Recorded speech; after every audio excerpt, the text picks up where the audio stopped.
every story is a journey of the heart. Thank you for taking this one with me. To continue exploring stories of love, healing, and hope, please subscribe to the channel. It ensures you won't miss a single step of the way. Introduction: can we talk? Confession, and not one for small talk.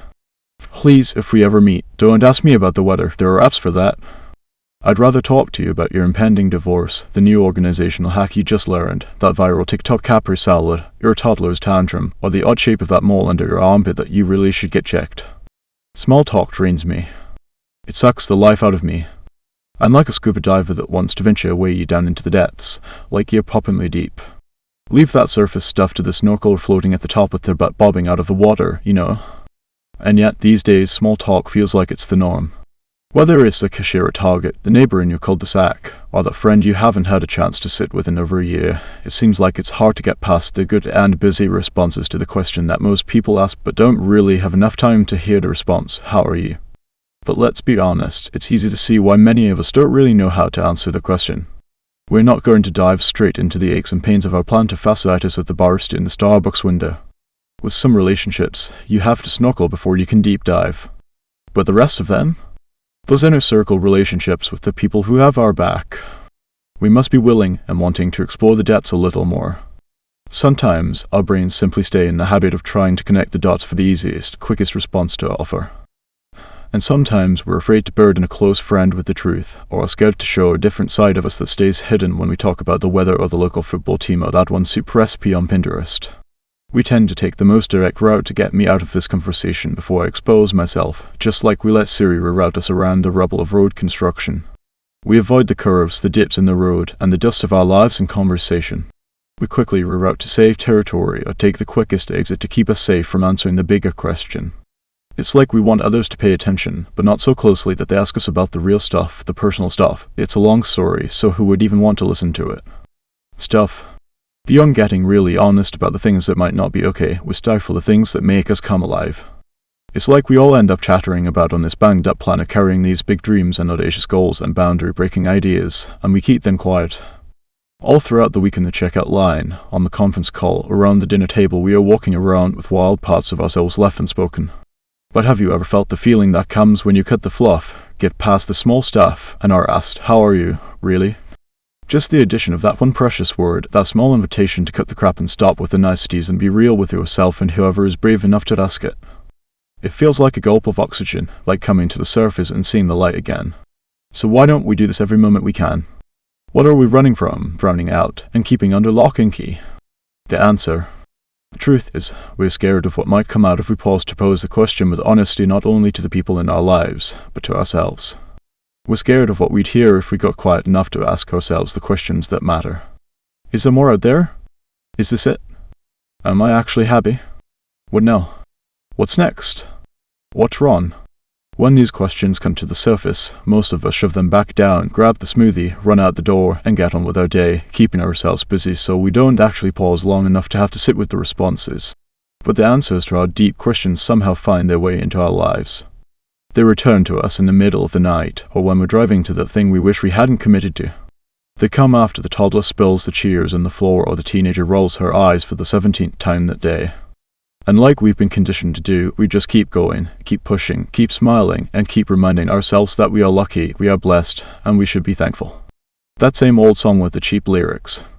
We tell ourselves so many others have it far worse than us.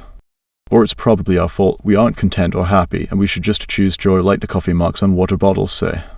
Listen, not every feeling is a choice. As if life is simply a menu of delicious options and we just need to choose. As if the world isn't burning and the oceans aren't rising. As if our pain can't exist because others have pain too. As if accessing more difficult, complex emotions like sadness, discontent, or futility means we're doing this all wrong. Hear me loud and clear, it doesn't. There will be times in our lives where joy is not an emotion we can access in the moment, and in those times, the goal isn't to just choose it. The choice we do have is to ask ourselves when we last felt it, and to dig hard for that answer. But when we shame ourselves for not choosing the convenient response #+, or for not displaying what we think is the socially acceptable response to whatever situation we're in, we distract from the real work. We try to outrun the longings, try to forget about our wants, try to silence every deep doubt and deeper dream. Or we reach for whatever might numb the feelings we can't silence. Because sometimes seeking out the answers becomes too painful, especially when we think we have to ask them in the shadows where we won't bother anyone. When no one can hear that we're actually admitting we're not happy or that life hasn't turned out how we thought it would. How many times have we woken up at 3:08 am, mind racing with hundreds of these unacknowledged responses pinging in our brains? It's like the error we get when we send a text and whatever wizard it is that runs the magical cloud these days bounces us right back to Earth. Message failed to send. The times we didn't ask for what we needed. The times when we weren't honest about our boundaries. The times we pretended we weren't in pain. The times we felt shame for still being in pain. The times when we didn't apologize. The times we did apologize, but for something we didn't at all need to. The times we trivialized our accomplishments. The times we said, no worries, when we felt betrayed. The times we said to our doctor, it's probably nothing, but...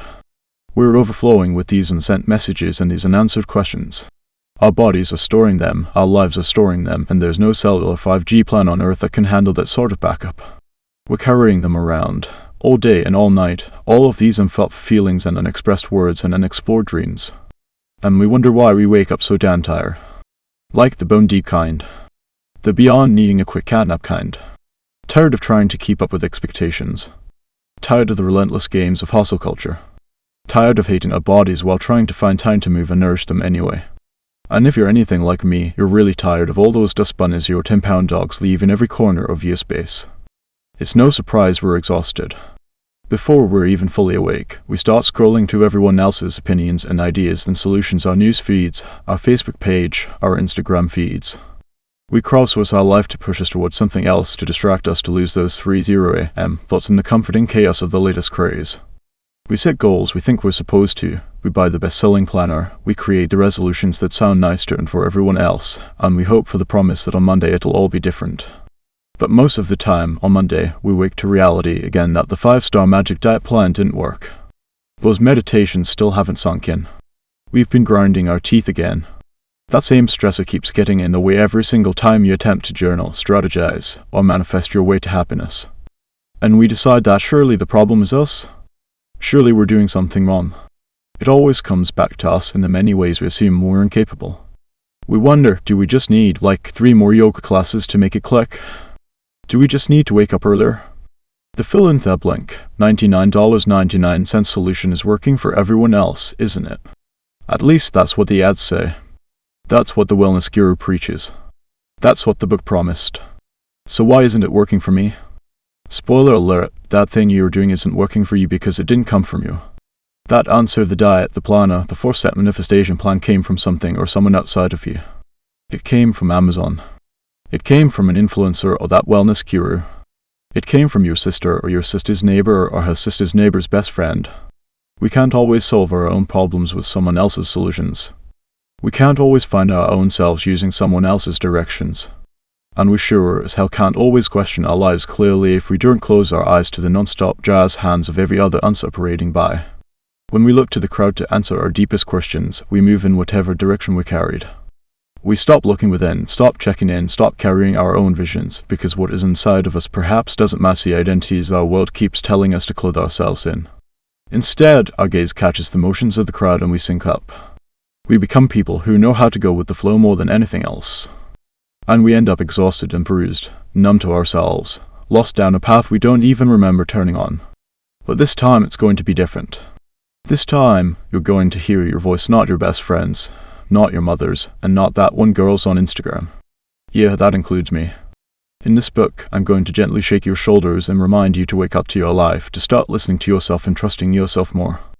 I'm going to tell you to be ready to question what you thought couldn't or shouldn't be questioned, and to lean into your curiosities because they are about to get noisy. I'm going to ask you the question that you should be asking yourself each and every day: how are you, really? And I'll help you prepare to dig deep for the answers.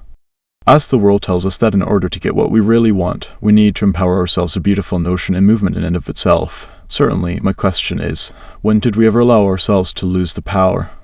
The power has always been within us. It's always been available to us, deep below the surface. We know our power is there because it whispers to us in the quiet, and it screams at us when we need it to, and it shows up in a million different ways. Goosebumps. Pinpricks. Laughter. Pain, amazement, boredom, restlessness, wide-eyed wonder. Accessing our power might not begin with marching in the next protest or donating thousands of dollars to a worthy cause, and it might not happen on stages or in front of the masses. Uncovering your own power may begin to take shape in a more discreet, personal way. It might happen behind the doors of your home or in a circle with neighbors. It might happen at a bus stop or in a grocery store or a church basement. It might even happen while you read this book. Maybe years after or in mere minutes. Whatever power will come forth in these pages, it will be yours. It will be full of your own questions and your own answers, a life recipe that is yours and yours only. One that doesn't just look good, but feels good. Feels right. A life that refuses to delay joy. One that redefines success. One that celebrates wins. One that admits the hardships. One that invites rest and time for play. One that stops hiding, stops shrinking. One that doesn't numb the pain. One that gives permission to feel. One that turns up the volume on intuition. One that creates space for enjoying the benefits of what your work provides for you. One that knows how and where to find exactly what you're looking for. As you read, don't just listen to me, listen to you. That inner narrative or dialogue, or if you like, a fairy godmother in the form of, say, Dolly Parton sitting on your shoulder, will be a guiding light that can show you where you're at. That's why, in every chapter, you'll find a writing prompt included. Answer those prompts. Journal them on paper, or record a voice memo to yourself. Get quiet. Get specific. Get honest. And watch what happens next. Because your truest answers are already here. They've been in you all along, ready for an invitation to spill out, to come alive, to bring forth. Ready to be asked, how are you, really? One, the softer question, how to feel your feelings. If you do not tell the truth about yourself, you cannot tell it about other people. Virginia Woolf. When's the last time you took stock of your life? Like, full-on, full-sweep, forensic accounting-style inventory. A staring contest with the mirror kind of activity?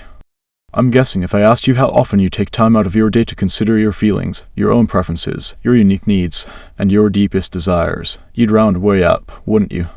Kind of like I do at the dentist when my hygienist asks me how often I'm flossing. Every night-ish? I muffle, as if they can't tell. Hear me say this as gently as I possibly can. As of right now, this very moment, we're done fudging the numbers. Today's the day to wake ourselves up to two hard truths. One, we're definitely not flossing enough, and two, we're asleep for too much of our own lives. As an online educator and advocate for female entrepreneurs, I hear from women all over the world who move through long bouts of the week where everything feels like it's running on autopilot. Surprisingly, we're fine. Good. Busy. The sun's shining. The toddler didn't come into our bed last night. The boss loved the pitch. The vacation is booked. The garden is planted. The jeans zip and button. But in moments of quiet, we feel discontent, exhausted, frazzled, or even trapped. Something's missing and we just can't put our finger on it. We don't know what it is. We are equal parts overwhelmed and bored. Ambitious and feeling guilty about it. Overstimulated and lonely.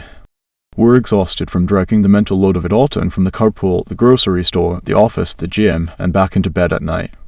We know something's off, but we can't put our finger on it. So we experiment with ways to make life better. We try morning pages, mushroom tea, and yoga. We join the Y. We buy mostly organic. We plan date nights. We quit our job, try a dry January, sign up for a spin class. We take a parenting course. We hire a house cleaner. We decide to declutter, minimize, and make do with less. We get a new meal plan, and a new finance plan, and a new floor plan. We create routines that stack up on top of each other like Jenga blocks, never pausing once to question whether or not we're actually enjoying anything about the days we're living. Because if we did pause to ask ourselves the question, how are you, really? We'd know that sometimes the answer would be this: we are not okay. The way we are living is not sustainable for a human soul. Constantly covering up who we are just means we inevitably get buried. We are not okay anymore with just looking like we're okay. We're not okay with pretending to feel okay. We are not okay with holding on for one more day like Wilson Phillips told us to. We might not know exactly what to do next, we might not have all the right thoughts to piece together, but we can at least make out the words not okay. I remember when I first started hearing that buzz. When I first realized I was not okay, too. I didn't want to hear it. I didn't want to pay attention. But from the very first moments of recognizing my own unsustainable life, I couldn't unhear it. Long before I launched a chart-topping podcast and carved myself a CEO position educating women around the world on business and marketing strategies, usually from the comfort of my own home, I was a 10-year-old middle child in Minnesota thinking about what most 10-year-old minds were focused on in the late 90s, windbreakers, homework that was actually on paper, and new rollerblades. I was also a 5th grader with a knack for eavesdropping on late-night family combos. My parents called me reader ears for the way I could make out whispers and mumbles from across the room. The grown-up world fascinated me to no end, and I couldn't help but beg myself to stay awake just one more minute as I phone-napped on the family room sofa and tried my darndest to decode adult concepts like 400 wonks and varicose veins. From my perspective then, and even now, I noticed that most adults tend to speak like kids aren't listening and don't care what's being said. I tend to think that's simply incorrect. It was one of these overheard adult conversations that changed the trajectory of my life and the life of someone I loved. I tagged along with my mom to visit my cousin Mike, who lived alone as a quadriplegic. His choice to live independently required massive amounts of strength and ingenuity, and we were all in awe of how he was able to creatively adapt to an environment that presented so many challenges. At that visit, I learned that late nights were especially hard for him because if he was thirsty, he had to wait for a drink of water until morning when his aid arrived. After hearing him share that discomfort, I felt a tiny ping. A micro call to action. A gut feeling. That's not okay, was my first thought. Maybe I can help, was my second. The very next day, while thinking about Mike, I dreamed up a prototype for what would become my state-of-the-art invention, the handy helper zipper upper. Yep, you can 100% laugh.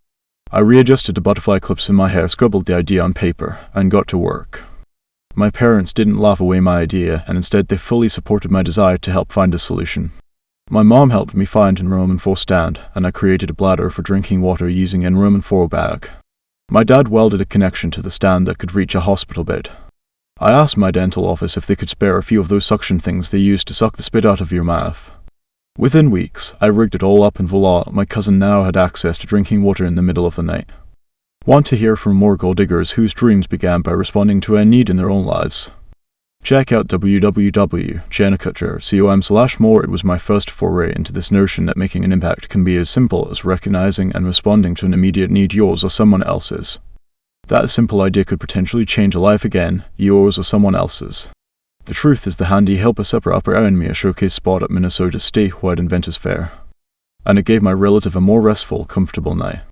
But here is what I want you to take from this story. What might have happened if I hadn't listened to that tiny ping in my mind? That quiet hunch. That feeling that pointed to a problem in my own small world, one I became aware of and one I wasn't afraid to try to overcome. What if I had explained it away, or distracted myself long enough to forget about it, or assumed someone else could solve it? What if I'd ignored it entirely? It's so easy to do, to talk ourselves out of what we feel, to disqualify ourselves as a part of the solution, or to deny the issues that we see. How many times do we move throughout our day and ignore the first inkling of that's not okay? How many times do we swallow down that feeling instead of following it up with an idea that could potentially help take the not okay and make it okay? This response to talking ourselves out of our feelings is ingrained in most of us, from the very first moment we fall down on the playground and the loving caretaker wipes away our tears and tells us not to cry. While, yes, we can be grateful for every adult who carried us through childhood with what they perceived as good intentions embedded into our brains, we can also question whether or not we want to carry those same intentions with us in our own adulthood. Let's face it. Most of us grew up from that playground and internalized some version of the same beat. Don't overstep. Don't ruffle feathers. Don't make waves. Don't be emotional. So we swallow the hunch. We ignore our feelings. We put on a hearty face. We smile, we nod, we carry on. Here's a feather worth ruffling, your perspective. Your noticings and your questions and your doubts. Your thoughts. Your longings. Their physiological responses to the good, the bad, the amazing, and the absolutely intolerable. Your feelings. And while feelings aren't always facts, they 100% matter. They're pulsating through your veins for a reason, and that reason is not just to keep you alive. It's to keep you coming alive again and again and again. I'll lean on the succinct words of clinical psychologist Dr. Laura Fielding. The fact is our emotions serve an essential function in connecting us to what is truly important. The emotions signal a need. Each one is informing us of what it is we value and hold dear. And that's precisely why so many of us are walking this planet as strangers to our own selves, not knowing who we are or what to do about it. We've numbed the feelings along the way and stopped asking ourselves the important questions. What do we value? What do we hold dear? What do we absolutely never want to do again? How are we, really? Hell, even if we know, we're too busy smiling and nodding at the guy who just stole our damn parking spot. And sometimes we move through life not knowing who we are because we don't even know how we actually feel. The world slings slogans around telling us how we should feel or encouraging us to ignore our feelings, not respect them. Mind over matter. No pain, no gain. Push it real good. Okay, that last one was salt and pepper, but you get me, right? We're told to gloss over the hard parts. To laugh it off, to lighten up. Smile more. Honestly, a marketing slogan that tells me to smile usually makes me want to do the opposite. And we never pause to question the thing we've been told, like, why does happiness have to be my default? Why do I have to shut up every emotion that might make others uncomfortable? Why can't I scream from the rooftop? That's not okay. Spoiler alert, because then, I might have to actually do something about it. Our acknowledgement that there's a problem opens us up to the fact we might need to step up as part of the fix. We often avoid even pausing to notice a problem because we're afraid to sign ourselves up as that person with a solution, even when those solutions could change our own lives. Being part of a solution requires a lot from us: the added pressure and responsibility, the time investment, the risk of how people react. Let's face it, it's a lot easier to come up with the reasons why we can't do something than it is to muster up the time/energy/brain power to try. Problems and solutions aside, step into your feelings for a quick beat. How are you, really? Do you need to cry a big, messy cry? Do it. Do you need to come to terms with the fact that life doesn't feel the way you thought it would? Do it. Do you need to admit that you're not okay? Do it. Just as I encourage my toddler to feel how feelings, get quiet enough with yourself long enough to know whether or not you want to be quiet in the first place. Recognize that happiness should not and will not always be your final destination. Each feeling is teaching us something, telling us about who we are right now. We can't move forward if we don't pause long enough to see where we are. We can't process what's hidden from us. We can't learn to cope until we know what we're really coping with. The truth is, it is time. It's time for us to get really honest with ourselves. It's time for us to change our tune and put on a little Aretha. R-E-S-P-E-C-T, those emotions, no matter how small. It's time we pay attention. Notice. Feel the damn feeling. Sit with it. Listen to it. Receive it like a tiny text message, a little ping of info. Alert. Breaking news. Listen up. I mean, we all know what happens when we ignore our texts, amen. When our normal way of living in this world is to abandon how we feel, we have to slowly course correct. We have to unlearn in order to relearn. Paying attention to how you're really feeling isn't an overnight transformation. It's taken me years and will take many more of practice to get honest enough with myself, my body, my limitations, my ambitions, and my human nature to not only feel my feelings, but to hear them. I know that sounds like a trite concept, so let me unpack what I mean. Emotions are a compass that will point you straight to your path. Starting with that first foray at the Inventors Fair, nearly every venture I've ever attempted, every problem I've tried to solve, and every success I've ever reached has stemmed from this question: how does this feel? Read that carefully. The sentence wasn't "how does this make me feel?" These questions may sound so similar, but that one small edit can dramatically transform how we answer them. When you take out the make, you're asking a question with zero blame but full curiosity. It removes the chance for us to blame ourselves for our feelings. It's the stripped-down version. I haven't always gotten this right. It's our natural human inclination to rush right into the reasons we might be feeling a certain way. We might try to place the blame, slap on a solution, and call it a day. But this is one of those questions that's worth slowing down for. How does this feel? How does my life feel? The space to answer those questions feels bigger, doesn't it? And when you get brave enough to ask yourself, you owe it to yourself to be patient enough to listen. Your first response might be like the first layer of an onion. You'll have to peel away the layers to get to the most raw version of it. But it's worth all the peeling it takes to be as wholehearted and honest as possible when asking this question, because of how truly potent the answer will be. Yes, potent like an onion. Asking myself, how does this feel, has been the catalyst for every chance I've taken, every leap I've attempted, and every dream I've chased. How does this feel has sparked the beginning and sometimes the ending of every story that has mattered to me, both the ones in my heart and the ones in this book. Moments like buying a $300 camera that pointed me toward the path of becoming a wedding photographer, or sending me on a journey of launching marketing courses for women entrepreneurs, or leading a team of 10 brilliant women, or hitting record on the first ever episode of what would become the #1 marketing podcast in the country, the Gold Digger podcast originally produced from my car, no less. Asking myself this question has gotten me out of bad friendships. It's helped me pivot when the feelings I felt indicated I needed a change, and it forced me to set real boundaries in my life. It taught me that I was capable of rest, and it showed me how to redefine success over and over again. This question reminded me that grief is not linear, that seasons change. Most of all, it taught me that my own voice was the only one who needed to answer the question every time. When I say, "How does this feel?" oftentimes my brain can't always knit words together that feel truer, at least not right away. So, I give my brain a break and take a minute to check in with the rest of my body. What sensations are present? Are my shoulders tense? Am I holding my breath? Does my head feel hot, light? Is my gut swirly? Is my vision swimmy? That's what I mean by the stripped-down version of this question. How do I actually, physiologically feel? Our bodies know. Every single time.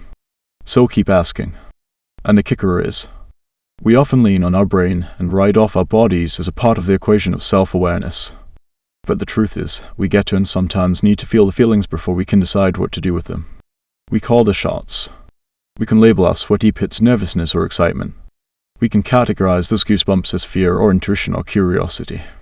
We can feel our toes tingle and call the sensation good or bad, on my personal favorite both slash and slash neither. It's our choice, our answer, as long as we're willing to be brave enough to ask it.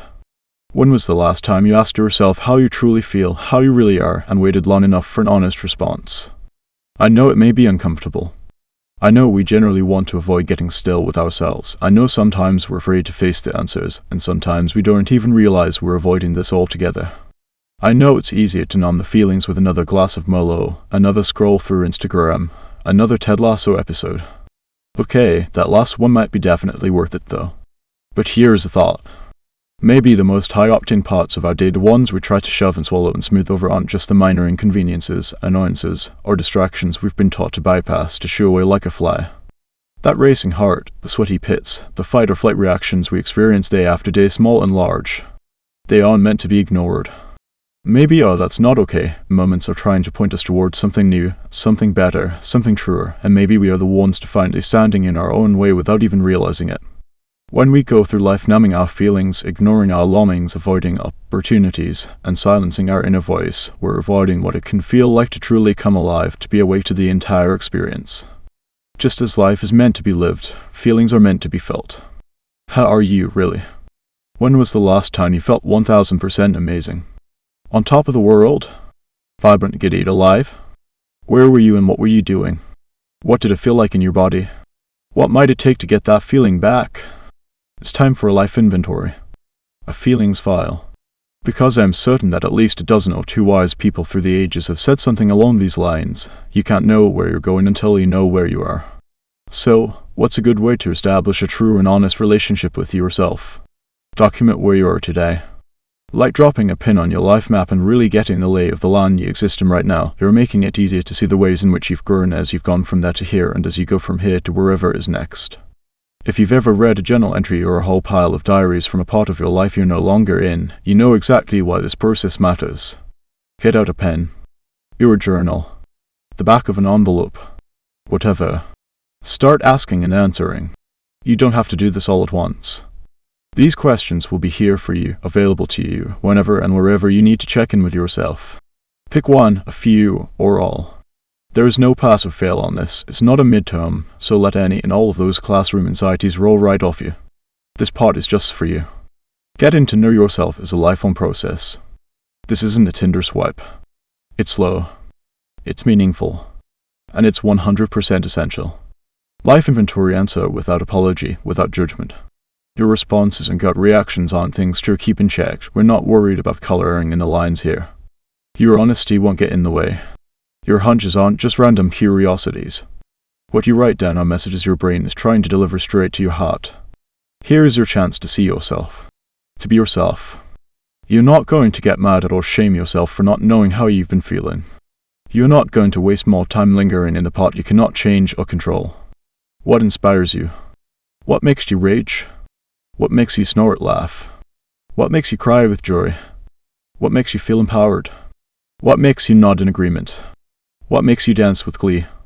What do you fear most? What do you find unfair? What problem do you wish you could solve? What do you want to create in the world? The truth is, sometimes we don't listen to how we're feeling because we can't yet hear and we haven't yet learned how. Sometimes the noise of the world just drowns out our souls. Sometimes we don't wake up to how we're feeling because we didn't know we could set an alarm. But other times, we don't listen because we don't want to. The messages are not easy to hear. Resentment rising in the back of your throat when you get passed over for a promotion. Invisibility sinking into your gut when your partner stays up late arguing on Twitter instead of coming to bed. Dread when you reach that date on your calendar where you overcommitted yourself. That banging in your head when you finally get the courage to research that new position at work. Let me ask you this, how long? How long are you willing to ignore the ping? How long can you avoid the hard convo or leap of faith?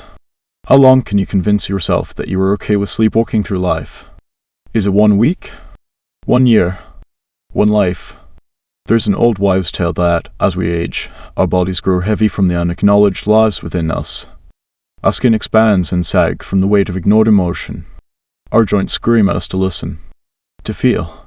As the story goes, crow's feet are just bird tracks from every single time we allowed ourselves to be worked all over. And while I never argue every single feeling is worth acting on, I will always unabashedly say this, every feeling is worth feeling. Because when we ask how does this really feel, and we get quiet enough to listen for the answer, there's something else happening simultaneously. We're telling ourselves the feeling is real. In doing so, we recognize we are real. We stop erasing ourselves. We don't run and hide from our questions. We let them command our attention and thus, we speak. The more we listen to the feelings when they speak, the clearer they get. Like learning a new language. And while the world at large has its heartbreakingly big needs, ones that require our activism, anger, and attention, those needs are not to be compared to your story. You do not diminish in their shadow, no matter how big or small they might feel by comparison. Feelings don't exist to be compared. They exist for you. You don't need to write off your own pain because others are experiencing worse. Perhaps most importantly, you don't need to waste your energy convincing yourself that what you've got is fine enough unless, of course, it is. And if it's not? If everything is not okay enough, what you need right now isn't a booming loudspeaker over which to broadcast how you're going to fix yourself. How you're going to make everyone proud. Your 10-step plan to be okay. You don't need to run straight to your reasons to find the blame, to search for your cloud silver lining at the hit of the first raindrop. You don't need a big reveal, a perfect plan, a quick answer that everyone can hear and clap for. You need a softer question, and the space to hear it speak in the quiet. It knows who you are. Listen closely, because you'll soon recognize that the voice is familiar. It's yours. 2 golden handcuffs, how to ditch the supposed tossed success is only meaningful and enjoyable if it feels like your own. Michelle Obama. I can't imagine leaving, but I also can't fathom staying, my friend said about her career as she grabbed a handful of truffle fries. Around the table, we all nodded in unison. Been there, done that with work, with relationships, with just about everything. We followed the road we were accustomed to, the beaten path instead of the best one. Sometimes, when we fail to check in with ourselves about what we want, we blindly go down the trail of expectation, get a degree, work a 9 to 5, pay your dues, go camping on the weekends, punch the clock, contribute to your 400 wonk, and retire with enough time to take an afternoon nap in your lazy boy. It's a perfectly suitable path, and who the heck would ever complain about a comfy recliner? But in quiet moments of honesty, we know for some of us that a safe and comfy leather expectation might instead feel like a bed of nails. Like we're already on the conveyor belt that'll drop us right into our caskets. At least, that's what the expected path felt like for me. Once upon a time, years ago, I set off on my own path of leathery comfort expectation. I went to college, double majored, graduated, and got a job as I marched along toward what I thought would be fulfilling, meaningful work.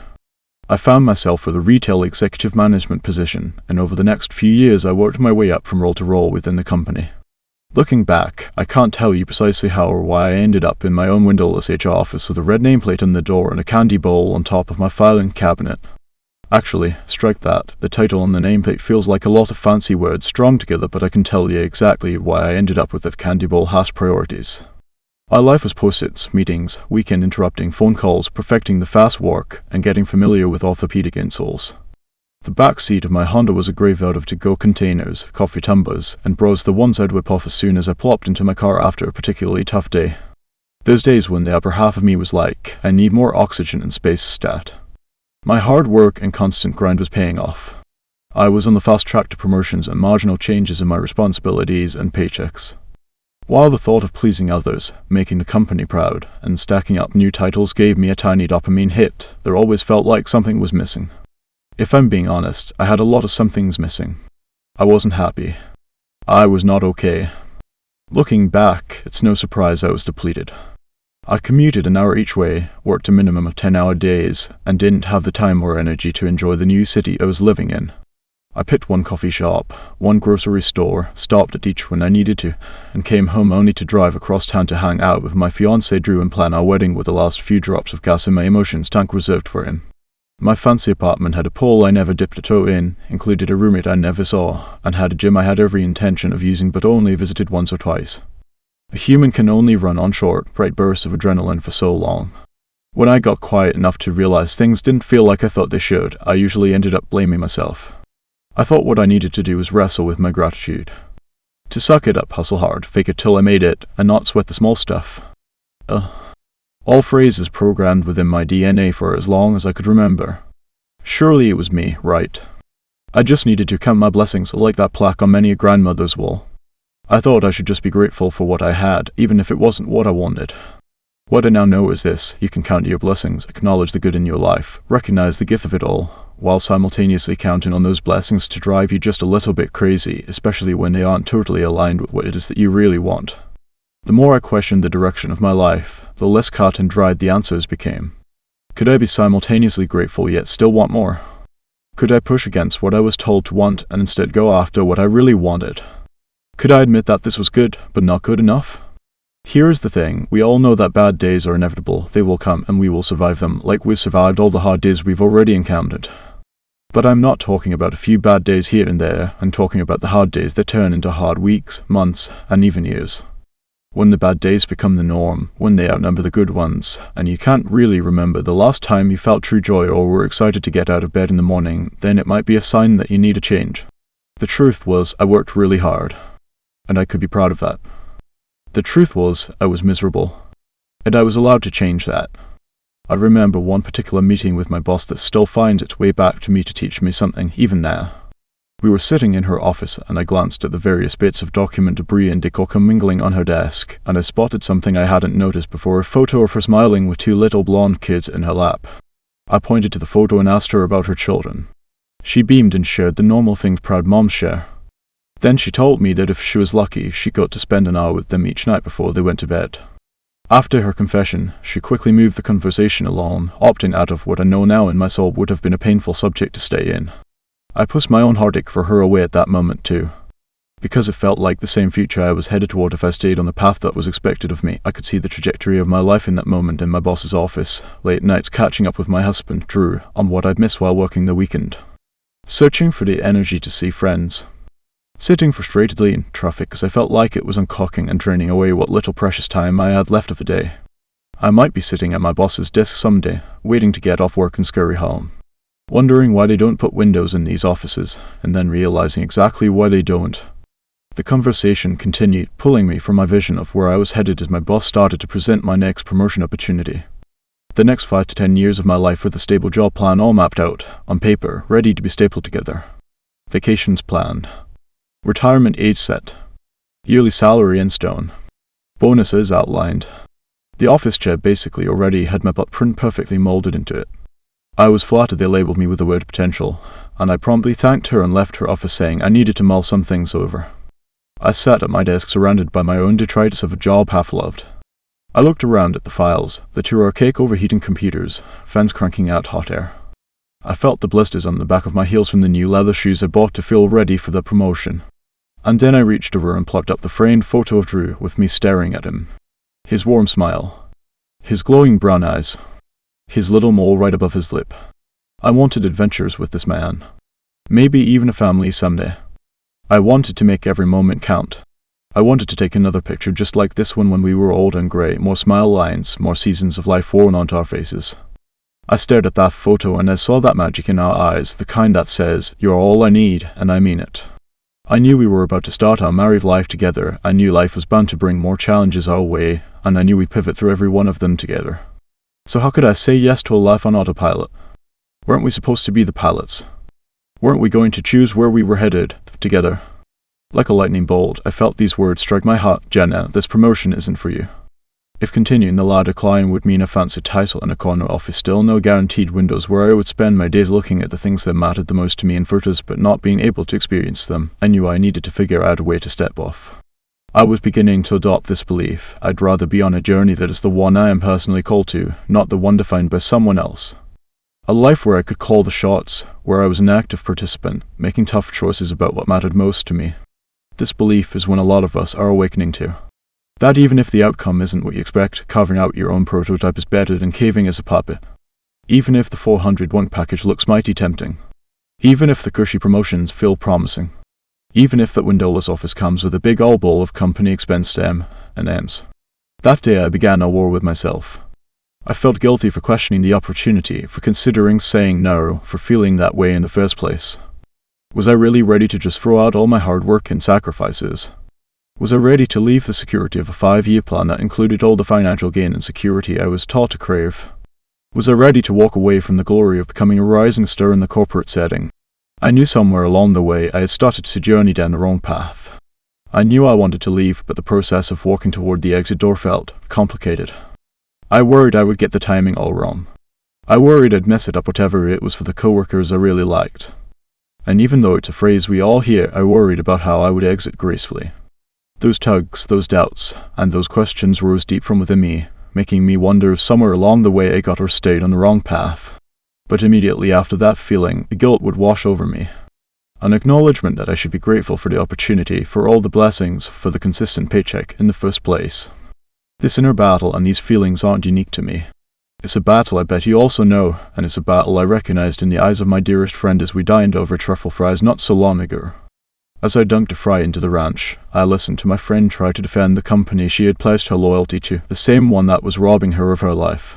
She had been with the firm for nearly a decade. She poured in her time, sweat, talent, and tears as they stressed her, asked more of her, and demanded she rise to every occasion. If she dared to grumble, they'd remind her that she had a great benefits package, epic perks, personal days. She even got to fly first class when she traveled. The company made her feel silly for even pondering the idea of cutting back or, worse, leaving. They gaslit her thoughts before she could even wonder if there was a better job out there for her. They dangled the carrot in front of her and she stayed. All of this is what Inc. magazine calls the golden handcuffs. The salary is good, the benefits are good, the retirement plan is good. Everything is so good that you're willing to sit in a cubicle hating your life for 8 hours a day simply because, on paper, you're living the life. One golden handcuffs. It's not just a career thing, it's an everything thing. We chain ourselves to good on paper. As 30-somethings or 80-somethings, as people called to love others, as women exploring faith and sex and love and life, we never stop to consider, what do we want to leave behind? What never made sense to us, but we did anyway. What felt wrong to us, but we kept doing all the same. My friend stayed at her job when she had panic attacks. She stayed when the late-night calls made her crack open her laptop when she desperately needed sleep. She stayed when she had to miss daycare pickup. She stayed through meetings that should have been emails. She stayed when others left. She simply stayed. From a young age, an idea had been ingrained in her: seek security at all costs, keep moving up and up and up, bear the weight of your exhaustion, count your blessings, don't complain, and never be a quitter. But what if when we start to really question whether this is how we want to spend our days, and ultimately our lives, we realize we already have our answer? No, not me. I carefully asked her, those perks they keep reminding you, do you even enjoy them? Are they things that add value to your life? Do you take those vacation days? Turns out she didn't. A lot of things the world positions to us as shiny, as desirable, are actually quite dull.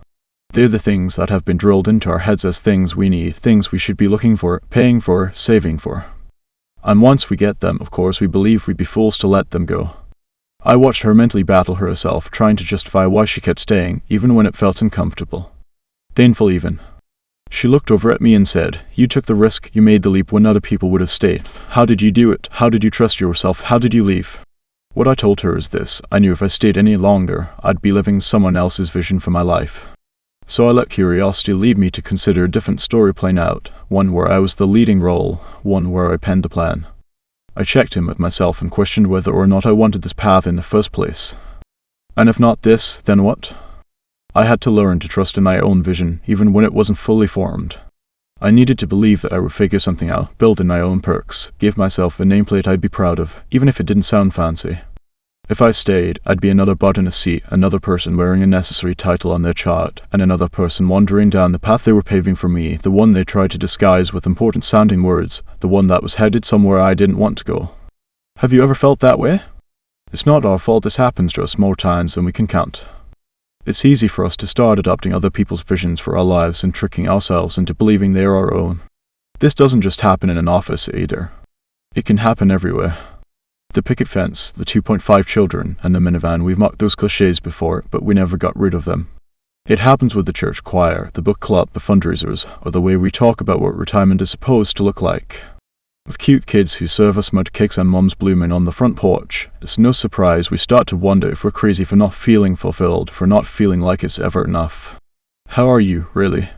Have you built your life on a stack of supposed toss? Are there areas of your life where you're staying stuck because it's conventional or convenient? Where are you simply going with the flow? What are some life changes you need to make? So where does this all leave us? Where do we go from here? Listen, you're not wrong for questioning a life that was built on supposed toss. You're not crazy for shuffling the stack of status quo and dreaming about what it might look like to play 52-card pickup with your life. You're not ungrateful for acknowledging something just isn't working even if you don't know what it is or what to do next. Here's why, when you're navigating an unfulfilled life and you know it, it doesn't just impact you. Even though I want to gently remind you that impacting you would be 100% enough. It shows up in the way you interact with your family, the energy you bring into your work, and the way you experience the world. It pokes its head out in the way you treat the cashier at the pharmacy, the way you speak to your colleagues, and the way you scoff at the neighbor kid who picks a flower out of your landscape front yard. The way you show up changes when your external reality doesn't match your internal desire. You don't have to be a chemist to understand the reaction when these two warring notions meet bitterness. And once you feel that, once you wake up to that, well, it's time to make the decision only you can make. You know that tiny light on your dashboard reminding you to service your engine soon? The one that, if you ignore it too long, brings irreparable damage and a mega big price to pay. Yours might just be blinking. For the cozy corner, to hear yourself again, don't try to comprehend with your mind. Your minds are very limited. Use your intuition. Model in a lingo. Help, this decluttering experiment is a total fail. Sarah's text came through just as I was headed out the door for errands, but in girl code. An SOS text always warrants an immediate response. I typed, "Tell me everything," and her voice memo came through faster than I could find my keys. She'd been working her way through this new, flashy book she'd heard everyone raving about. It was designed to rid your house of any excess, to declutter every bad decision and impulse purchase and extra spatula you've kept hidden in your kitchen drawer for way too long. Sarah followed the experiment relentlessly. For weeks, she went through every single step. She packed bags and bags of excess clothing and dropped them off at Goodwill. She even begged her husband to install that pretty open shelving she saw the author recommend, because it's important to have a place for everything and everything in its place. The book's premise was simple: declutter your life and feel less overwhelmed. But Sarah felt more overwhelmed than ever before. My response was quick: what's your gut telling you? Let's pause for a sec to talk about intuition. You know, that fancy, mysterious word in a quote you see on Instagram or pinned to a Pinterest board. That vague feeling we all reference when we're not sure why we know something, but we just deep down in our fiery bellies know. Some call it a punch to the gut. Others call it a gentle nudge. A knowing. A hunch. It's been called a light bulb, or a third eye, or even a lightning bolt. Whatever you call it, it's there. I've got mine, you've got yours, we've all got this custom, built-in GPS system guiding us toward a life that is wholly ours, a life ready to teach us exactly what we need to learn when we're ready to learn it. Whenever I think of intuition, that built-in GPS system guides me straight down a winding road, right to my grandparents' home. As a kid, I remember knowing a long weekend likely meant we'd be loading up the car and heading to my grandparents' farm deep in the country in rural Minnesota. The house is set at the end of a long dirt driveway lined with tall pine trees my grandpa planted with his own 2 hands decades earlier. When our car tires would rumble down the lane, a herd of cows peeped over the vast fence line to greet us upon arrival. With views overlooking the lake with a scraggy little paddleboard that we'd take out to the middle of it before diving into the mucky water, it was exactly what you'd imagine when you think of a Minnesota farm. Quintessentially cozy. A second home of childhood dreams. It was here, in this charming setting, that I first remember encountering my own intuition. Whenever we went to stay with my grandparents, after a long day filled with pancake eating contests and fresh air and epic games of hide and seek in the barn, we'd pop in a movie and snuggle together on the living room floor. Like kids do, we'd usually fall asleep before the movie ended and get magically transported to our beds. I wish this still happened as an adult. Why does no one transport me to bed anymore? When I was lucky, I'd end up in a spot called the cozy corner, which was essentially a square plush rug tucked in the corner of my grandparents' bedroom that all of us kids vied for. I know what you're thinking. You wanted to sleep on a rug on the floor. We actually didn't even think twice about the fact we were on a road with a pile of blankets and without a mattress. We just wanted to be in our grandparents' room. That comforting closeness was what we wanted, whether we knew it or not. A recipe card turned placard hung above that little area with that very name scrolled across it in my grandma's perfect, old-fashioned cursive. Waking up in the cozy corner gave us the excuse to climb into bed with my grandparents once the sun had risen over the lake. We'd peek up and over grandma's side of the bed next to a small stack of half-read books and Reader's Digest issues on her nightstand to squeak out our first good mornings. One such morning, I bounced into bed between my grandparents, and as I looked at them with my chin resting in my hands, my grandma asked me, "Jenna, why are you so beautiful?" I turned to her very matter-of-factly, without pause, and said, "Because that's how God made me." Even as a little girl, I believed I was uniquely created.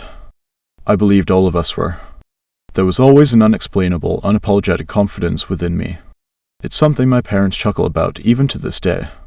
I was the little girl who spent her Minnesota winters at the hockey rink skating up to strangers on my double-bladed unicorn skates saying, "Hi, I'm Jenna, J-N-N-A, wanna be my friend?" I became the kindergartner who sat with the fifth grader on the bus, sharing popcorn and giggles. I grew into the little girl belting out the words and enthusiastically doing all the hand motions of the winter choir concert. That was just the little person I was, confident, not too cool, and sure she was made to be just the way she was. Looking back, I was fortunate enough to be raised in a family where confidence wasn't something to shy away from. My opinion, like that of anyone else, was welcomed around the dinner table. I was often encouraged to stand up for what I believed in, even if that meant conflict or confusion or contradiction. And I was always taught to check in with myself, to listen to the still wildly confident 5-year-old voice, to ask, how am I, really? But I recognize plainly that this isn't true for many of us, especially women. Maybe you were similar in many ways. Confident in your own skin, assured in your own beliefs, rooted in your own values, until something else happened. Maybe you lost your inner confidence all at once in a memory you still can't shake. Or maybe, like me, it was a slower process. As the years stretched longer and the pancakes stacked higher, your little 5-year-old self grew into a kid who started to take notice of the world. And maybe as time passed, the message you receive from this world is that your confidence in how well you think you know yourself simply can't be trusted. That your opinion about yourself is flawed and always will be. That you need to rely on the world's opinion of you because they're the ones that greenlight all your opportunities, right? That, at some point, you need to take your rose-colored glasses off because, honey, if you don't, life is going to eat you alive. It's no surprise our instincts begin to fade or we find ourselves questioning our own intuition. From the early days of elementary school, we're conditioned to sit still, to quiet down, and to rarely, if ever, question authority. We're told to trust the experts because they know best. We're taught to follow the rules and march in a single file line. Heaven forbid we have our own ideas about where we're headed. Now, rules and boundaries are certainly necessary, and both are essential to keep our world from utter chaos. But when we're young and impressionable, many of these marching orders can feel limiting, impacting our abilities to listen to ourselves. As we internalize too many of these messages, we grow up questioning whether or not we really, truly have our own best interests at heart. Reminder, we do. We wonder if we're wrong to listen to our gut. We second-guess ourselves. We doubt our own knowledge. We stop listening to that 5-year-old voice. We drown out our inner confidence and we leave major decisions about our future, our health, our relationships, and our careers in the hands of experts. We take the pill the guy in the white lab coat gives us without doing our own research. We follow the number one guru's advice on the internet without checking in with ourselves first. We accept whatever advice anyone offers us as if it's an absolute truth. Wake up earlier if you want to be successful. Stay up late if you want to get stuff done. Slam more coffee if you're too tired to do it all. Over and over again, we listen to everyone but ourselves. And here's the thing about life, there's no shortage of advice, is there? From the youngest of ages, we're offered constant direction from voices who with great and noble aim might be unknowingly guiding us further away from ourselves. The aunt pressuring you to join the family business, the teacher insisting you're ready to take another IPE class, the mother who has been dressing you in her alma mater colours since before you graduated from diapers, all in good faith, all purely innocent. As we grow, the list of influence expands with our access to other social circles both online and off. Our horizons grow exponentially as we're introduced to more and more unofficial mentors. In our quest for the best, we learn to keep picking up more advice, probably more than we were ever meant to. the best becomes a line defined by everyone else or people with influence and power. In our weariness for the right path, we grab hold of whatever blueprint or compass is closest. We become information gatherers rather than intuition seekers. Like my friend Sarah, we buy the decluttering book or the meal plan or the gym membership or the skincare system without ever considering whether or not it will work in the context of our lives. We don't pause to ask ourselves how someone else's advice will translate into the rhythms of our day or the long-term goals for our future. We must question how incoming information aligns with our own intuition. We must ask ourselves, does this feel true to me? Does this method or path align with my goals? How is my gut responding to this information? How am I really? My friend Sarah didn't stop to consider if this author's perspective matched her own. Here she was, with 6 kids, a dog, and a husband who owned way too many sneakers, trying to follow the decluttering plan of an author who lived alone with various houseplants and a disposable income. Here she was, coercing her family to get rid of all their extra stuff so her house would look like the ones in her Instagram feed. Here she was trying to justify whether or not to keep the ugly plastic cash register her kids loved but didn't look pretty or styled or decorative on that new open shelving. Here she was trying to fit an overwhelming project into small pockets of her day so she would feel less overwhelmed. Now, I'm not saying to ignore outside information entirely. I don't believe the only voice we need to listen to is our own. The truth is, to make our best decisions, we need both information and intuition. We can learn from those on similar paths as we forge our own. And we live in a wildly beautiful time where we have the capability and the access to learn anything at any hour. From our pajamas, no less. But we must be vigilant about which voices we allow to guide us. When we start to pay closer attention to how what we consume makes us feel, we are invited to create boundaries around what we will let in. This doesn't mean that life should become one massive echo chamber or that you simply click unfollow the moment you disagree with someone, but this does mean you have full permission to be the gatekeeper of what comes into your life. Not only is this permissible, but it's vital. According to Harvard Business Review, current research suggests that the surging volume of available information adversely affects not only personal well-being but also decision-making, innovation, and productivity. In short, we're paralyzing ourselves with other people's opinions. That's exactly what happened to me. Fast forward a few decades from my own cozy corner, and there I was, having left a job I didn't love in order to create a career I did. Still marching to the relentless beat of other people's opinions. I went from having an impressive sounding title that made me feel secure to a title I made up myself, one that, at the time, sounded like a hobby to most people. I wanted people to take me seriously, and I wanted to take myself seriously. So I searched non-stop for the formula to success. I read all the advice. I clicked on all the articles. I listened to every voice around me, offering their own personal brand of what it meant to be successful, work for free, charge more, no, charge less. I tried it all. When those voices said, hustle, I asked, how hard? But those guiding voices, endless tips, and must-try strategies slowly began to tune out that audacious and confident intuition I had as a 5-year-old. The voice of my own that was bold enough to leap toward a more passionate career was being stifled and silenced by everyone else's ideas. I was itching other entrepreneurs' definitions of success and placing them in the part of my brain that told me there was one path to winning, one path to becoming the best. I worked hard, then I worked even harder. I took on more clients, more work, more weddings. I went on to be named the top wedding photographer in Wisconsin for 4 years running. As in my previous work, I was on another rapid upward trajectory. All-out sprint, actually. Instead of sitting in an office mapping out my promotion strategy, I was working from the couch and climbing a ladder I was unknowingly building for myself in this hunt to feel successful. I had quit the job, but I hadn't quit the game. I had unintentionally created a life that was on the fast track to robbing me of my values, again, the ability to do the things I loved with the people I loved. I'd become an entrepreneur to gain back my time, to reclaim my life, to make more memories. I had visions of afternoon coffee dates and working from bed after sleeping in, waking up rested with glorious bedhead to boot. I had believed I was going to experience true freedom, but instead I felt trapped with commitments. In reality, I quit my 9-to-5 only to end up working 24/7. Don't get me wrong, I was happier than I had been punching someone else's time clock, but that happiness was coupled with exhaustion.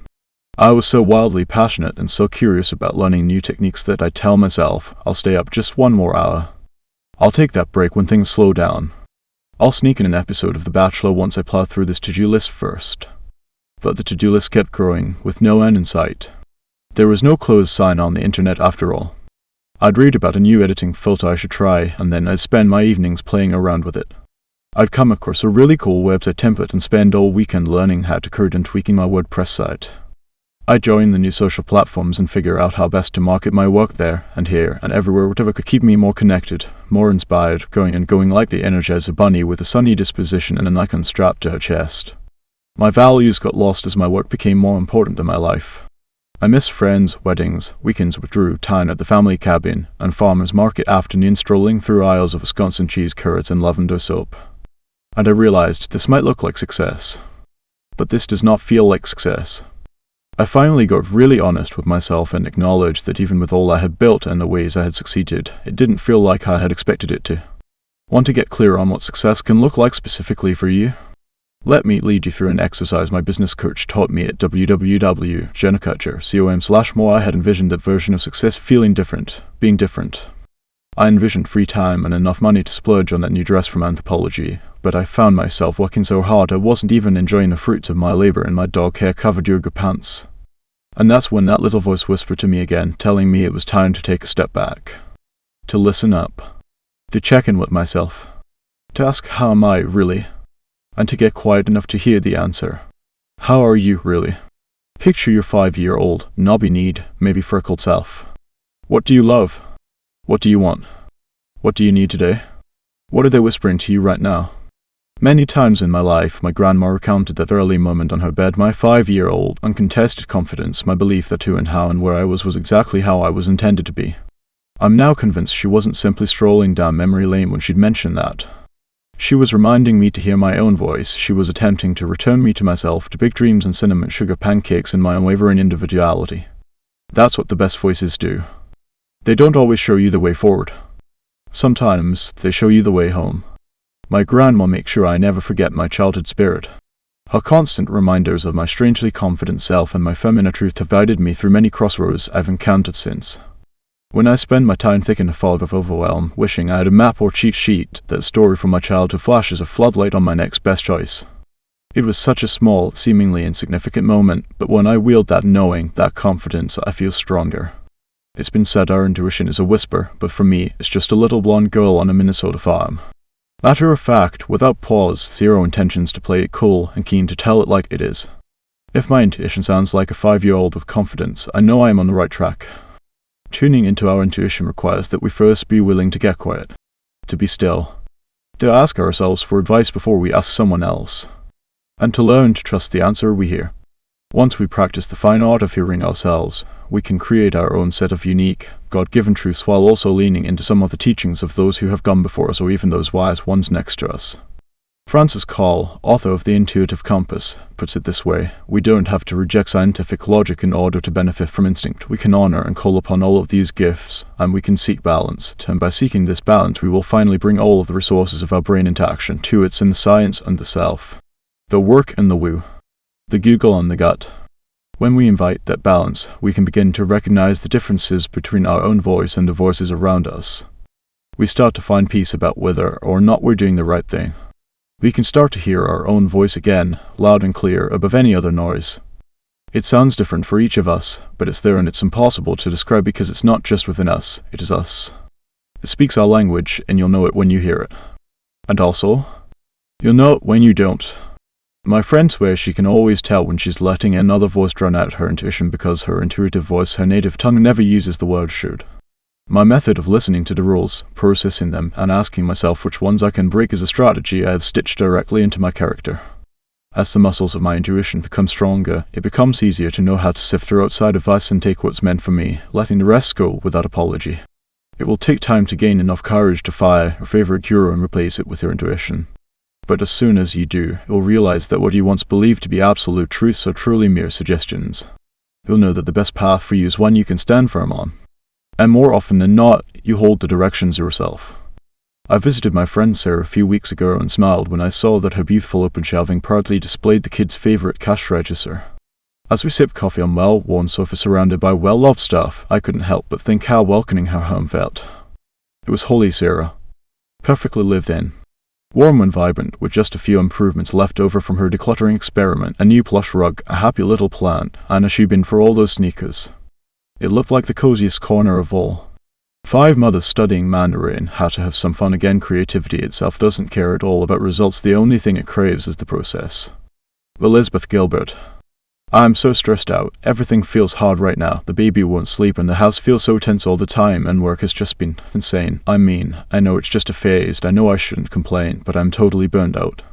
That was where the text message ended. At first I paused, not totally sure how to respond. Do I encourage her to stick it out with work? Drop off muffins? Take the baby so she can nap/shower/cry? In the end, I settled on all of the above. But also, I sent this: when's the last time you felt joy? Remember the spring of 2020? When the whole world broke wide open? When a global pandemic redefined what it meant to be a human being walking this planet? Stay at home or to circle families together as their problems solved what a new normal might look like under their roof.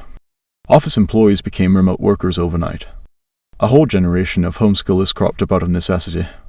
As essential workers bravely showed up to carry us through the confusion and fear, we all had to find new ways to ask for help, connect with our friends, and see our family.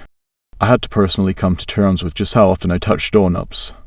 It was hard, wasn't it? Achingly hard, and it left us all with a profound sense of gratitude for frontline workers, educators, and the simple things that once brought us joy. Maybe what you miss most was splitting a burger at your favorite local restaurant, or aimlessly browsing the aisles at the co-op picking out your favorite brick of cheese. Maybe it was hugging.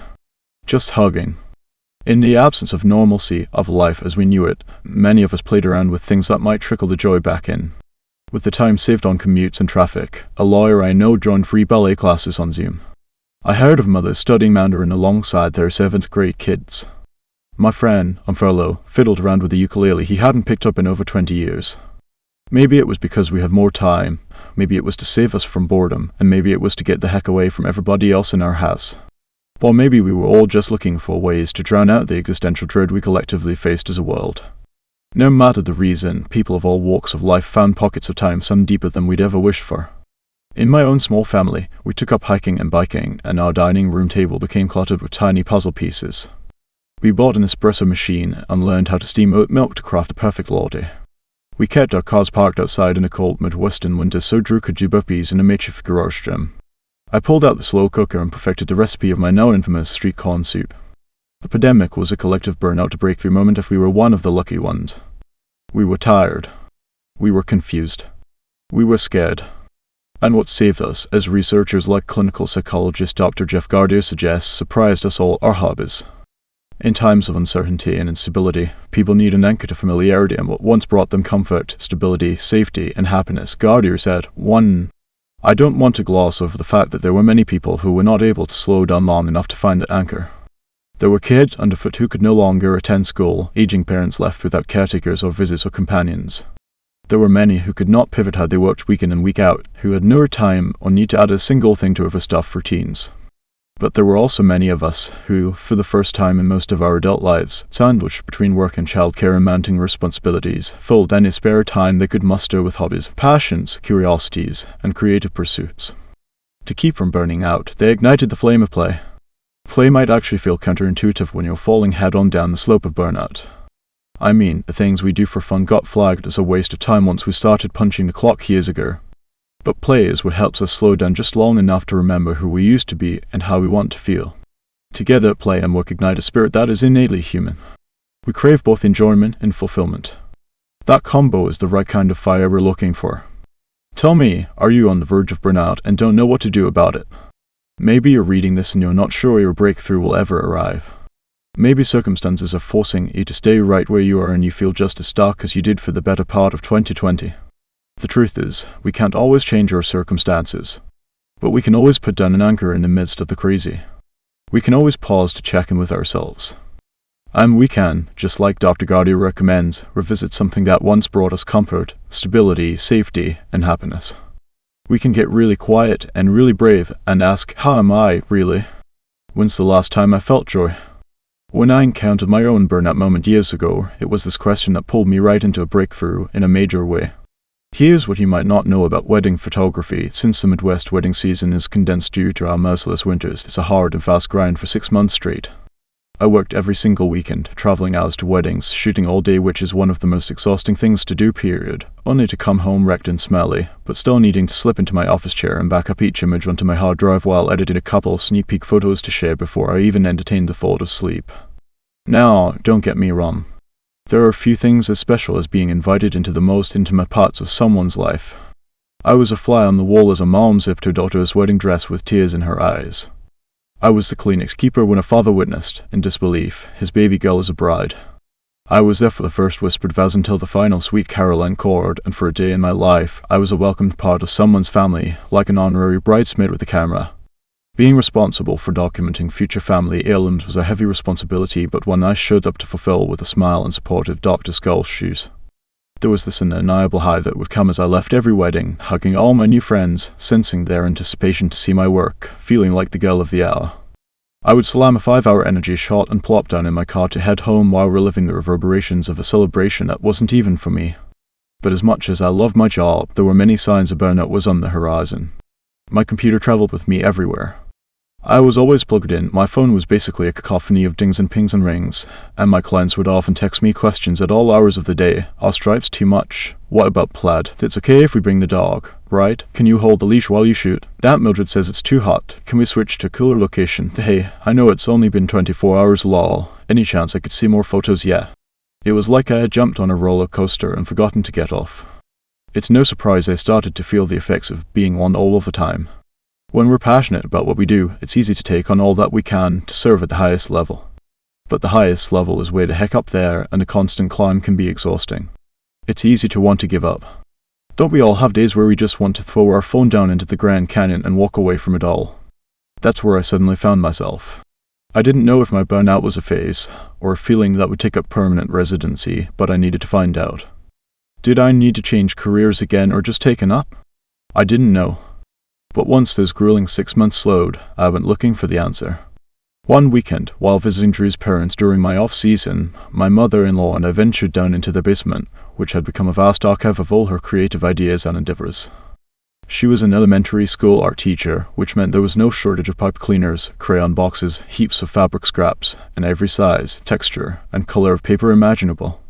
Lined floor to ceiling with art supplies, that basement was a crafter's heaven. Even though the whole family joked about the puff paint room, I found myself giving thanks to my mother-in-law's tendency to hold onto things. Looking around the room, we both thought a hobby might offer me a welcome respite from my tired eyes and overworked soul.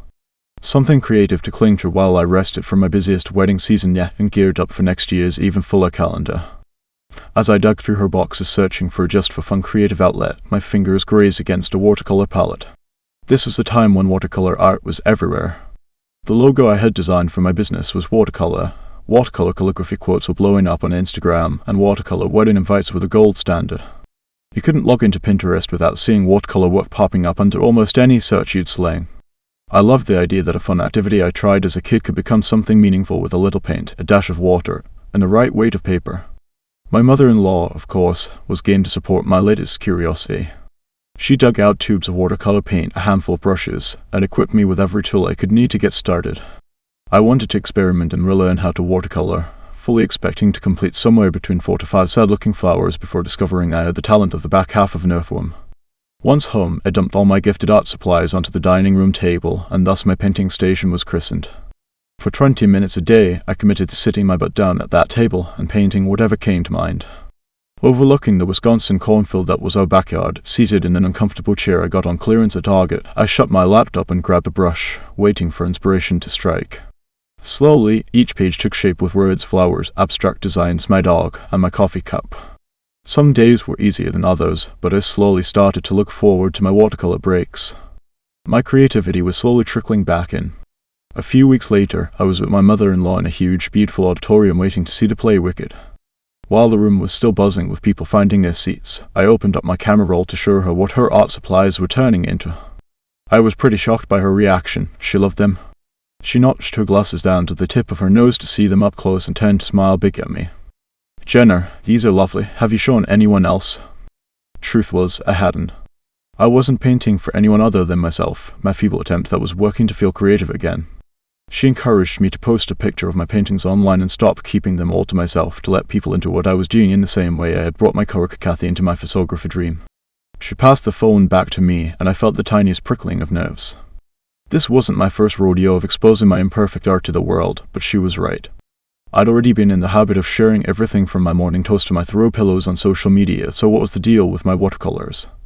Maybe it did actually mean a lot to me. Maybe that's why I was keeping it close. I was staring down at a picture of me holding one of my paintings that Drew had taken, a floral wreath with the words "Let's be adventurers" written in the center long before that phrase was, shall we say, overdone. Just before the lights in the theater went down, I decided to go for it. I posted it on Instagram, immediately slipped my phone into airplane mode, and sat back for arguably one of the best Broadway performances I'd ever seen in my life. During intermission, out of habit I pulled out my phone, turned service back on, and saw the notifications flood the screen. There were comments like, "Wait, can I buy that?" and "Please tell me you'll sell this, I want it." I quickly shut my phone off completely, not knowing what to make of those questions because, frankly, I hadn't even considered such a notion. Plus, we were next in line for the bathroom, and I've got the smallest bladder on earth. Later, as I was responding to the comments on the post, totally floored with gratitude, I started to think about what this hobby could mean in a larger sense. Was my art worth something? Would someone really pay for these creative explorations? I had originally turned to watercolor painting as an outlet for me to detach from my business and all its pressure. Nothing more, nothing less. But what if this creative spark might actually turn into something more? What if I sold that painting? What if I sold more paintings enough to splurge on a date night with Drew? What if I sold enough paintings to take a weekend off in the middle of my next wedding season? Heck, what if I sold enough paintings to sustain me during the entire off-season of weddings, those lean 6 months I experienced every year? In the months to come, I'd pull up to my painting station and churn out a growing variety of sentiments, quotes, and floral arrangements, slowly building up my inventory of watercolor designs. With a little research, I discovered a site where I could run my own little print shop and all I had to do was upload the art and they'd take care of the rest. My prints could be put on things like mugs, pillow covers, phone cases, t-shirts, you name it. Within a month, my digital print shop had launched. A few $100s the first month turned into $1,000 the next, and pretty soon my watercolor hobby was paying the monthly mortgage on our house. I was going over my latest sales numbers from the week and took a sip of coffee out of a mug with my own art on it when my friend chimed at me. Another handful of sales had rolled in. I thought, wow, am I really doing this? Is it actually working? The watercolor paint stains on my shirt responded, yep. When I initially picked up a paintbrush, I didn't have plans or ambitions, or even the insight to think that it could become a business. That was never the goal, or the why. But those little pansies and peonies I was painting had other ideas. As the sales in my print shop grew, my newly found passive income meant I could book fewer weddings and watch more reality TV on the weekends with Drew. As my overworked body and mind regained their vitality, I learned this invaluable lesson: short-term play reaps long-term rewards. The reward is in the process itself, that flow you can reach when you lose yourself in a state of momentary, outcome-free bliss. One way to think about play is an action you do that brings you a significant amount of joy without offering a specific result, writes Jeff Harry, a positive play coach. A lot of us do everything hoping for a result. It's always, what am I getting out of this? Play has no result. The lesson here isn't to turn your watercolors into your work. It's to turn your work into watercolors. It's to take the hard edges of your day, or your commitments, or your responsibilities, and make the decision to soften them into something playful. Inviting joy wherever you can. Inviting play whenever you can.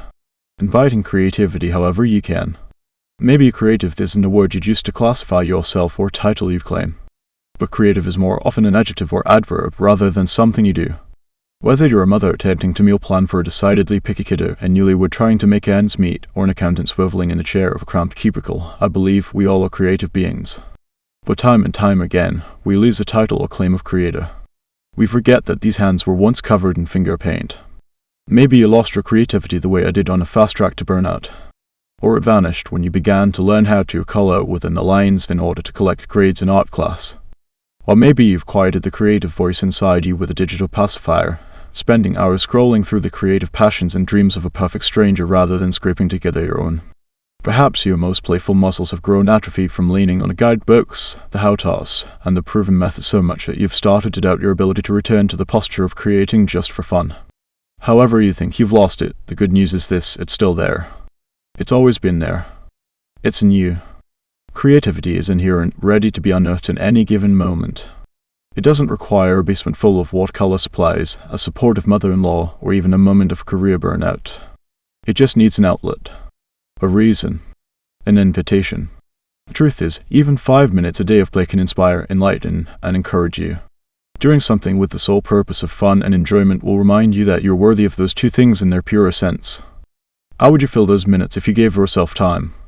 If you treated time as a precious currency? If you didn't wait for the burnout to arrive, but instead scheduled in time to play, be creative, test your abilities, chase your cravings. As my grandfather used to tell me, time flies, but you're the pilot. How are you, really? What can you do in 5 minutes just for you? What is the thing that once sparked your curiosity and joy that you've pushed aside in the busyness of your life? How can you bring it back? Time is tricky, isn't it?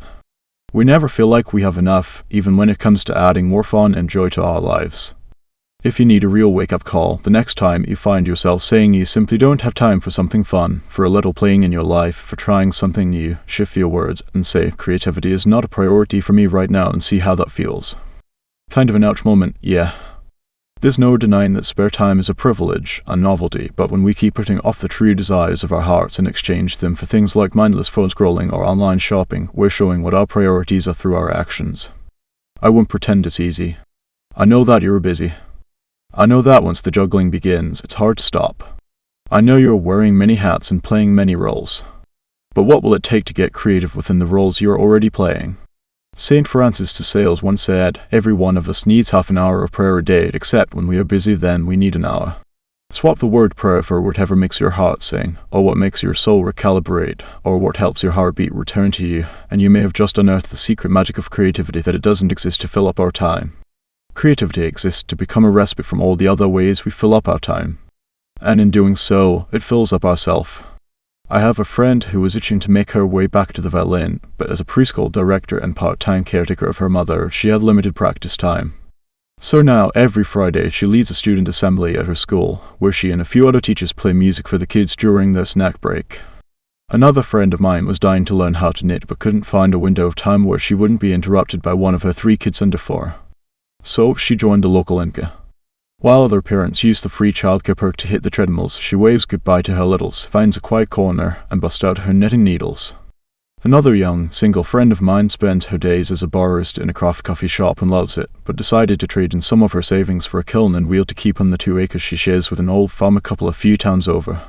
Now she makes, uses, and sells her ceramics at the coffee shop, weaving her 2 loves together little by little, or as she says, pulling shots and throwing pots.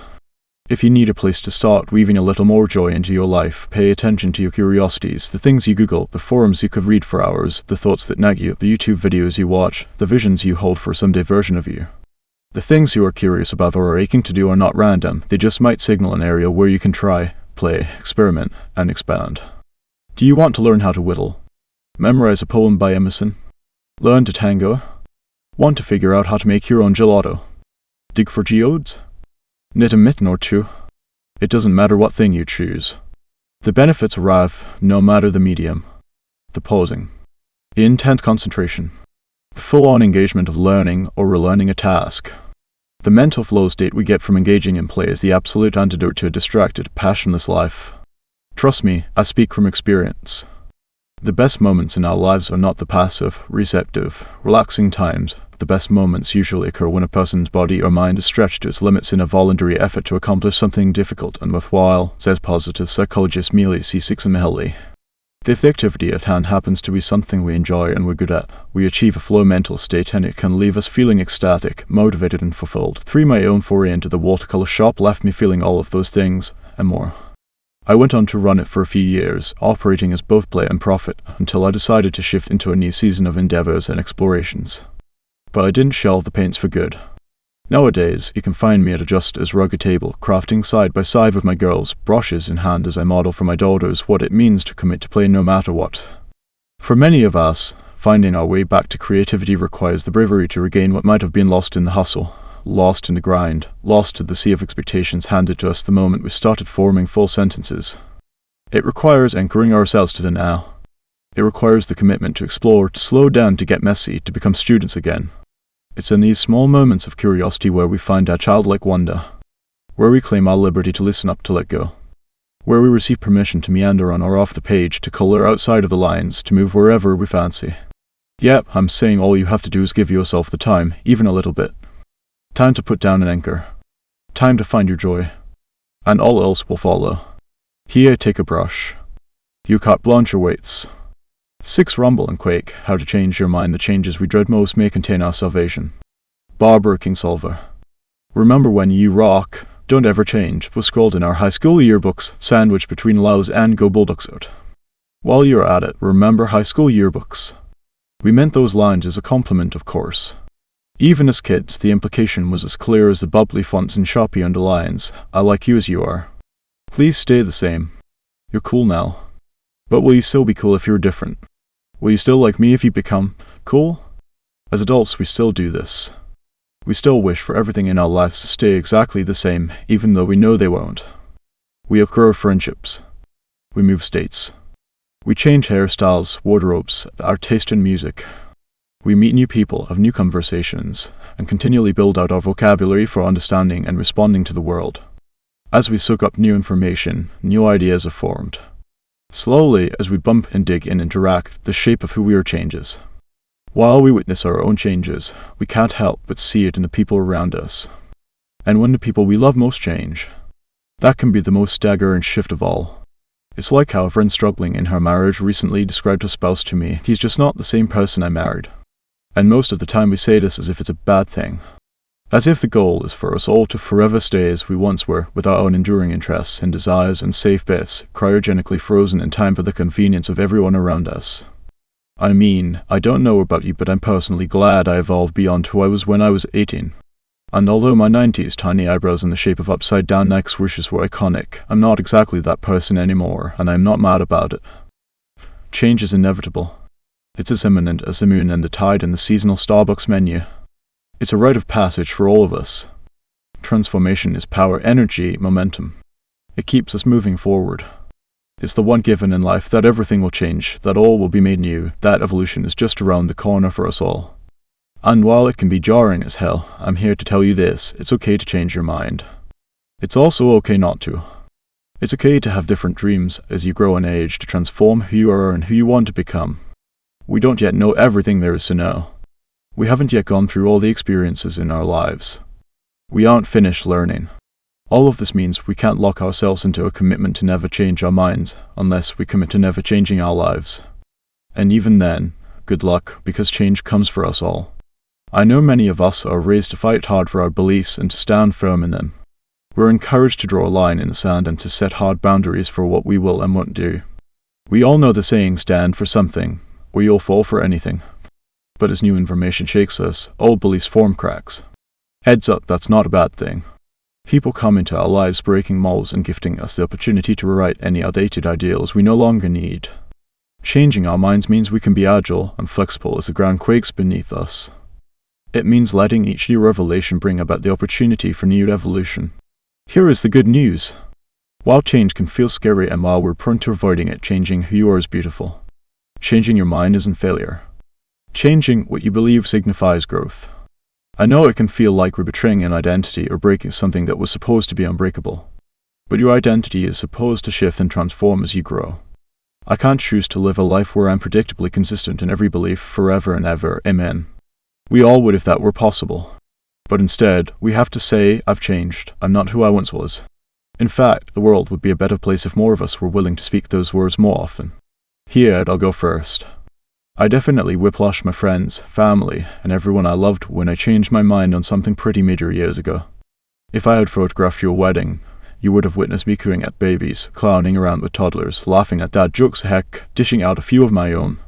You likely would have stood back and thought, "Now there's a girl who can't wait to start a family." But had you been able to read my mind? Well, my thoughts might have surprised you. The truth is, I've always loved kids. I was a certified babysitter at the ripe age of 12, shout out Claudia Quiche, and was a nanny for a few summers.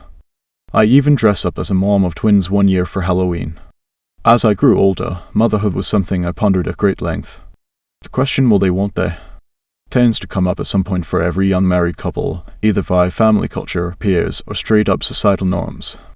I somehow simultaneously held my own will I won't I. At arm's length for years, which as a woman isn't super easy to do when you already have the ticking biological clock reminding you to make up your mind sooner than later. I heard many friends throughout my adult years say, "I always knew I wanted to be a mom." But me? I just didn't know. Drew and I were happily married. It was just us two plus our two unruly rescue pups. We had freedom, a rhythm that left room for spontaneity, full nights of sleep. We felt a level of contentment we didn't necessarily want to challenge. We liked our simple little life without the responsibilities of diapers and middle-of-the-night cry fests. Like, why couldn't it be just the two of us? What was wrong with that? There's a reason Reese's peanut butter cups come in pairs. So, for the first 5 years of our marriage, we told our parents we would never have children. Yeah, we used the forbidden never word. And whenever anyone asked us about kids, which, let's be honest, happened moments after we said I do at the altar, if not before, we just kind of brushed off the thought and assured them we were good and content and had zero plans for kids in our immediate future. Their response was the same time and again, "Oh, you'll change your mind." Even now, that phrase makes me cringe. I will, of course, change my mind about things, but you and I both certainly have no business in predicting the specifics for each other.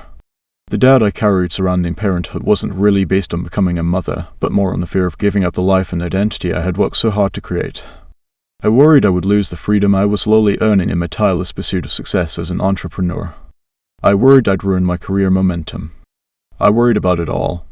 With every ponder of my future, my list of fears and non-negotiables seemed to just keep growing. I couldn't yet look at motherhood in a way that would show me what I might gain.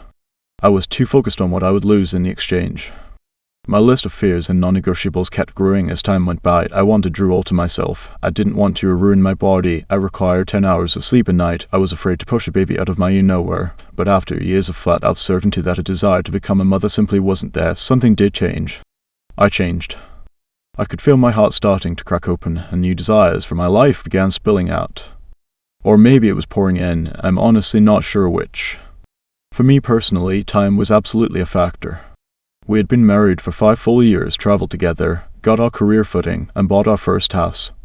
We watched as our brothers became dads. We held our tiny nephews in our arms and felt the undeniable connection that comes from bonding with another mini-human. We migrated from receiving invites to friends' weddings to receiving invites to baby showers, sweet little parties with the tiniest diapers and boppers and bumbos and all the other weird named things they make for babies. I watched my friends' bellies expand as the baby inside them grew to the size of an avocado, a mango, a melon. I photographed one of my best friend's births and witnessed moments even more beautiful than the ones that happen at the end of an aisle with quiet vows. I literally watched them meet a human they loved the second they laid their eyes on her. As we began to entertain the idea of starting a family, we started to realize we had already done a lot of the things we had dreamed of doing together. We were running out of reasons why parenthood wouldn't work or why it wasn't for us. We noticed that the lives we found ourselves living felt like ones we could welcome a child into. I mean, we didn't go out much. We loved going to bed early, and takeout was way more our jam than a fancy night at a restaurant. Slowly, my vision for my future started to evolve. In the ultimate I told you so moment joke's on me, I began to feel those longings deep within me that maybe Drew and I were supposed to have kids after all. I started imagining my own home filled with boppers and bumbos, a serene nursery with a rocking chair. The desire began to bud its little roots deep into the corners of my heart. The shift in my mind was noticeable. Loud. Then, clear. As I settled into the possibility of a changed mind, I realized that my thoughts around motherhood shifted from what I would lose to all I might gain in becoming a mother. As soon as I removed the fear, I saw the desire to be a mother was, in fact, there in me. I saw that I could change my mind, and my changed mind could, in fact, be an invitation to something else just as beautiful. Ask any human if they love welcoming change with open arms and you'll likely notice resistance. I know how awkward it can be to flip the script on anything that might threaten to shift your life and your identity, even one small part of it. It's like entering uncharted territory, an entire scenario you may have carefully avoided confronting for many years. Up until this point, I had spent some decent time, energy, and dollars trying to not get pregnant, so considering the exact opposite felt like switching hands to right or driving on the other side of the road, possible, but absolutely wonky at the start. While not every change comes with a side of identity crisis, it can be easy to look back and see only the life-altering shifts. The hardest pivots. The scariest changes that appended more than we wanted them to. Is that where you are right now? Are you finding yourself in the middle of a changing mind? Are you feeling resistant to what that means for your life or your future? Maybe you need to change your circumstance, or maybe you just need to change your mind about your circumstance. But whether your heartbeat is leading you to baby booties or Bora Bora, something scary happens when we finally claim, this is what I want for my life. Especially when that thing requires us to step into a new identity and step away from what we've known or what we're known for. Cognitive scientist Dr. Maya Shankar once shared with me this idea of identity foreclosure. It's this notion that we often commit ourselves to one identity, a very specific one, without having explored all the options out there, and in labeling ourselves or claiming a specific identity, it can make us feel fixed or stuck. Fixed or stuck, words a lot of us would likely use to describe our current reality. However, getting stuck is one thing, but staying stuck is something entirely different. Take it from an A who was in her 20s and working in nuclear energy policy, management, and budget for the White House when she thought there's got to be something more fun than this. So she kept her eyes peeled for something that would be just that, fun. After spotting an ad for a specialty fruit store for sale in Westhampton, Long Island, she made a crazy low offer on a whim. That crazy low offer was accepted. That's when I said to myself, oh shoot, now I have to run a specialty fruit store, she later told Time magazine, and that was the beginning of an Garden's life-altering career trajectory toward becoming the Barefoot Contessa and, lucky for us, the catalyst for the creation that became known as Beatty's chocolate cake. It's easy to brush this off as an unrelatable example or a one-in-a-million crapshoot. But isn't Danae's decision the same crossroads we all encounter when on the precipice of change? To leap or not to? To go or stay? To dare or play it safe? To change course or not? The truth is that change can often create chaos. Sometimes chaos shows up uninvited, and sometimes we know we're the ones who have to put it on the guest list. It can rumble our life as we know it and shake a foundation that once felt firm while we attempt to find our footing again. Change can make us second guess, well, pretty much everything. There's this insight in cognitive science called the sunk cost fallacy, Dr. Shankar says. It leads us to irrationally cling to things that we put a lot of time and effort into because we don't want to experience the cost of departing. That's why so many of us worry that abandoning something we once loved will cost us someday, and in doing so, we disregard what living a life that is unfulfilled is costing us today. Sunk cost fallacy is exactly why our closets are stuffed with clothes that no longer fit but we hold on to because we spent so much money on them years ago. It's why we push through and finish the 4-year degree we don't really want because we're already halfway there, and wouldn't it be a shame to have wasted all that time? It's why we stay in jobs, relationships, houses, cities, and identities that no longer work for us. We keep and cling and stay, hoping that it will all be worth it, or because we don't want everything we've invested to have been for nothing. But this is what it means to be human, walking around with a changed mind and expanding heart. Our nameplates get removed and replaced with new titles that better reflect our current passions, interests, or skills. Our Spotify playlists shuffle from Rage Against the Machine to Raffia and back again. We stock our fridge with cheese sticks with the fancy Gouda used to be. We replace our lacy thons with compression socks. With every season of life, our calendars and checkbooks display vastly different priorities. They have to. Because with every season of life, we grow into vastly different people. I know I have. During my own first baby steps into motherhood, I started out as that mom who promised herself her kid would only eat organic everything and never have GMO. But once the idea smashed up against reality, vouchers, goldfish, and yogurts can be found in every bag, purse, and compartment in my car. File that one under things I didn't understand until I learned them myself #192,384. File that one under ways I have evolved. I promised myself a lot of things throughout my lifetime. I'll invest in a 400 wonk. I'll have a corner office and wear high heels. I'll have perfectly tailored power suits. I'll never be an annoying partner to Drew. I'll gracefully jiggle being a mom and a boss. I'll be the hardest worker in the building. I'll find a way to make a difference on this planet every chance I get. And while some of these promises and goals were beautiful and valid, let's just say I should have known better than proclaiming things in absolutes. I was not wise to make so many promises to myself, just like way back in the Blockbuster days when I would let my DVD rentals sit on my coffee table for 2 weeks, gathering dust and racking up late fees. While some of the visions I once held for myself ring true, most of them aren't all that enticing to me anymore. And that's okay. Sometimes being open to having your mind changed to being challenged means that in the midst of transition, you might feel like a walking contradiction. The most powerful people, both the ones in your daily life and the ones on your daily feed who have fought for changed minds, went through their own transformations. The former Silicon Valley exec now feels convinced to unplug. The style blogger decides to stop promoting fast fashion. The author apologizes for publishing a problematic book 20 years ago. They've overcome or triumphed, they've contradicted themselves, failed publicly, or awakened to a new truth. Or all of the above. As we examine and explore what it feels like to evolve as a human, we have to keep coming back to our why. Why does this matter? Why is this worth the work? Why is this chaos necessary to take me from who I am to who I want to become? Chances are, if you Google origin story with anyone who's making or has made a difference in the world, from Upper to Lizzo, there's likely a story of overcoming or transforming, of using their changed minds to fuel a changed will.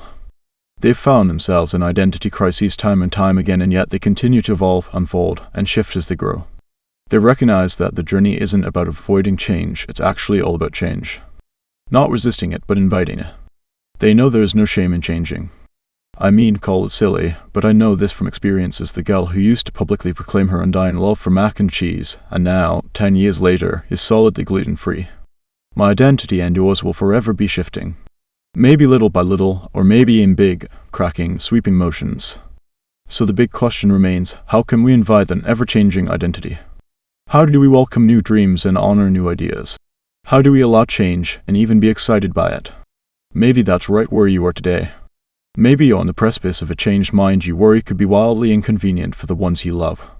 Maybe you're feeling nervous about revealing a new side of yourself to the people around you. Maybe you want to get sober, but your roommate still wants to split the Cabernet tab. You're in the thick of deconstructing your faith, but your father is a pastor of your local church. You want to try for another baby, but your husband isn't on board.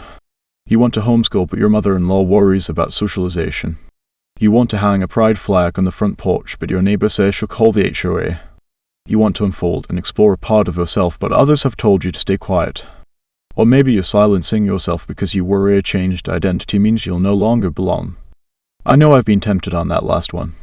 When I was pregnant with my first daughter, I went on a girls' trip with two wildly successful women, and as most driven women do, we were talking about our goals, all the kinds of things we wanted to achieve, what we were committed to working towards so that the next time we saw one another we could proudly report on all we had done. This idea of showing up to our next adventure and being able to rattle off our accomplishments was undeniably enticing to us as achievers. But the funny thing was, as I sat there, my hands on my bulging belly, my baby moving around, I couldn't connect with their enthusiasm to conquer the world in the next 365 days. My visions looked a lot simpler. As they shared revenue targets, stages they would speak on, launches they would complete, the promise I made to them and to myself was, next time you see me, I'll want to report that I have loved on my baby, kept us both alive, and learned how to clothe myself in the identity of being a mama. That's it, that's really all I can commit to.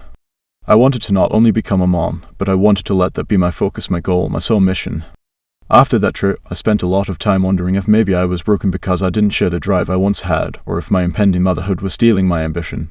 I questioned if I'd ever get my mojo back or regain that desire to conquer the world. And while I felt the friction of a shifting identity, one in transition, I also knew I was as ready as I could be for motherhood to crack me open, to reveal itself to me. For so long I had feared having a child would show me that all the work I had done, the significance I had found in that work, didn't hold a candle to this brand new soul, and as my stomach rippled and my little one kicked, I prayed that would now be the case. Truth is, I didn't just live up to those promises that first year, I embodied them. I let the experience of shifting who I was transform me. It felt like I was introduced to an entirely new person as each day passed. Frankly, I've changed in ways I would have never seen coming. Who I am now is nowhere near what I perceived I would even want to be 10 years ago. And 10 years from now, I hope I have grace for the person I am today and the current visions I hold for myself. Change means we get to let go of who we thought we were or who we've been told we are to become something different. It also means we get to allow the people around us to go through that same process, and we get to love them the whole way through, all the way to the other side.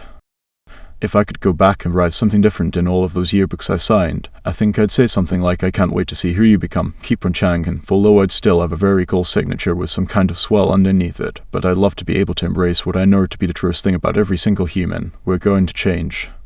It's going to be hard, awkward, and challenging to exist in a world that, for some reason, values some changes and resists others. It's brutal to keep transforming, opening up about who we are, and making space for one another, but I hope we never stop. You're already in the midst of it. Whether you're in an upswing, downswing, or in some swirly middle, I hope you never stop. I hope you begin to see how miraculous it is that you and I get to change. As we grow, we're continually accessing more and more of our true self. You're greeting yourself piece by piece. I hope we all learn how to accept change as a process of being alive. Because when you do, you'll stop feeling that urge to run in the opposite direction when it comes. And know how it will. 7 A battlefield of cuts, how to listen to your body, the body knows. When your heart sinks. When you feel sick to your gut. When something blossoms in your chest. When your brain gloriously pops. That's your body telling you the one true thing. Listen to it. Cheryl Strayed. You know what is absolutely, positively unfair about this wild ride of a life? Once you finally change your mind, you assume the rest of your life will magically fall into place in the direction of your dreams, right? Ever been there? You finally get up the nerve to start that Zumba class and, just 2 weeks in, you twist your ankle. Or you convince yourself to be a more adventurous eater, order the oysters, and break out in hives with the shellfish allergy. Or you and your family muster the courage to move across the country to pursue a better life and your moving company loses every last box on the way there. Sometimes our minds jump into gear a little faster than our bodies, and our fumbling feet take a while to catch up. At least that's how it happened for me. Once Drew and I decided we'd start trying to have a baby, we splurged for one last hurrah. Hawaii had always been a someday trip for us, a place I would sometimes find myself in my dreams. We figured now was better than someday, so we pinched pennies and frugally planned our dream vacation.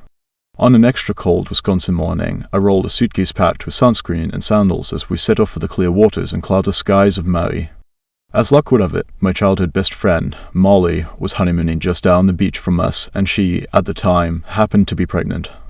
We were sitting in chairs poolside eating nachos and talking about my period, which was apparently lost to sea when she randomly blurted out, "Jen, I think you're pregnant." She had quickly become an authority on pregnancy, being pregnant herself, and her senses were pointing to a possibility I naively hadn't even considered. I had chalked up my lateness to stress, getting off birth control after a decade of being on it, or something funky with the moon and the tides. Once Molly dropped that thought into my head, I couldn't shake it. That night on our way to a luau where my ties would be served aplenty, our crew swooped into a Hawaiian convenience store to get a pregnancy test. Next stop, public restroom. Before I could even finish saying the words 2 double lines, Molly had kicked in the door of my stall and started screaming. Drew was standing outside, and I'm fairly certain he was frightened over the commotion. But Molly's intuition was right. I was pregnant. After we exited the bathroom and simultaneously told Drew and Molly's husband the news, we had just a minute to compose ourselves before we were given our table assignments for the feast we were about to enjoy. We quickly ran to the beach, put our toes in the sand, and took photos, looking shocked and holding the positive pregnancy test I had just peed on. Me and my floral wrap with tears in my eyes, through with a look that can only be described as excited surprise. There was these moments of unconscious bliss that still bring me back to that day, a feeling I will never forget. That night we celebrated I'll take a Mai Tai, make it a virgin, and I slowly started to process what this news meant. While the dancers swayed on the stage and shared their Polynesian culture and history with eager onlookers, my mind couldn't help but wonder. A baby was coming. I looked down. It was already here. Right there, inches away from my fingers that were touching my belly. I remember thinking that if this night was just a dream, it was a really good one. We crawled out of the hotel bed the next day with an "is this actually happening?" hangover. I took another pregnancy test just to be extra sure I wasn't dreaming, and sure enough, I was still pregnant. I called my parents, then my sister, and as I was telling my sister the happy news, my brain took an unexpected turn mid-thought. Perhaps it was morbid honesty, perhaps fear. I said to her, if we lose this baby, if something goes wrong, I want to share it with the world. It's important that this little life means something. Even now, my sister remembers being caught off guard by that remark in what should have been a high-key, full of giggles and all, celebratory time. For me, that first seed of doubt might have been a hint I did, in fact, have a maternal instinct after all. While I calculated the due date and signed up for all the apps, I also had a keen awareness that not every pregnancy leads to a baby. We returned from Hawaii in a state of bliss. In every direction I looked, I was pulled to thoughts of motherhood. I watched a young family at the airport and looked at them longingly, imagining our life just 1 year from then. My eyes lingered on the tacky onesies in the souvenir shops, smiling at how tiny they were. I told the woman sitting next to me on the plane that I was pregnant and a little more sis, just proud to utter the words, "I am pregnant." It's hard to describe if you've never experienced it, but the second I saw those 2 lines, my life changed. I'd heard it before, but experiencing it really sealed the deal. In my heart, I immediately became a mother, my needs secondary to the poppy seed-sized life I was growing. I became the kind of pregnant person who stopped eating tuna on the spot and went for the organic smoothie. The mother who opted out of the hot tub and steam room, and the one who wouldn't dare take a sip of wine no matter what the internet says is okay. I wanted to make sure I was doing everything right by the book. I dove headfirst into the visions of motherhood, starting a Pinterest board for our future nursery, downloading a baby name app, and signing up for all of the things that tell you a play-by-play of every day as a pregnant person. My baby is a pinto bean now, and I can't wait for it to be a grapefruit, but not super stoked on the melon-sized part. My brain was occupied with thoughts of the future, my life expanding for the first time beyond my own existence. And as much as I want to keep unfurling this first-time pregnancy experience for you, I can't. The rest of this particular story is mostly just the hard parts. Numerous doctors' visits, blood tests, and ultrasound where Drew fainted, and then bad news. I heard the words, "I'm sorry, there is no heartbeat." There was a surgery that left me feeling emptier than I ever knew possible. There was a devastation that is hard to understand unless you've experienced it for yourself. We had lost our baby. The aftermath ravaged me in ways I could have never guessed. I was angry. I was disappointed. I was confused. I lost the will to hold tight to a vision that had consumed me, and I buried myself in anything that could drown out my desires.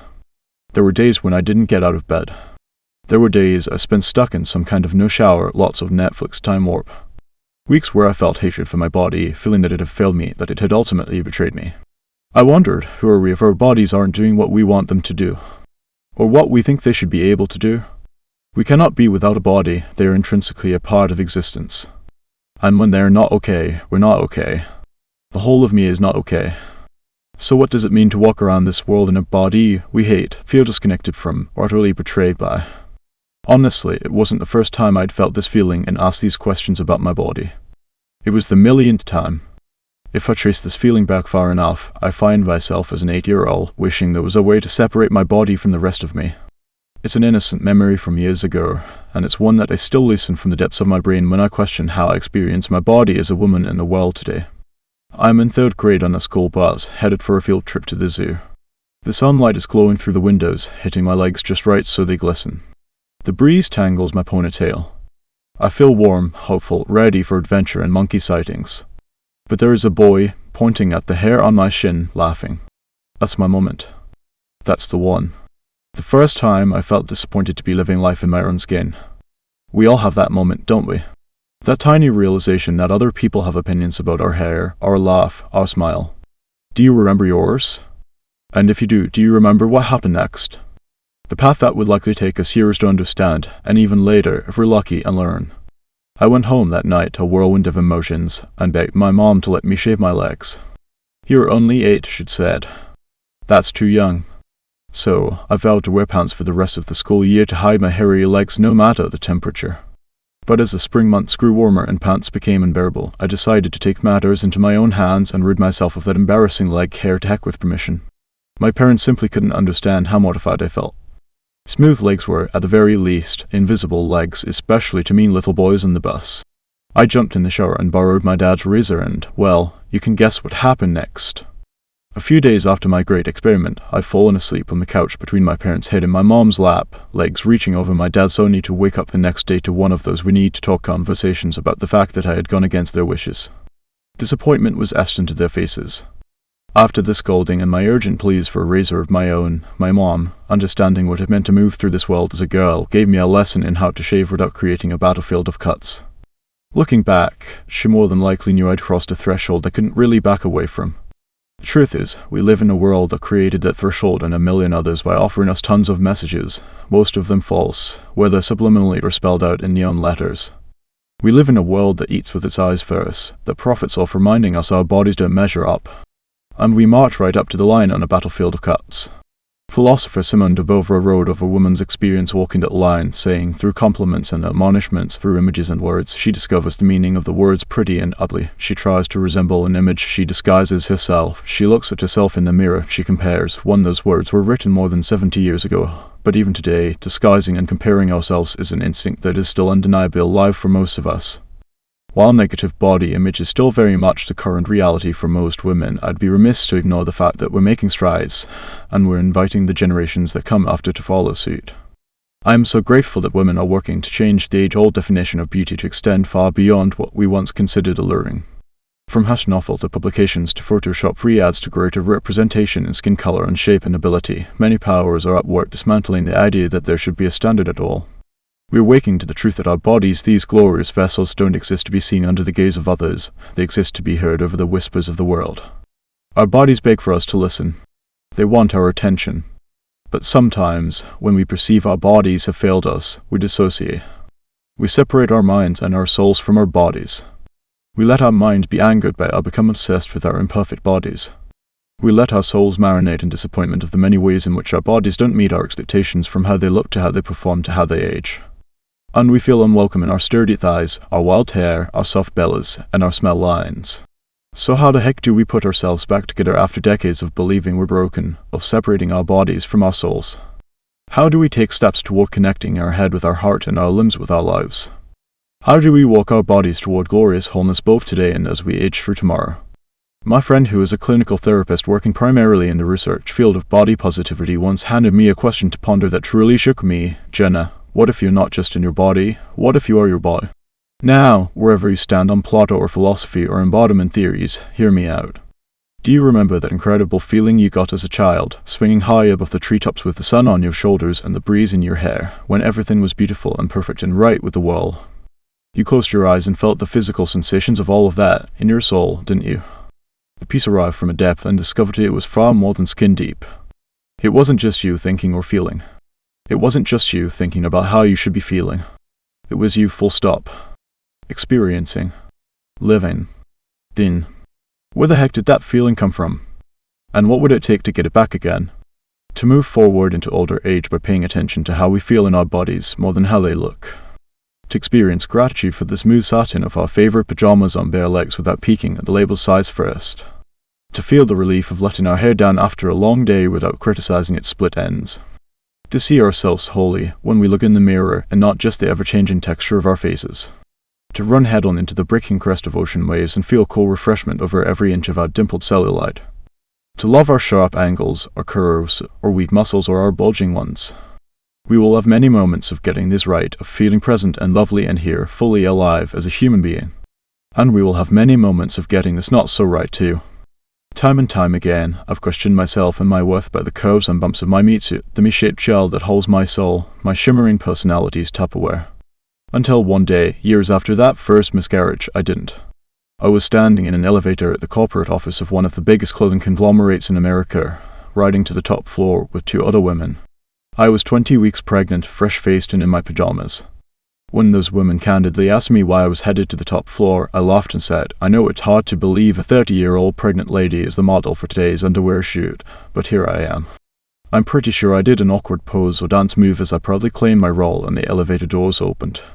From the moment I walked into the studio, I was met with massive editorial photos of beautiful models, a gorgeous receptionist directing traffic, and cushy chairs in the waiting area. Let me tell you, this showing up as the talent for a photo shoot in your pajamas, barefaced with your melasma showing, and your baby belly poking out from under your t-shirt is definitely a look. But on my journey to finally get to a place where motherhood would happen for me, I dropped all the things that had once worried me, the broken up skin, the weight gain, the stretch marks, and saw them all as signs of my miracle. Ask anyone waiting for a child, fighting for their health, or healing from a traumatic journey, and I think they'd tell you they'd take any and all of the scars, reshaping, and indentations if it meant receiving their own miracle. Those women in the elevator had no clue of all the things that had led me to that long ride up to the top floor. It would have been easy for me to disqualify myself from that moment, from that entire experience, just as easy as anyone watching would have raised an eyebrow. But I stood there, feet planted, with the feeling that I 100% belonged in that moment. A feeling that all of the things that had led up to that day, the things they couldn't see with the naked eye, had prepared me to stand on set, a hand resting on my baby bump, a leaf blower giving my hair that perfect windblown look, wearing a cute ribbed underwear set with pride. It didn't matter if anyone else saw the miracle in motion, I had lived it and I felt it. And yet here we are, staring at that body in the mirror and wondering when we'll feel proud of it. We're all grown up and missing opportunities left and right because we don't like how we appear when we show up. We feel disconnected from the person we see in our reflection, our photos, and the voices coming out of our mouths. We're uncomfortable with being seen as we are, especially when we can slap a filter on it or hide behind a digital screen. We still daydream about trading bodies, even entire lives, with someone else. Wasting precious time wishing and waiting to become someone we're not means we're missing what's right in front of us. You are your own miracle in motion. No matter what you've gone through, take a moment to stop and pause on that preposition through. We've all heard that line that everyone is going through something. Through it is a powerful word because it means you didn't stop at the front door, the starting line, the opening scene. You went through, beyond, and forward to whatever came next. And your body came with you. It carries the same stories you do. In fact, it's how you move through it all. The sweat, the tears, the muscles in your legs helping you pull yourself up off the floor. The mind that says, no matter how I'm feeling, I will also keep pumping blood to all the right spots. Your 5th grade science teacher wasn't kidding. Your body works hard for you. I'd even go so far as to say it loves you, so it matters that we work hard to love it right back. We all want to experience the wholeness of life, but so many of us refuse to accept the wholeness of ourselves. Sometimes, when I get caught up in the spin cycle of ignoring or belittling my body, I try to trick my friend recommends calling my body by name. I know that sounds a little too simple and probably a lot too spiritual with mama, but it helps to cross the mental bridge of looking at my body as this thing I'm stuck with that's part of me, and instead realizing it's this thing that is me. It's Jenna, and I'm Jenna. The Jenna that winces from the bite of a lemon, that laughs loudly at a toddler's knock-knock joke, that cries during the insurance commercial, you know, the one that always carries a set of tweezers to pluck away at its stray chin hair. We're the same. We're one. We're in this thing together. Whether it was messaging that hit you as a little girl, a marketing campaign targeting the things you desperately want to change, or the seemingly innocuous habit of letting every Instagram story play out like it's a reel of reality, our lives are filled with reminders that we are too much and not enough. Something tells me we don't need the world to remind us of the things we think about on repeat each day, but it does. Chances are, if you're a living, breathing human being, at some point in time, you felt disappointed in your body too. Maybe you didn't experience a miscarriage, maybe the shame, hatred, or guilt slipped into your life in a different way. Through your perceived flaws or imperfections, through the added weight or the stretch marks or the aging elbows, through the stray hairs or bumpy skin, whatever it is for you. I know I'm not the only one who has felt uncomfortable, unacceptable, or misunderstood in my body. Our bodies aren't personality Tupperware, waiting to be shoved and stacked and squeezed into smaller spaces. Our bodies are soft, uniquely shaped, hairy-legged beings that need wide, vast space to breathe dreams. To live long, to leave legacies. To do the work that ignites us in any and every way. To rest and enjoy what we've earned. To heal. And our job is to listen to what our body is telling us. The problem is that most of the conversations we have with our bodies are simply us telling them what we want them to do, what we wish was different about them, or why they are not good enough. When you think about these conversations, they aren't really conversations at all. They are one-sided monologues rooted mainly in what we want things to look like. Instead, ask yourself things like, how do I feel? How can I move in a way that celebrates my body? Where am I lacking? What am I craving? How can I be one with my body? When we can stop dictating and start conversing with our body like a trusted friend and ally, not just speaking at it, but asking it to speak to us, we can start to lean into the cues, signals, and requests it is begging us to notice as we move through our busy lives. If we truly want to live a life of enrichment, of fully loving ourselves, others, and this world, we have to know ourselves. And to know ourselves, we have to know our bodies, how they feel, how they move, how they wander and leap and change and age in such gloriously unexpected ways. What does your body want to do? What is it itching to try? Do you want to climb Kilimanjaro? Be a surrogate? Build a tiny house? Learn to cook stracciatella? What are your taste buds yearning for today, right this very moment? What are your hands asking for you to let go of, to pick back up, to carry for a friend? Where do your legs want to take you? Your body knows. You know. And it's time to listen. Ain't married to Mr. Six-Pack, how to speak to yourself. What I know for sure is that speaking your truth is the most powerful tool we all have. Oprah Winfrey. Here's what I want to tell you about self-love. After tuning your ears to what your body is offering up and closing your eyes to what the world thinks of your good and gilded shell, the real challenge awaits. When it comes to loving our bodies, we can't stop at just listening to them. That's only the beginning. What completes the work is when we stand up for them. During my season of healing from that miscarriage, I soaked up every ounce of time I could with the women with whom I had formed a sisterhood. On one particular night, we planned to meet at the local Irish pub, and I was doing that thing where you sit in the car until you see your first friend rush so you don't have to sit in the corner booth alone. As I passed the time scrolling on my phone, I realized I hadn't posted anything on Instagram that day. I opened my camera roll, gave it a few thumb scrolls, and landed on a photo from Hawaii. Drew and I standing smiling in our bathing suits. I was feeling a little spicy that night and quickly typed up a caption that was essentially a response to a troll comment I'd received earlier in my direct messages, wondering how I, a curvy woman, had managed to land a guy like Drew. Her words, not mine. I'm using a heavy coating of mental quotation marks here because these seemingly harmless words often carry connotations that aren't so empowering. For reference, if you've never seen him, Drew is a knockout. He's chiseled and tan with a megawatt smile. You can literally feel his warmth just by staring at him. He also has a six-pack. And I don't. In the troll's eyes, we didn't add up. We were mismatched. Trust me, I was no stranger to criticism. Over the years, I expanded from only sharing my photography or my work to letting people into more than just the results of my professional life. I wanted my feed to be real, not solely a highlight reel like we were all too tired of seeing anyway. So, I opened up about my struggles with my body, I shared about my miscarriage, I talked about the challenges of running a business, and I posted about throw pillows. I told myself that I could share the things that delighted me, that were honest about my life. even if the topics weren't screaming with inspiration or positivity. My feed was an extension and an expression of my life. And since I didn't post just the good stuff, I opened myself up for feedback and thus, criticism too. I had gotten good at ignoring it, but that night, in my rush, I typed in apologetically what I had really wanted to say about my worth, my body, and my marriage. I hit publish before I had the chance to censor my thoughts. The photo might have had a filter, but my words definitely did not. Someone once slid into my DM and told me they couldn't believe I had managed to land a guy as good looking as Drew. I'll be honest that I was taken aback. Part of my insecurity with my body is stemmed around being married to Mr. Six-Pack himself. Why should I, a curvy girl, get him? I feel unworthy and I write narratives in my head that because I am not thin, I don't deserve him. This man has embraced every curve, every dimple, pound and pimple for the last 10 years and has always reminded me that I am beautiful even when my inner dialogue doesn't match. So yes, my thighs kiss, my arms are big, and my bum is bumpy, but there is just more of me for him to love, and I chose a man that could handle all of that and so much more. I'm so much more than my body, so is he, and so are you. I hit post and dropped my phone into the abyss of my purse before enjoying some sweet potato fries and conversation in a corner booth at the pub with my gals. Once home, I checked my feed once more before brushing my teeth and falling into bed. I could tell the post was resonating with my community, but didn't yet realize just how much further it would spread. By the next morning, I had emails from Yahoo, Daily Mail, and other news media outlets requesting interviews and information. I checked my Instagram messages, and it's like my phone had sprung a full-blown notification leak. The likes and comments, both positive and not so positive, flew in at a faster rate than I had ever seen on anything I shared before.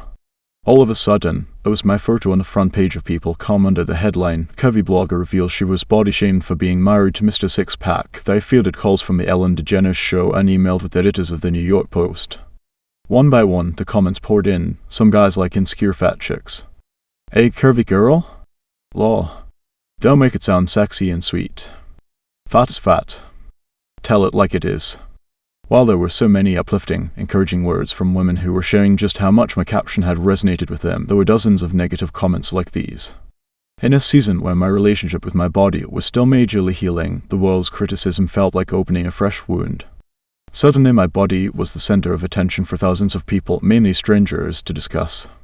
There I was, caught in the windstorm, totally unprepared. The truth about going viral is that it's uncontrollable by nature. Rapidly spreading. A contagious force. It can't be stopped. In fact, it's possible that the more you try to contain it, the more viral it becomes. Even if you've never experienced that level of judgment, I know that your words to yourself can be just as viral and carry just as much vitriol. Whether or not you've been on the front page of People.com, you've likely found yourself spinning in your own criticism cyclone. I hate the way my eyes wrinkle, my nose is crooked, it's all I see when I look in the mirror, my arms jiggle when I wave. Have we invented a new way to wave yet? Maybe I'm a winker now. Criticism is contagious. Have you ever sat at a table and like a domino, one person mentions something about their body and all of a sudden the entire conversation is a symphony of trying to combat someone else's self-criticism by queuing up the things we hate about ourselves? Talk about fighting fire with gasoline. That same fire can spread just as destructively inside too, unless we work to tame it with our inner narrative. So how do we do that? How do we course correct the thoughts that consume us? Changing the negative voice that constantly dribbles out at all of us from the world's speakers and most importantly our own is a sort of revolution. That means the first step is one we make with our own true feet. It starts at home, between the real you and those versions of yourself you've been trying to squeeze into over the years. Between the mouth speaking the words and the heart that wants to start believing them. If you want to heal, you must look in the mirror each day and make a choice. How you rise up to your battles is linked to the kind of warrior you believe you are. Out of every battle you will face, I can promise you that how you respond to the challenge is affected by how you view yourself. Yes, the leading role of your life is meant only for you, but you have to be willing to accept the part. You have to believe it belongs to you and only you. You have to suit up your way day after day and own it with confidence. You have to ask yourself, who am I really? In the midst of my own viral moment, as soon as I asked myself the question, I knew what to do next. I kicked my positive self-talk into high gear. I stopped reading the comments lesson number 1, always and forever, and I went on a walk to think through my next move. I wanted to normalize that such a love or conquering of insecurity could ever exist. I wanted to put my piece out into the world as a radical response to the ones who doubted that two people could love each other regardless of how they look. I understand the doubt. I am painfully familiar with it. I live with it. And while I knew I'd be speaking from within a body that isn't the highest on the marginalized bodies list, not by a long shot, I felt hope that maybe there was a message in this rehearsal. After pausing to consider what I most wanted to share, it occurred to me that so many of the upsetting comments were reflections of the commenter's own doubts about their value, their worthiness to be loved, appreciated, accepted, adored, wanted, celebrated, believed. I couldn't possibly respond to all of these humans, and I knew I didn't actually need to do that. I needed to respond for myself. And for anyone else who might be looking for the truth, so they could see me owning it, even in the face of people whose minds I might not ever be able to change. My fingers flew across the keyboard as fast as possible, and I hit send on something short, honest, and in a moment. We've spent the last few days reeling at the fact that society believes that seeing two people who happen to have different body types in love is newsworthy. I am not defined by titles like curvy or plus size. Drew is not defined by Mr. Six-Pack. Our story has held ups and downs, love and loss, and we've chosen to show up and turn the mess into our message. Because we believe the world is hungry for real, and going viral has proven that. In my own way, and truly for myself, I stepped up to the plate and swung. I reclaimed the narrative. I'd forgiven my body for many things I'd once framed as betrayals, whether hairy legs or irregular ovulation cycles, and it was time for my words and actions to reflect that. I wanted to completely transform not just how I thought about my body, but how I utilized it, strengthened it, and celebrated it unashamedly. Out loud. No more blame. No more if only this were different. No more tusks in the mirror or anywhere else for that matter. Body acceptance was daily, brutal work I had been invested in thankfully before this viral moment. It involved a lot of paying attention to and redirecting my thoughts as I explored the way I spoke to myself and the way I spoke about myself. But over time, that work became evident in my words, my thought processes, my decisions, and now to the world. In a season full of transition and loss, in a time we were trying to conceive the child we had longed for, reframing my words and perceptions about myself was the only thing that carried me through. Coming to terms with things I couldn't control, from fertility to internet feedback, meant fighting every lie with a hard-fought truth. Cleaning up my self-talk saved me. Having this gentleness of myself still saves me often and swiftly. I invite you to try it. Science does too. Psychologists have been gushing for ages about how powerful our own words are to our self-worth, our healing, our joy, and our coping. Research suggests that positive self-talk can help you approach challenges and stressful situations with a more open and optimistic mindset. The more optimistic our words become, the more optimistic our minds become.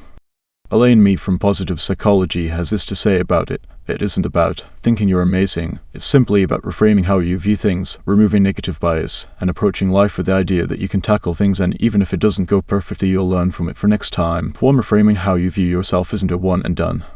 Insecurities like to get a long-term foothold, working their way into our minds and sounding a lot like truth. It's easy to mistake that voice of negativity for our own, sounding like our inner mean girl.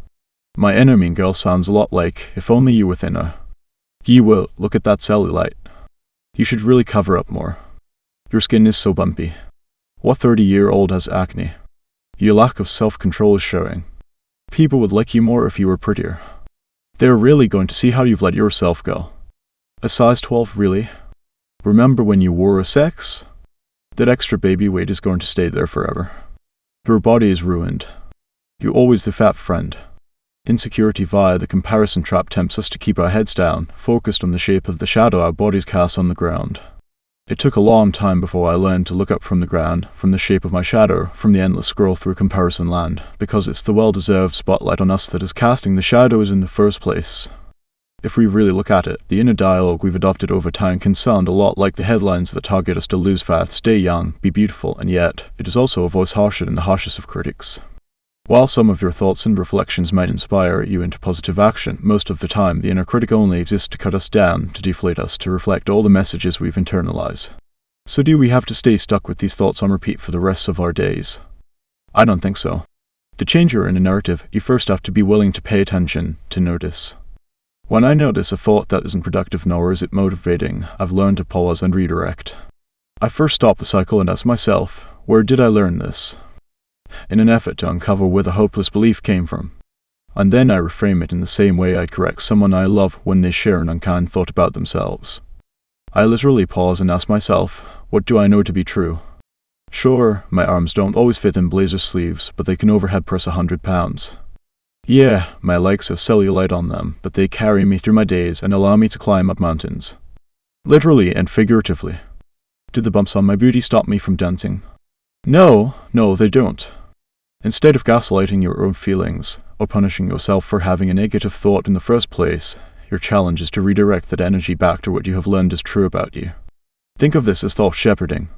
Every gentle nudge back to truth, back to what you know is good about yourself, helps your brain learn new boundaries. In your practice of consistent redirection, your mental dialogue will begin to change the tone of its voice. You're literally rewiring the connections of your brain. I don't look in the mirror and think, I am perfect. That's not me. It's not who I want or expect myself to be. That's still projecting a societal expectation of who I ought to be in order to deserve love, happiness, recognition, and all the other good things. I don't even look in the mirror and think, well, Drew thinks I'm hot. I'm not validated or valued simply because of someone else's approval, even though, yes, he does think I'm liquid hot ma'am.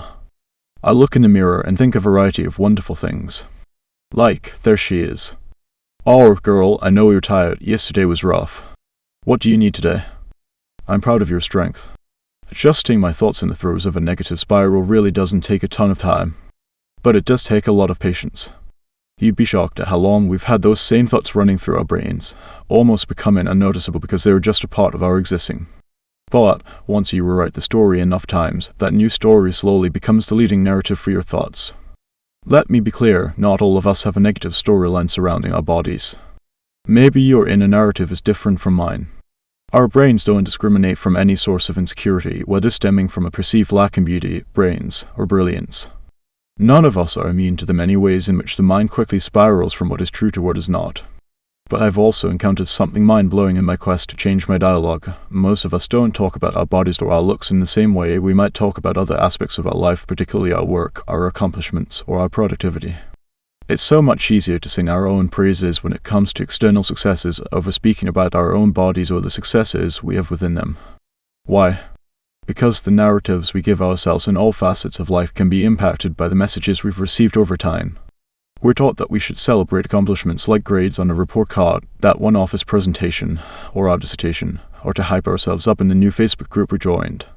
We accept praise in the forms of accolade or work milestones, but on the flip side, we deflect when someone gives us a compliment on an outfit or comments on our beauty. As little girls, people commented often on our appearance, but as we grew into adults, we started dropping the cute and pretty and started leaning on titles, diplomas, or achievements that show our worth beyond what meets the eye. It's like on our quest to prove we have brains over our beauty, we forgot that these two are not at odds with each other. We can be both brilliant and beautiful and a million things in between.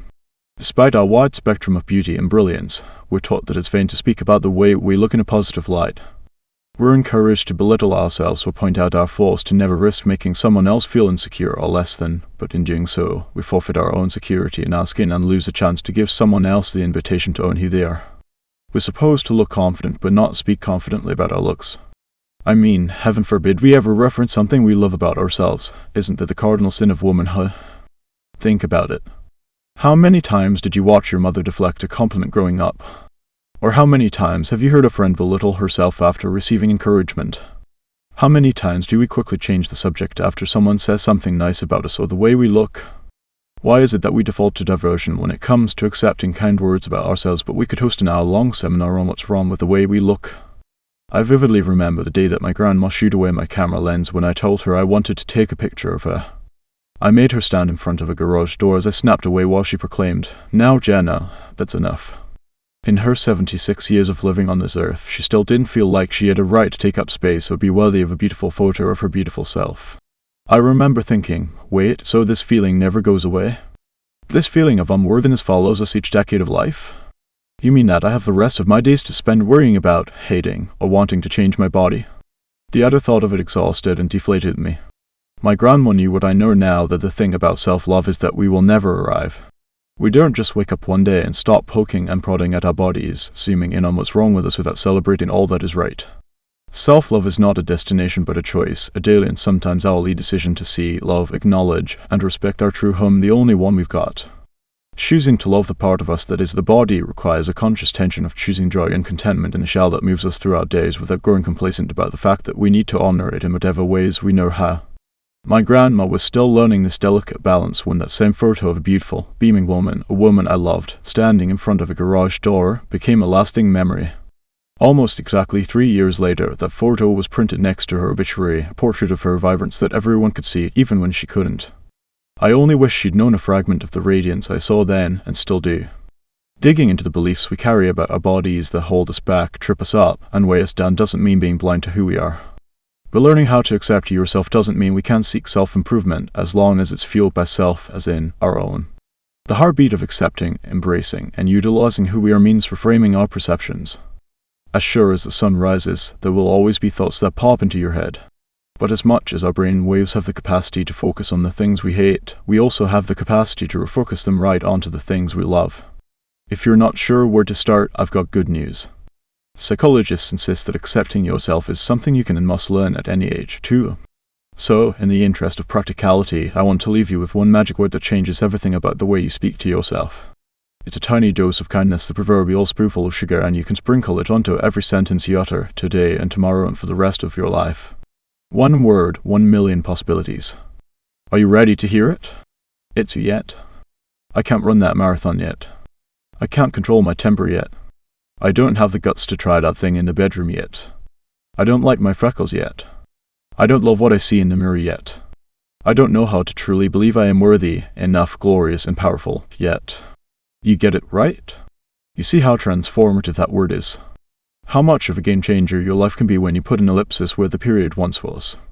How every slapdash, bone-chilling, head-swimming dream can feel within your reach after just 3 bold letters and a believing mind. Try it. Shout it out loud. Right this sec. Yet after it. 9 vision fulfilled, how to make no LET your dreams come true. The vision is always for the appointed time. Be patient, prayerful, and wait for the fulfillment of your visions. The Layla gift Yakida. If you've been paying attention to the words in this book, you'll have realized something profound. Dreams expand. Not only do they themselves expand, but they influence other parts of your life to do the same. I'd even say that dreams help expand everything. Nothing goes untouched. They expand our hopes for our future. They expand our creative ventures. They expand our passion and our empathy and our intuition. And, as much as I'd love to tell you otherwise, we both know the truth, they also expand our fear. It was in Hawaii once again, and 1 year later, that I learned of my second pregnancy. Even though I ran to Target and picked up a cute baby outfit so we could take pictures the day we discovered I was pregnant, it would take the rest of our trip for me to feel anything other than cautious, to accept any future other than a guarded one.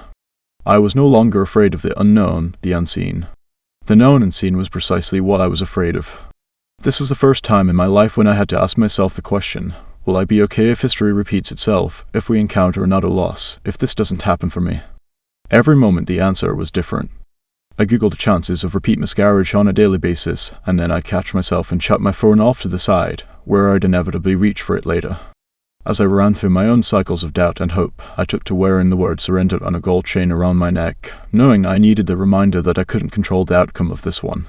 Most days I didn't want to see that word dangling around my neck. I didn't want to have to surrender anything. We arrived home from Hawaii and scheduled a doctor's appointment right away.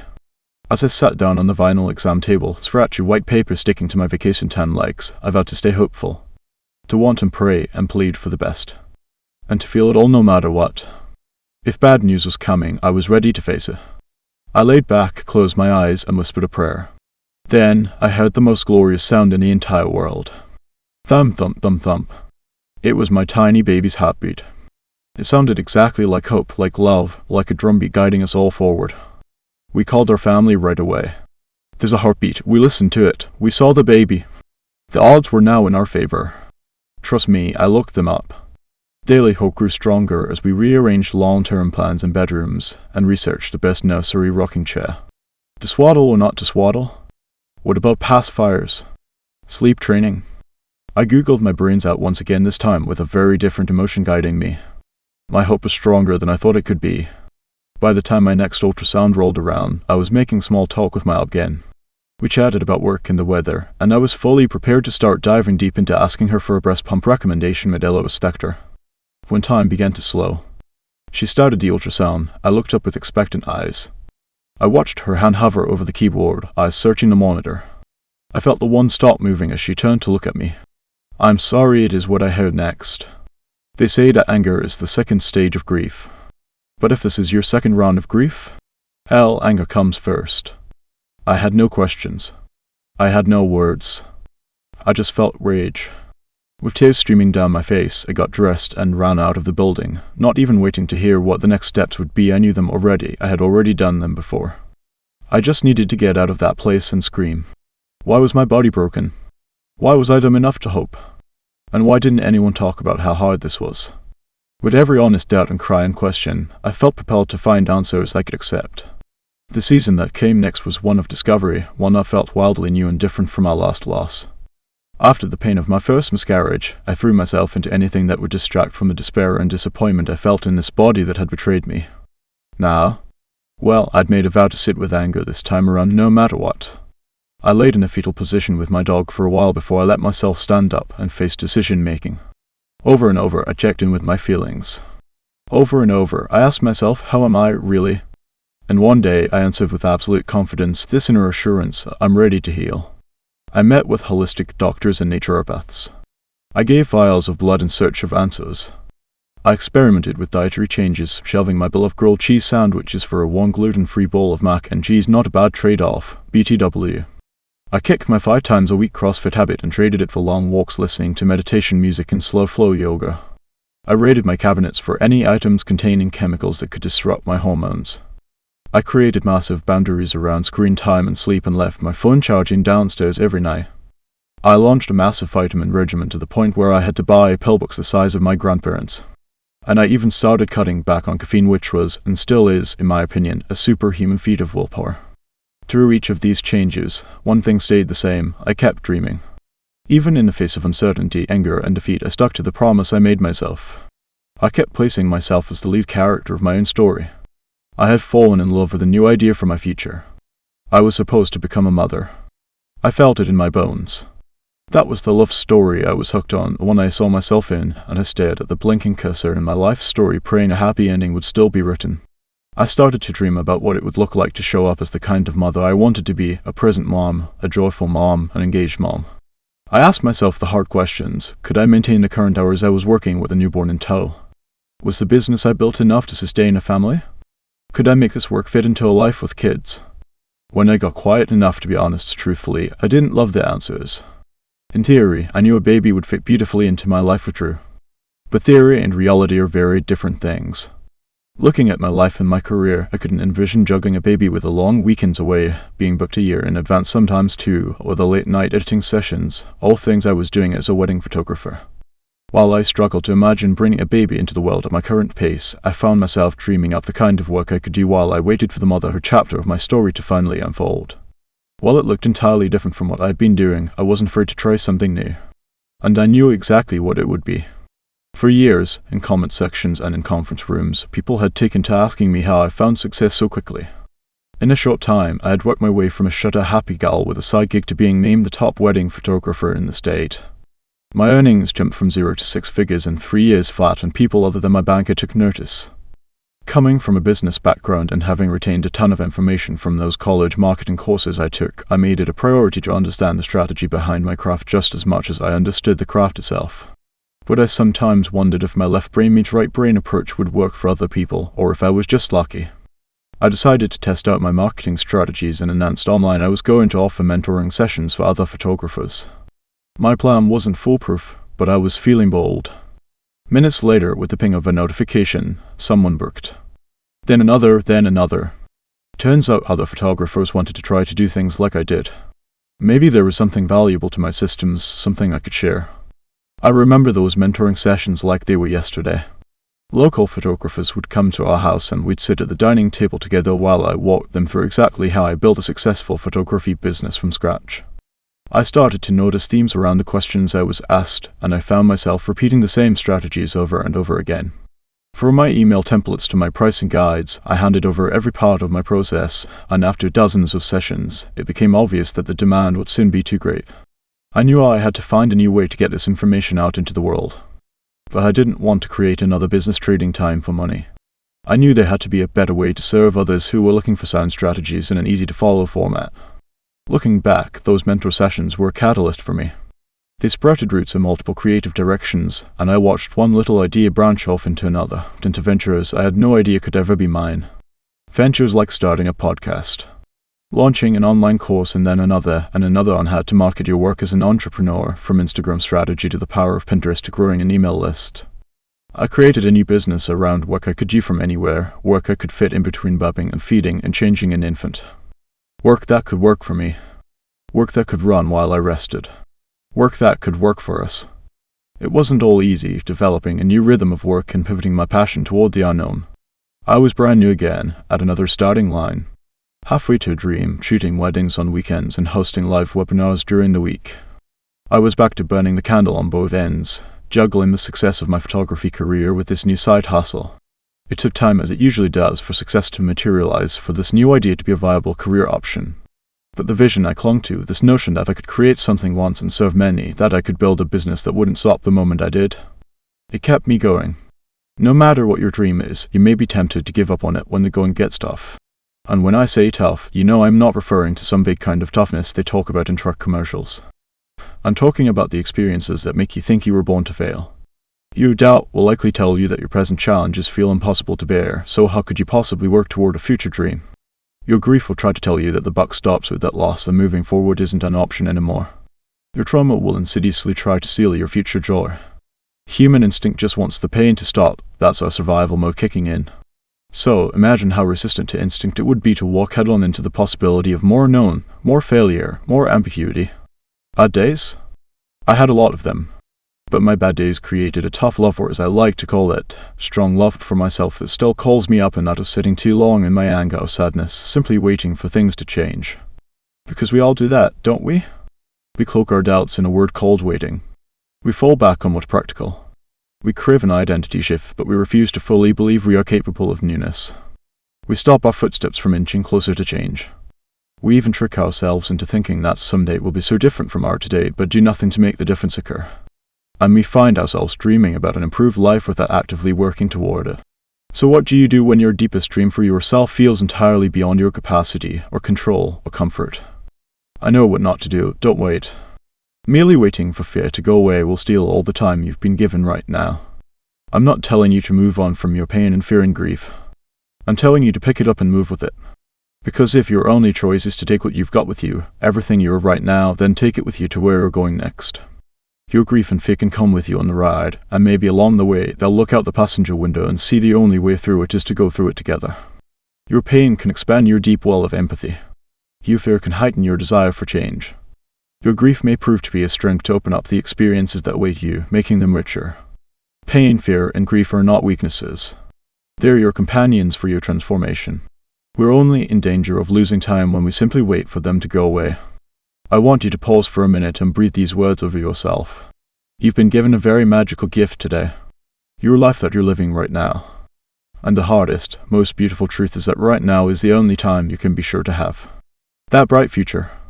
I want it. And I want you to have it. But creating it starts right now, and it starts in your mind. Building your future begins with visualizing yourself going through the motions of what it takes to succeed, whatever that looks like for you. Psychotherapist Amy Morin writes, "The way you think is important. It affects how you feel and how you behave, but positive thinking only works when it's combined with positive action. One belief pairs well with a glass of behavior." Which means that whoever first told you practice makes perfect definitely meant well, but misspoke. I think practice makes power, meaning the action of stepping into the patterns of a life you want is the only way to create it. Set aside the patterns of the life you have and focus on the patterns of the life you want. Let's say you want to revitalize a particular relationship. What choices would the revitalized version of yourself make? What rhythms would already be part of your life if the relationship were already at its most vibrant and connected state? Leaving love notes on the dashboard? Splurging for concert tickets to see the band you both love? Clearing your afternoon to bake a favorite dessert? Sending an encouraging voice text in the middle of the day? By living as if you've already established these habits, these small rhythms and daily choices, you're moving that far off goal into real life action today. You're pulling the dream closer to yourself instead of pushing yourself closer to the dream. Can you see how different that feels? Sometimes we can take on this change all by ourselves. But other times we need help. I know I did. I desperately needed someone other than myself who I could rely on to shoulder the burden of unpacking my grief. Someone to be a vessel that I wouldn't feel sorry for pouring out my feelings into. In the throes of getting honest about my fertility struggles and open about my experiences, I received a message from a stranger who had also been through similar miscarriages. "I want to help," she said. Can we meet virtually for 6 weeks? Her name was Erin Trillor, and her own experience with loss had fueled a passion for helping women cope and heal in healthier ways. Week after week, we'd connect.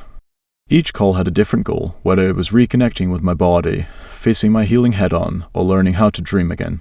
Over the phone, Erin would walk me through as I performed a body scan, prompting me to describe my grief, what it felt like, where it lived, where I was carrying it. Over and over, we'd uncover lies that had taken root, beliefs that felt limiting, thoughts surrounding my life that no longer served me. Each week, though tempted to skip the hard work, I'd take a deep breath and answer her call when it came, and at the end of the hour I'd wipe my tear-stained cheeks and get back to work. During one of our sessions, she led me through a transformative visualization exercise. You know those instances where you know your life was just changed. The kind of experiences that create a chasm where you can clearly see it before and after. Well, this was one of those. I remember sitting in my blue armchair, her voice inviting me to turn up my intuition like a dial on the radio. I remember her telling me to imagine a life that was different, a life where my vision was fulfilled. I remember closing my eyes, letting myself go there, even though it was painful. I remember the silence over the line as the exercise ended, needing a few minutes to sit with everything I saw for myself and for my life. When I finally felt ready to continue the session, she asked me to describe my most vibrant version of myself. Close your eyes, she said. Tell me everything you see. I was smiling, wearing a white linen top and Madewell jeans. I was barefoot, standing on a push and rug at the kitchen sink washing a spatula, and in the background I could hear a little girl giggling as she and her daddy shared pancakes off the same plate. The dogs were begging underneath her chair, waiting for a crumb or an entire pancake to drop. There was faint, happy music playing in the background. I felt the tears trickle from my cheeks down my neck as I shared this vision.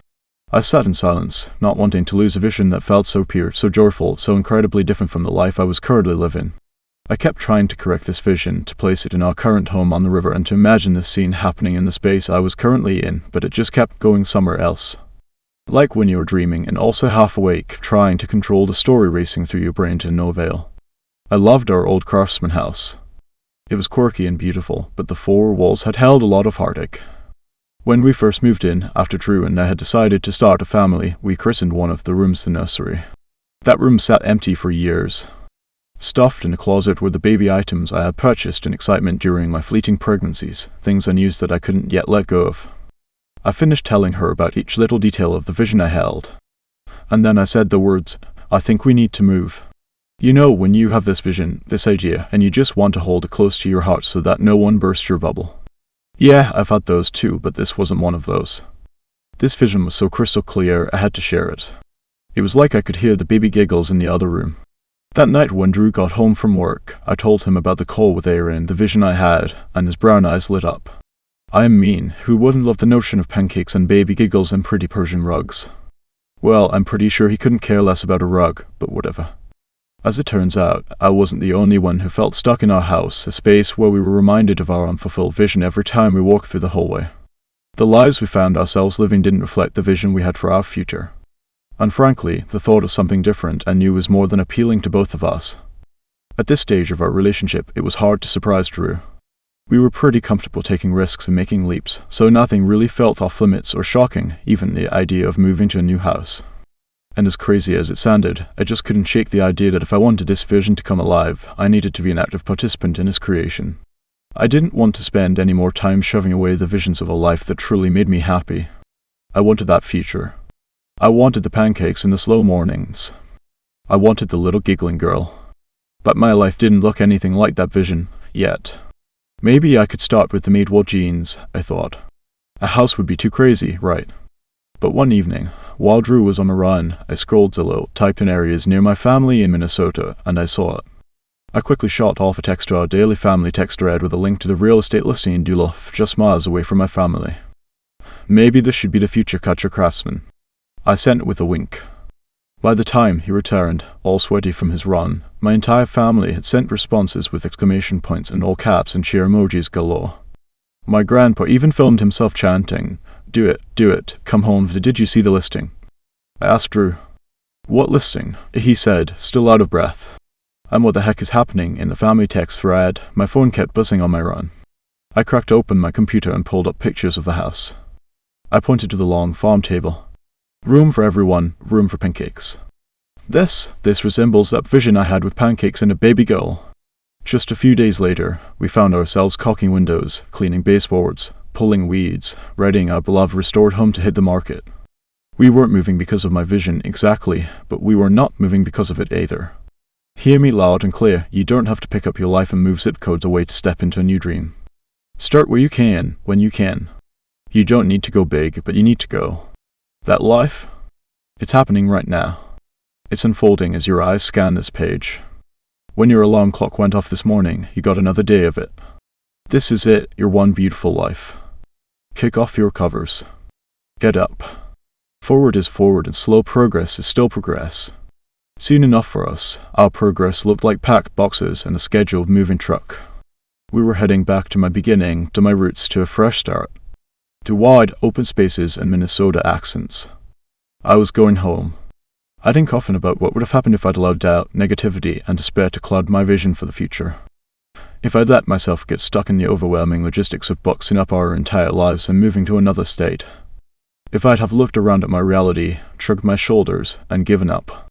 Would I have found myself on moving day, just a few short months later, unrolling a Persian runner into the kitchen of our New Toss, Minnesota house? Would I have found myself suddenly nauseous, unwrapping a pregnancy test, calling for Drew to find a roll of toilet paper in one of the boxes stacked by the front door? Would I have shimmered back into those Mabel jeans, emerged from the bathroom, and gleefully held up 2 pink lines for Mr. Six-Pack to see? Her name is Kamai Kate, also known as Coco. She has 10 fingers and 10 toes and furrows her brow at bedtime. She's everything we dreamed of, our third time's the charm, our firstborn rainbow. Her name means hero. When I look at her, I understand the truth, she saved us all. 2 back-to-back losses in a 3-year period with a lot of suffering passed us by before the day came when I stopped holding my breath. The day we held our wiggly little miracle in our arms. The day I understood the most profound lesson of all, the season of waiting was just as important as what we were waiting for. I felt the profound, inexplicable weight of those words that day and every day since. Sometimes I close my eyes and remember that first pregnancy. I remember Drew and I sitting by the poolside restaurant at the hotel in Hawaii trying to figure out how we would make it all work. How were we going to rearrange our lives to make way for something so massive? Parenthood felt impossibly huge. Like trying to park a boat in a bathtub. Our vision wasn't aligned with our reality, with the logistics of our lives. Drew was working a 9 to 5. I was a full-time, busy photographer working far too many hours. We hardly ever saw family. We ate way too much takeout. We talked about navigating the busy wedding seasons with a newborn, the shifting of client work to accommodate a semblance of a maternity leave. While our hearts were aligned with the vision of our future, the reality of where we were when the test said pregnant didn't accommodate the opportunity for us to be the kind of parents we wanted to be. I often look back on that time, the one of waiting, of questioning, of holding on for dear life. The one where we stayed steadfast with hope and continued to plant the seeds even when we knew the harvest was certainly never promised. Those years in our lives are a critical piece of our story. Each shift and slight evolution of our lives equipped us to be able to enjoy our greatest adventure and gift yet. The pain was worth it. The path held purpose. I can see it now, it was all aligned. Today, we roll out of bed. Drew makes himself a coffee, puts on the kettle for my daily lemon water, and warms up a little milk for Coco. I smile while gazing into the monitor, watching our babbling little miracle wake. I wish I could tell you that I meditate daily or that I get in a 5-mile run before the sun even rises, but I prefer a morning sans shin splints. He hands me my hot lemon water and I smile because, to me, these little gestures are love. We spend a ton of time together, Drew, me, and that sweet little girl who we're about to get out of her crib. We're not in any rush for anything. Our calendar is like the chick's song, Wide Open Spaces. We sleep hard and rest well, tangling up our hands or our legs, and fall back asleep to the sound of white noise on the baby monitor. We live our lives from a place of believing that very few things are urgent, a pace that I've come to love and need. Oh, and if you're wondering, yes, there's a long dining table with room for everyone. Yes, there are white linen tops rarely ironed. Yes, there is quiet music. And yes, most certainly there are pancakes. I pick up my phone, scrolling while I sip, and as I do, a memory pops up in my Facebook timeline, a picture of my corporate office stall with my nameplate and title. It read, Jenna Kutcher, Executive Leader of Human Resources. It certainly was a lot easier to describe who I was and what I did when I had a title that I didn't self-appoint. You know, the one that sounded important. But I know the truth, I miss nothing about that office, that role, or that title. That nameplate is shoved in some closet in a box labeled random things that will probably get tossed someday. And seeing it again recently reminded me not only of how far I've come, but what my life would have looked like had I continued to climb and be the ladder someone else had built in order to feel understood, valuable, and successful. The thing is, our plans never play out exactly the way we expect them to. I've allowed myself to change in ways I could have never imagined, ways I would have never seen coming. I look around me, a sticky high chair, a mug of hot lemon water, a free weekend ahead, and I feel like I'm still trying to take it all in. I'm still processing the last 3 years, let alone the last 3 decades of being alive. I used to think I was supposed to build a life where I would have to hustle first so I could rest later. But I can see now how my visions fulfilled of career, of family, of wholeness have each, slowly and surely, invited me toward a different pace of life, a new way of living. I never dreamed I'd get to spend my days with my husband and my daughter here at home together. Living, working, and playing under the same roof. I couldn't have known my work would revolve around nap times, or that I'd make it a rule to always say yes when I'm asked to go for a walk in the middle of the afternoon. I didn't think success for me would be found in putting my baby to bed every night and being there to wake her up every morning. I never knew that asking myself that one singular question, "How are you, really?" would kick off such a wild and scripted journey. Sometimes answering that question will invite you to stand still right where you are. But other times, your answer will mean moving to where you're not yet, just the smallest step in the direction of your dreams. It will feel like the tiniest amount of progress, but trust me, the expansiveness that will arrive when your path and purpose begin to align will offer a different kind of pace. The sustainable kind. The big picture piece that comes from knowing you're building a life you don't need to run away from. A life that fills you, not depletes you. A life that welcomes you home to yourself. A life you don't have to pretend to enjoy. One weekend, I asked a few of my friends what they would do with their life if they could do or be anything at all if money wasn't a factor. My friend who works in a lab said he'd become a middle school shop teacher. Another friend who works as an event planner admitted she'd love to be a bartender. And my dietitian friend who helps patients with diabetes revealed she'd love to open a bakery.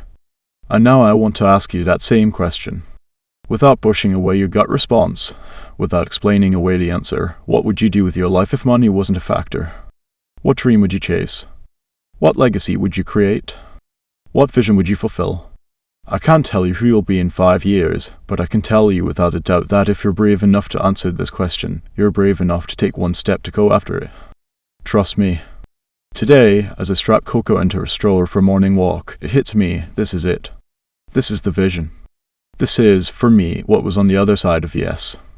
This is the dream I longed for, the one I hoped for, the life I worked for. All of it. There are tantrums and triumphs. There are tears from both laughing and crying. There are moments of healing from the past. Grief still exists. While my path thus far has brought hardship, it's also brought surprise and delight. And snacks, lots of snacks. As we walk down the sidewalk together, the friendly neighbor waves us over to say hello. We stop at a house just as Coco reaches her hands high into the sky, shouting, "Good morning, how are you?" My neighbor laughs. There it is again. That simple question. That eye-opening, heart-bursting, life-changing ask. I look down at my daughter, at her messy tendrils and her dimpled cheeks, and I wait for her to piece together her own words. I know it will take years for her to learn how to answer the question honestly.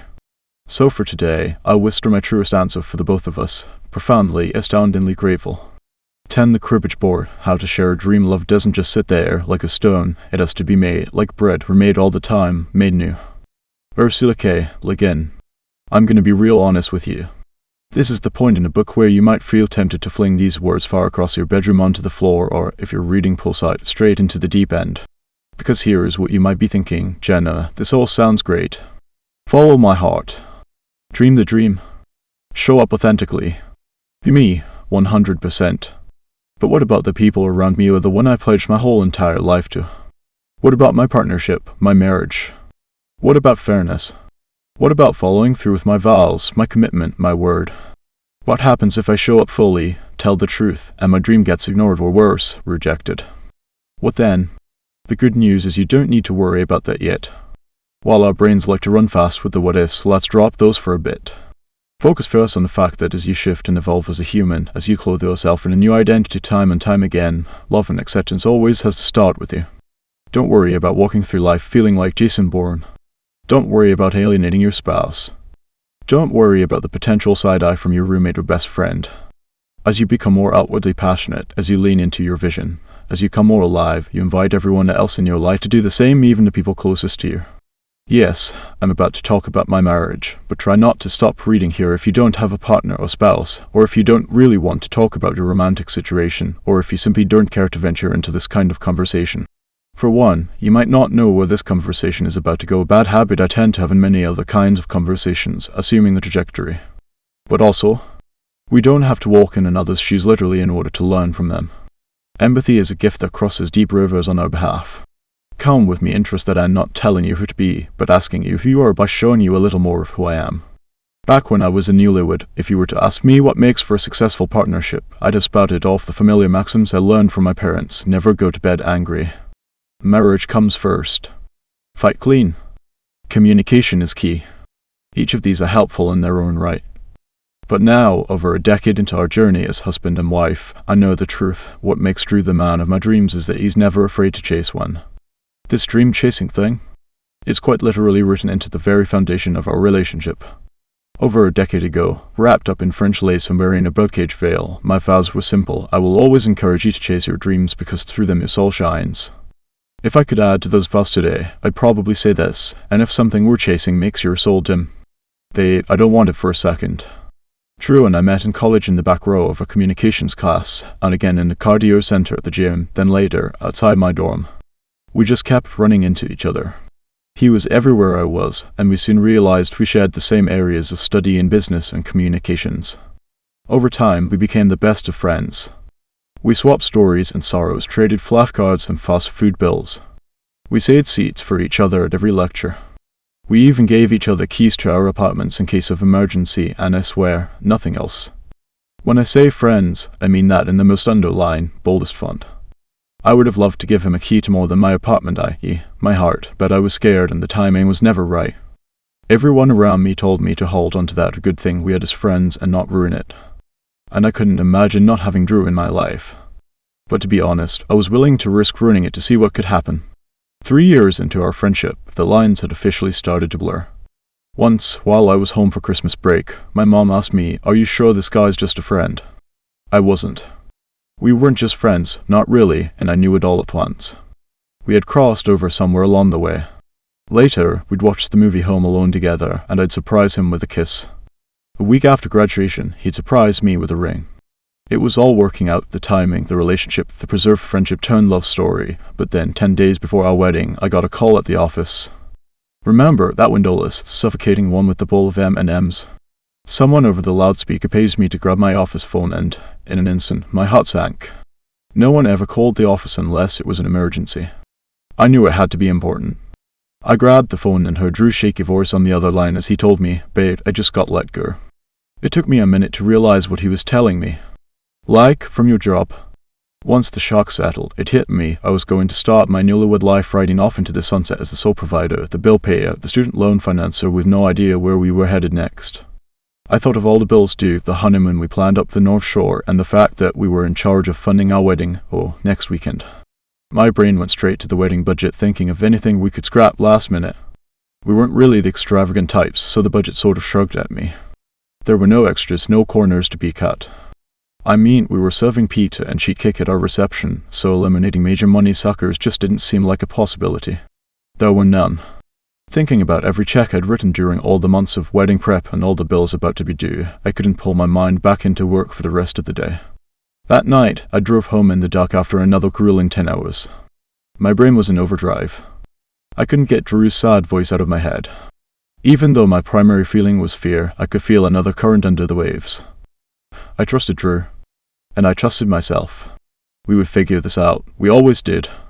After the wedding cake had been sliced and diced, the flower arrangements had wilted, and the pizza gobbled up, save for a few stray crusts, we drove a few hours up the shore of Lake Superior to steal a few days away and to celebrate, regardless of the circumstances.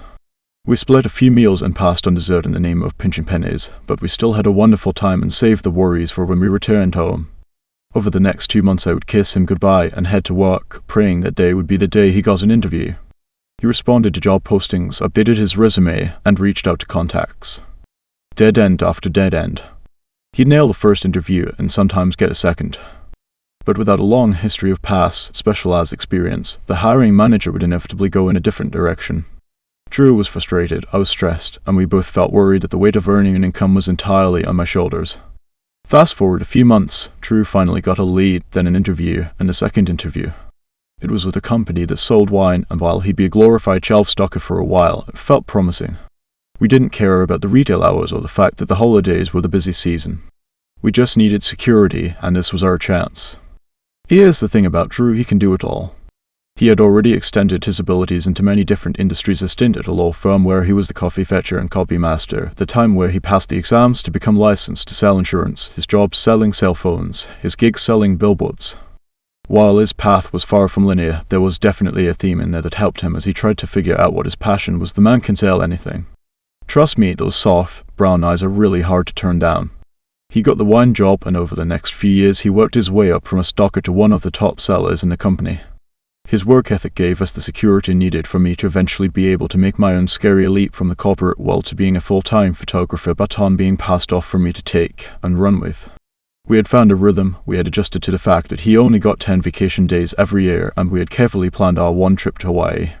Yes, that trip. So, there we sat, positive pregnancy test in hand, still processing all the change, watching the Polynesian dancers, and calculating my likely due date, when his face fell. The baby was due right in the middle of his busy season, the season where you literally couldn't take a day off. The reality hit us that I'd likely be on my own, navigating newborn motherhood, while he ran from grocery store to grocery store stocking wine for the holidays. Was this what we had worked so hard for? As we sat poolside talking about what parenthood could look like for us, and what it could mean for the paths we had chosen, he said something that still surprises me to this day. If I could do anything in the world, I would want to be a stay-at-home dad. It almost felt like a whispered confession. I took a sip of my virgin pina colada and stared at him for a moment. What? Where was this coming from? Was he sure about that statement? Could we actually make it happen? While I did not expect those words, when he said them, I knew he meant them. Truth be told, those words were slightly shocking since we had only just opened our minds to the idea of having children. Growing up in the Midwest, as in many other places, specific gender roles were ingrained in us since the days of playing a house in kindergarten, where the girls would stay in the little Tyke's house while the boys went to work. Could we get past the expectations others held for traditional marriage? And would he really feel fulfilled with his hands in Play-Doh all day? What if he resented me every day as I snuck out to get work done? I mean, there are a lot of people who say they'd like to be stay-at-home parents, but not everyone thrives in that role. But here is the thing about visions and callings, it's not anyone else's job to understand yours. It's no one else's responsibility to know it before you do, give it to you, or figure it out for you. Others can and will help, but the source must be you. Andrew and I committed to keep sharing our visions with one another so that as we learn more about ourselves, we could knit our dreams together to create a single, shared vision. One we were always working toward. One we were chasing together. We knew others might not understand or relate to where we were headed. If someone else didn't see it or get it, it's because they weren't close enough to it, and that was okay. A calling or way you want to live your life is rarely as big and loud as a billboard. It's not always easy to find the right, succinct words to announce or share it. And usually that's because it's something we're still figuring out little by little. Most of us only work that kind of thing out in the arms of intimacy, where we can whisper those confessions, where we can ask the questions, where we can say, "Can I show you another part of me?" Once I started imagining this future life where we would all be together, where Drew would fully step into his days with a kid on his hip as I continued to build my business, I couldn't shake it. He was a natural with kids. I had watched as he transformed from a human who had never held a baby to a man who wasn't afraid to admit that baby shoes were really cute, especially the tiny Nike ones. And he was so good at being our domestic engineer, we had long ago submitted to the fact that he was a way better cook and better at vacuuming than I'd ever be. All carpet lines. As soon as he spoke those words, it's like someone hit play on a movie in my mind. I could see him happy, at peace, fulfilled. And as soon as he handed that little dream over to me, I knew it was now mine, too. A shared goal. Love is so cool. As someone who had been chasing her own dreams for the last few years, I knew what came next. I felt a responsibility, a calling, a commitment. Now that I knew his dream, it was my turn to pass the baton and let him run with it. But there was one small catch, a detail that was missing. Being a stay-at-home parent requires a child. With each loss we endured, I feared he would resent me for ripping his dream away again. His dream had become our dream, but with the particular dream of starting a family, I was, of course, innately involved. It wasn't like the times when Drew would run a race and I would get to be the squealing person with a sign on the sideline shouting some version of "Whoa, you got this, babe." I played a pretty big role in this dream coming to little life. And while I struggled with loss and the betrayal of my body, Drew's struggle was just as deep a dream deferred. An identity left unfulfilled. This is a story about Drew and me, of course, but it's everyone's story, too. The story of how love ties up a bit of our identity with someone else's. The story of what loss looks like when more than one set of hands are holding the ashes. The story of how after holding onto hope, we need to be the ones that are held. Love, loss, faith, this is about all of us, saddling up with whomever we have chosen and riding off into a someday sunset that we can't possibly yet see. But sharing a life with someone is not always sunsets and champagne. There will be times where your partner will bear the brunt of life's burdens, and there will be times when you will. There will be times your souls feel dim, either one of you, or worse, both. There will be times when you get to chase your dream and times when your partner gets to chase theirs. It won't always be equal, it won't always be even, and it won't always be convenient. But here's what I've learned, a wild, expansive love is rarely those things. I know wild and expansive feel like vague words, like descriptions you'd see slapped on a coffee mug or a penny print. But Drew showed me that this kind of love isn't just a phrase you'd find on an Etsy tee. And, more importantly, he showed me what it looks like instead. Drew was stuck in this limbo for 3 years, doing one thing but yearning for another. I knew exactly what that limbo felt like because of my own career path. I had lived it before. Once a dream sticks, there's usually no going back. But instead of complaining or comparing, instead of losing hope or giving up, Drew stuck the hell out of that wine. While, at times, it would have been easy to grovel or pout, he stayed on the path he was on, celebrating the small stuff, showing up day in and day out, and clinging tight to the vision that, like all things, this too was temporary. That our dream would happen. That our time would come. I recognize the season now as one of dual grief, the grief of lost babies, but also lost dreams. And if there is one thing I've learned about grief is that it can look different from person to person, season to season. For us, in our marriage, we approached our grief from separate ends of the spectrum, meeting somewhere in the middle. Drew wanted to fix things and to make everything better. I wanted to curl in the fetal position and cry. Oftentimes, women are born to cast visions and role-play bright futures, like we did when we were 5 and wore lace tablecloths as wedding veils. So, the moment that pregnancy test alerted me we'd be expanding our family, I started to dream forward at hyperspeed. And when we lost our baby, our dream, I grieved the shattered vision of our future family. But Drew, even though he shared that same grief, well, he was more concerned about me. And he let that concern and care guide him to do the simplest thing, and the hardest thing, show up for me and show up at work, all while I couldn't show up for much of anything at all. Showing up for each other, whether as spouses, partners, collaborators, family members, neighbors, or teammates looks a lot like that sometimes. Like swallowing your pride and slinging Pinot. It looks like helping your partner carry sadness, frustration, and anger while you're already dragging your own. It looks like taking turns and chasing goals, both separately and together, knowing the finish line is wherever love happens to land. Maybe you're in a place where it feels impossible to walk each other forward, to shift the weight of the burden and inch your way through it together.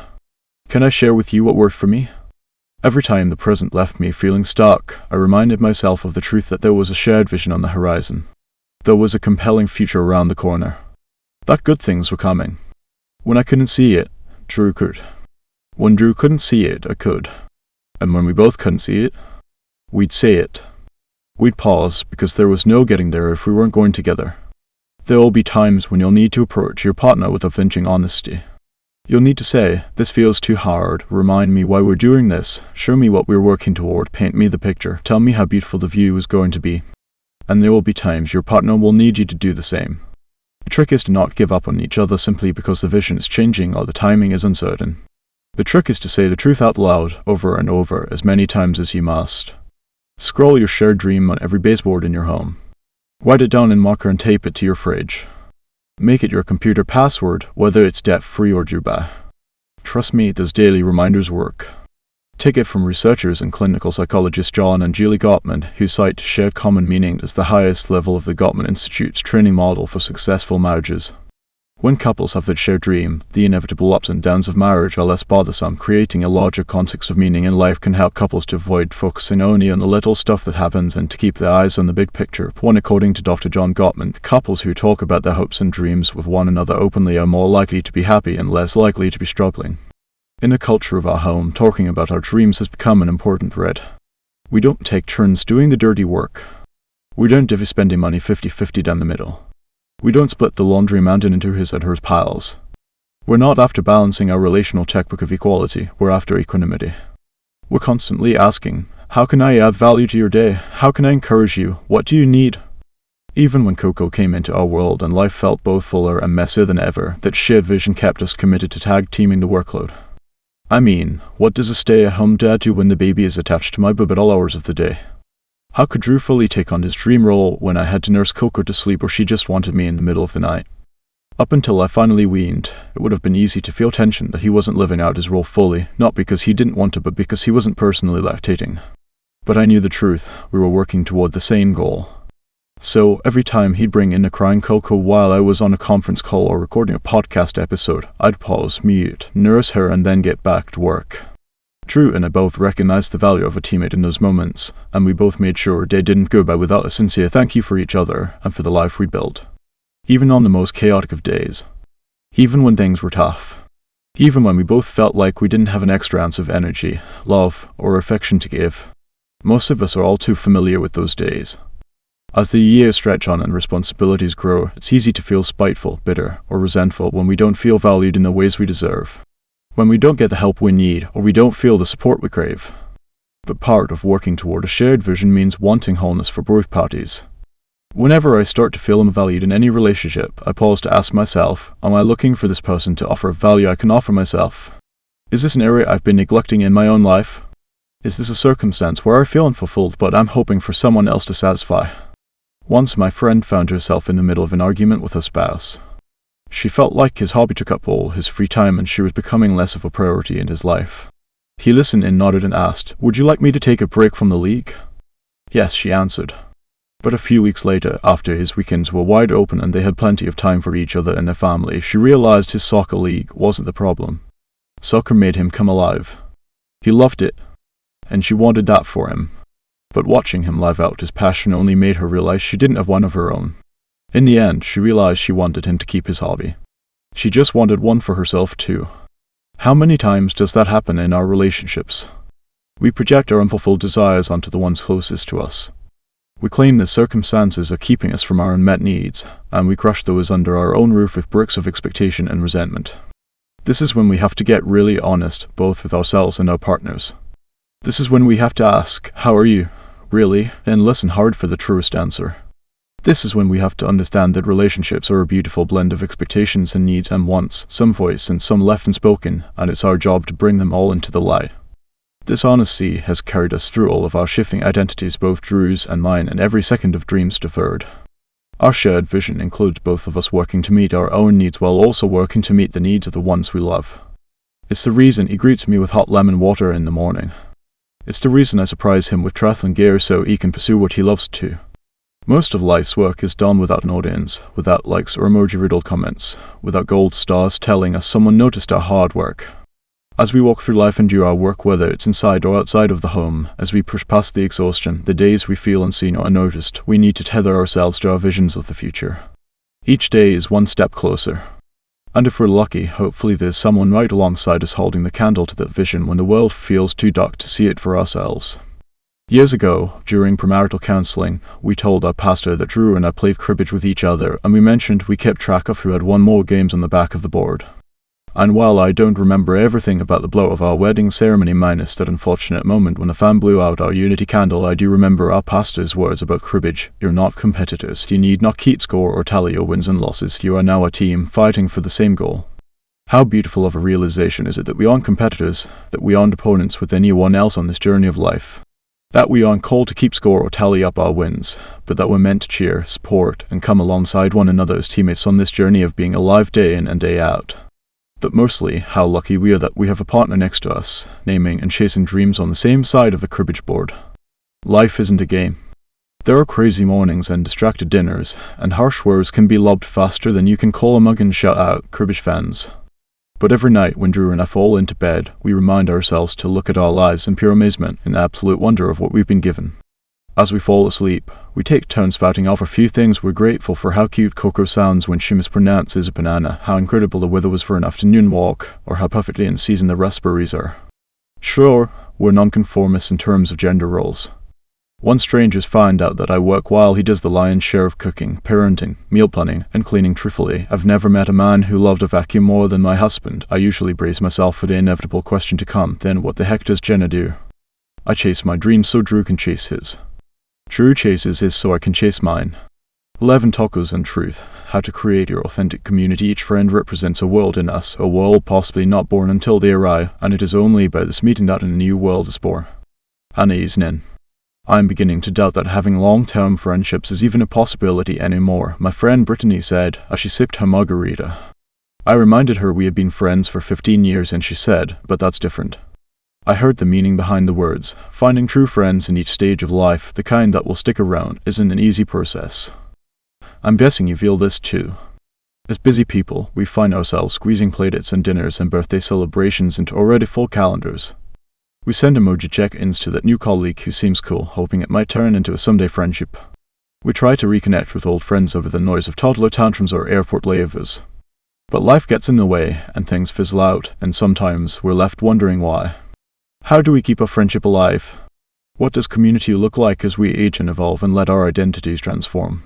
How can we feasibly foster the types of relationships we can bring our full selves to when we're so damn busy all the time? As we grow through each decade, it feels like there's a fork in the road that reveals how the paths we take and the decisions we make can begin to divide us. Things like careers, relationships, children, health, geographic distance, and plain old convenience all impact the vitality of our friendships and our ability to create or keep the closeness we crave. Year after year, it becomes harder to create the kind of community that transcends the life stage we currently find ourselves in. Remember when it was easy? Remember when our only criteria for friendship was whether or not we shared the same enthusiasm for Lisa Frank erasers or Twinkies or Full House? When did it all get so complicated? As grown-ups, the stakes seem so much higher. Do we share similar values? Does she hang out at places I can't afford? Are we in the same season of life? What the heck happens if our kids or spouses can't stand each other? So, I get why we would want to try to blame our lack of close, intimate friends on honorable things. Like grueling workloads, or changing dynamics of parenthood, or moving cities for a new job, or the ever vague but well-meaning, I'm just doing me for a little while. It's easy to wish for the kind of instant friendships that don't require any clutter clearing, where we can jump right in as relative strangers and slip straight into the BFF zone where we're loved openly and unconditionally. So many of us dream of the girls' nights out when we spill the reality of our world and laugh endlessly over martinis, and yet most of our relationships are watered down to pleasantries or random text message every other month saying, we've got to get together soon. The kind of soon that never seems to come. Maintaining rich and vibrant relationships takes work, commitment, and shared expectations. It isn't a fast track. It's the slow route of showing up in the small moments, knowing that's the only way we learn how to show up for one another in the big ones. It's investing in one another throughout the years, scooching over to sit down in the front row seat of one another's lives. It's a friend asking, how are you, really, when you've been dying for someone to notice how much you need to talk. But challenging ourselves to dig deeper with the people in our daily lives is the only way we can learn, over time, to see through one another's defenses. This is how we become people that know exactly how to bring support in big or small ways. We learn, in a series of tiny and consistent interactions, when to offer tough love and when to shut up. We know the fruit she's going to crave after her C-section. We know to tell the new people in her life that she does not like surprise parties. We know what kind of flowers to send the minute her dog dies. We know the minute her dog dies. Sure, we'll mess up at times. We'll have conflicts and misunderstandings and miscommunications. We'll have to apologize even more than we ever thought we could, simply because we know when we need to. We'll fail to show up where and when we're needed most. So will our friends. A trusted circle of relationships is filled with varying challenges, pushback, emotions, and distractions, and a willingness to talk about them, even the uglier parts. That's the beauty of it. But how do we get there? How do we transform our everyday interactions into deeper relationships? How do we grab a casual latte and tell a new friend we hate our job or our marriage is failing or we struggle to contain our temper with our kids, knowing we won't be judged? Honestly, who even has time for a casual latte these days, anyway? It will take work. It will take intention. And it will take patience. But most of all, it will take honesty. Why? Because it's only possible to find true friends when we are intent on being true people. Being upfront about who we are can be an awkward journey, especially if we're used to hiding behind walls, masking various personality quirks, or changing ourselves in order to be accepted. But much like a fifth-grade teacher would tell you, when you make friends that way, they were never truly your friends at all. Changing my approach to friendship so that I could go to bed at night knowing I'm utterly, gloriously me in my relationships. Well, I'll never tell you it was an easy journey.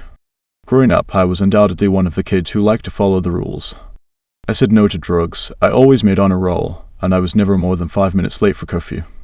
I didn't even try alcohol until I went to college. One of the reasons I chose the college I did was because I had been recruited as a diver to join the swim team.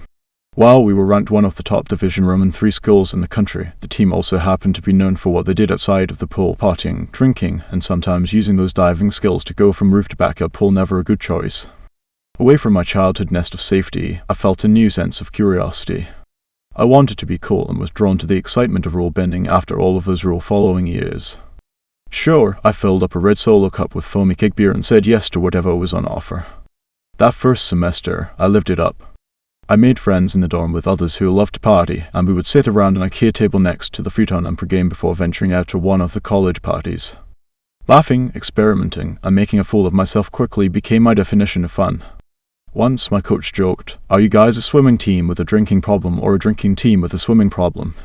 But later that weekend, the weight of my coach's words finally hit me. I had never needed alcohol to have fun before. What had changed? Feeling reflective, I made up a lame excuse for why I wasn't going out that night and instead hung in the dorm rooms watching old seasons of the RC on DVD. Hungry at 10:00 p.m., which I think is called the classic college 4th meal, I wandered over to Taco Bell and ran into my friend Brittany. Yup, my same friend Brittany from earlier in this chapter. She was a party friend of mine, but that night she was totally sober and hungry, just like me. I grabbed my tacos and we sat in a booth to talk. As we sat, wide-eyed, fully present, and eating an array of fast food hungry girls exist, we started to talk about who we were before college, why we hadn't gone out that night, and how we both wanted a change. Together, we realized that even though we'd gone out plenty of times wearing our denim miniskirts and now spaghetti-strapped tanks, we never really got to know each other. That night, we talked for hours, eventually moving our conversation to the curb outside of our dorm, sharing such similar thoughts and experiences. We were still sitting on the curb when our drunken friends passed by, stumbling their way home together from whatever party they had been to, and we gave each other a look that bound us together in what came next. The entire second semester, I didn't have a sip of alcohol. With Britt by my side, we started joining faith-based organizations. We skipped the Thursday night house parties and joined a Bible study in the dorms. We'd climb on the bus and go to church together on Sunday mornings, and I genuinely loved the feeling of having a show-up friend. The kind that you just know will be there without wondering, reminding, second-guessing. We found our groove, and while it was new, it was honest. In our bond, our entire college experience shifted. Also, that no hangover thing was nice. She's still one of my best friends to this day, over 15 years later, and we often recount how fate led us to Taco Bell the Friday night and we grew the courage to change the path we were on because we had each other. You've heard it a million times before, if you want to make a friend, be a friend. That's true, but I believe there's more to the old adage. To find your people, you have to be your person. You have to show up as yourself. Your full, true, and whole self. Naked while fully clothed. It's one of the hardest, most important things to do, and it's one of the rarest practices in our modern, digitally tethered age. Why? Because we get this wrong over and over again. We scroll through seas of familiar faces every single day. We send and install likes and emoji affirmations. We rely on social media to keep us, well, social. And we assume that, if we're connected 24/7 to non-stop, ever-expanding networks, we'll never run the risk of being lonely. But can I offer you a gentle truth here? The opposite of loneliness isn't just connection. The opposite of loneliness is being numb. It's a connection with people who you know truly know you. A recent study cited as many as 80% of those under the age of 18 and 40% of adults over 65 years of age report being lonely. When according to the study, loneliness is perceived as social isolation, not objective social isolation. Those researchers put it this way: people can live relatively solitary lives and not feel lonely, and conversely, they can live an ostensibly rich social life and feel lonely nevertheless. Ever been there? In the back row of a jam-packed church, feeling like you could leave the building at any minute and no one would miss you. In the middle of happy hour drinks, looking around the table at your colleagues, wondering if any of them know when your birthday is. The girl at the brunch everyone overlooks when someone says, "Who should we set the new guy up with?" Hello? Is anyone there? Asterisk waves hands around asterisk, I'm right here. Loneliness comes down to how known we feel. And the less we show up as our most honest, authentic self, the less known we actually are. Honest, authentic relationships require just one thing: our honest, authentic selves. Not perfect people, but open people. If we can't fully know and accept ourselves, how can we fully know and accept one another? Posturing is a terribly popular habit. But if we don't learn to set it aside for ourselves and for our friends, it can damage every chance we have at brave, true friendship, no matter our age. All too often, we approach female friendships from a scarcity mindset. There's an undercurrent of judgment beneath the words we say and the choices we make. We question every decision or value we have, like, what if this new friend thinks I'm super crunchy for bringing my own pureed sweet potatoes to the playgroup? Or, when should I tell my colleague I can't meet for happy hour drinks because I'm working towards sobriety? Or, how do I explain the complex reasons for why I can't go home for Thanksgiving? What if she thinks I'm too serious? What if she thinks I'll judge her for her choices? What if I'll miss out on a new friendship with her because I'm me? What if, and while those thoughts can scare us, the thought of presenting a false reality should frighten us a lot more. In the face of whatever judgment or confusion that might come our way, we're better off choosing truth. Our truth. With each brave move to reveal our true selves to one another, we're making more space for people to show up just as they are. That's what friendship is. That's what communities are. That's what authenticity does. I know how many of us struggle with this. There are barriers between the kind of friendship we crave and the kind we currently feel equipped to give. Trust doesn't come easily for every human. How can we be the realest version of ourselves if trust is a hard thing for us to believe in? Maybe, in addition to all of those external factors like time and distance and dynamics that are beyond our control, there's something else at play here. Maybe we also struggle with maintaining and beginning intimate relationships with other women because we haven't learned the art of acceptance, a gift that starts with us. When I think of accepting ourselves to accept others, a memory instantly floods me. I remember walking into a room with my mom and daughter in tow. To my left, I saw Tony Award-winning actress, and to my right, an Olympic gold medalist. I was immediately intimidated. There were racks on racks of clothing, a salon of chairs with hairdressers and makeup artists on standby, dressing rooms, and a set for shooting. I'd just arrived at the Airy Role Model photo shoot in New York City, my first time meeting other influential women from all walks of life, deemed role models, no less. I found a nearby chair to nurse Coco, and as I looked around at confident women of all shapes and sizes, ethnicities and backgrounds, I felt totally out of my league. Why am I here again? I was just a small-town Minnesota mom who worked from home and talked into a microphone each week. Funny how we belittle our life's work so fast. We nervously met one another and made small talk as people shuffled us around, trying to get us all fitted and ready for the group photo. The set was bright green, there was a massive sofa, and we all stood by as they placed us one by one into the shot. I watched as my now friend Molly Burke and her guide dog, Gallop, sat on the floor. I smiled as Ollie Stroker rolled her wheelchair through the rough carpet. I witnessed the poise in Ellie Raceman as she settled into her place. I giggled as Tiff McPherson shimmied her way onto set. One by one, we all were placed in the frame. And then it hit me. We might have all taken very different paths to arrive on that set that very day in New York City. We might have carried different stories from our past, and we sure as heck were writing different stories onto our futures. But here we were together. Our paths had crossed for a reason, and each of us had something to learn from the others. And I had something to teach these women myself. Otherwise, I wouldn't be in the room. I look at those photos today and see strangers who became friends, the kind of friends you call to check in on, send birthday gifts to you, and receive their families' Christmas cards. A group of role models curated by a brand, a group of women who weren't just leaders but who became students of one another.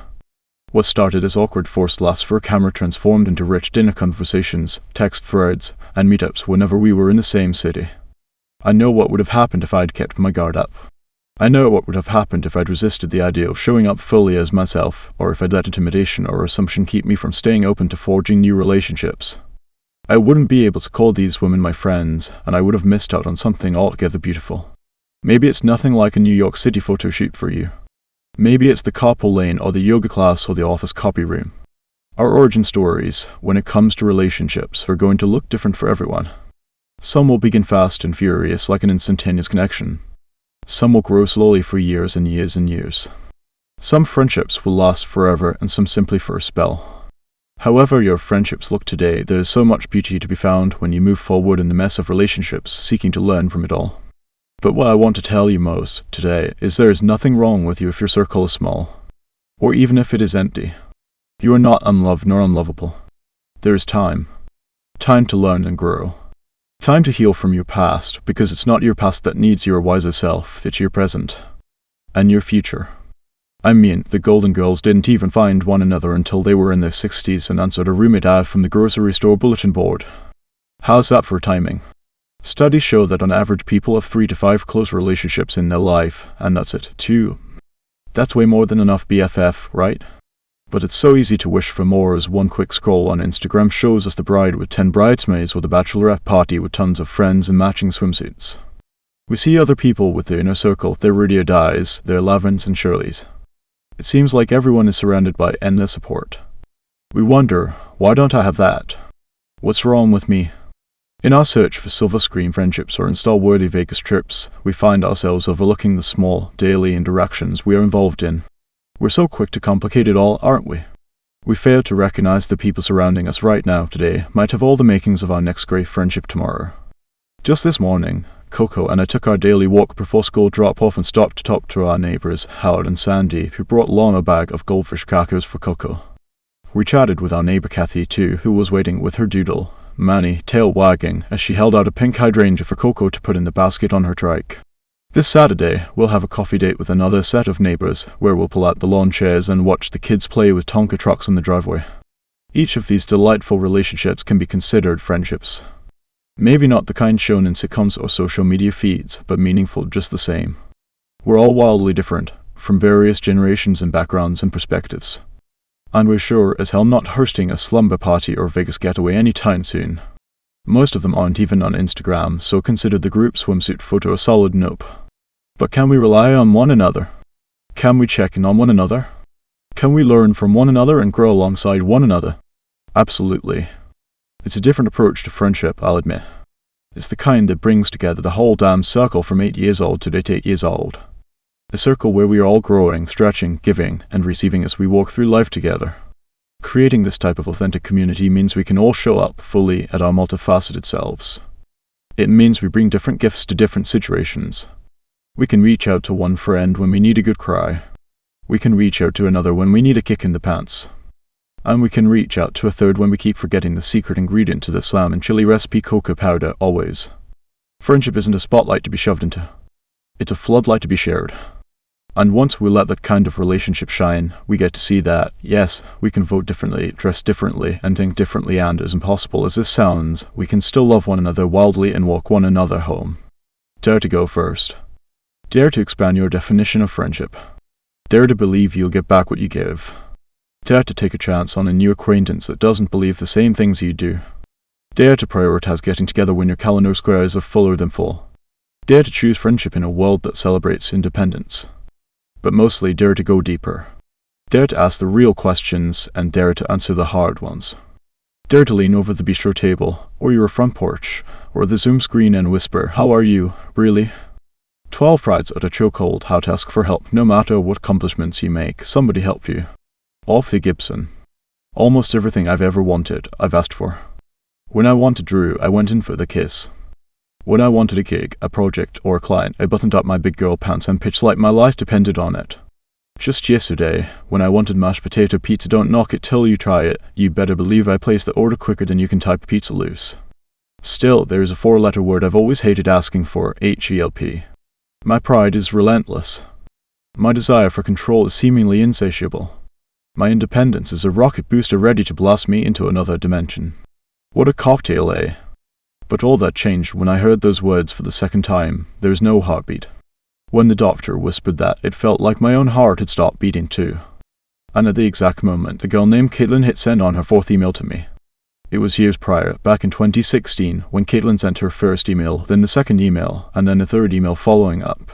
She was a virtual assistant, ready and willing to help me offload some of the weight of running a business solo. Her stubborn persistence was undeniably powerful, but it was no match for my pride. Each time she reached out, I responded, thanks, but no thanks. Not literally, but basically. I thought I didn't need help. I kept on my way with a shrug and the belief I could do it all alone, just like I always had. I had never hired anyone before. Not only was I afraid to have someone see just how unkempt and frankly embarrassing all my systems were, I had like 14 spreadsheets labeled the same exact thing, but I was also afraid of being someone's boss.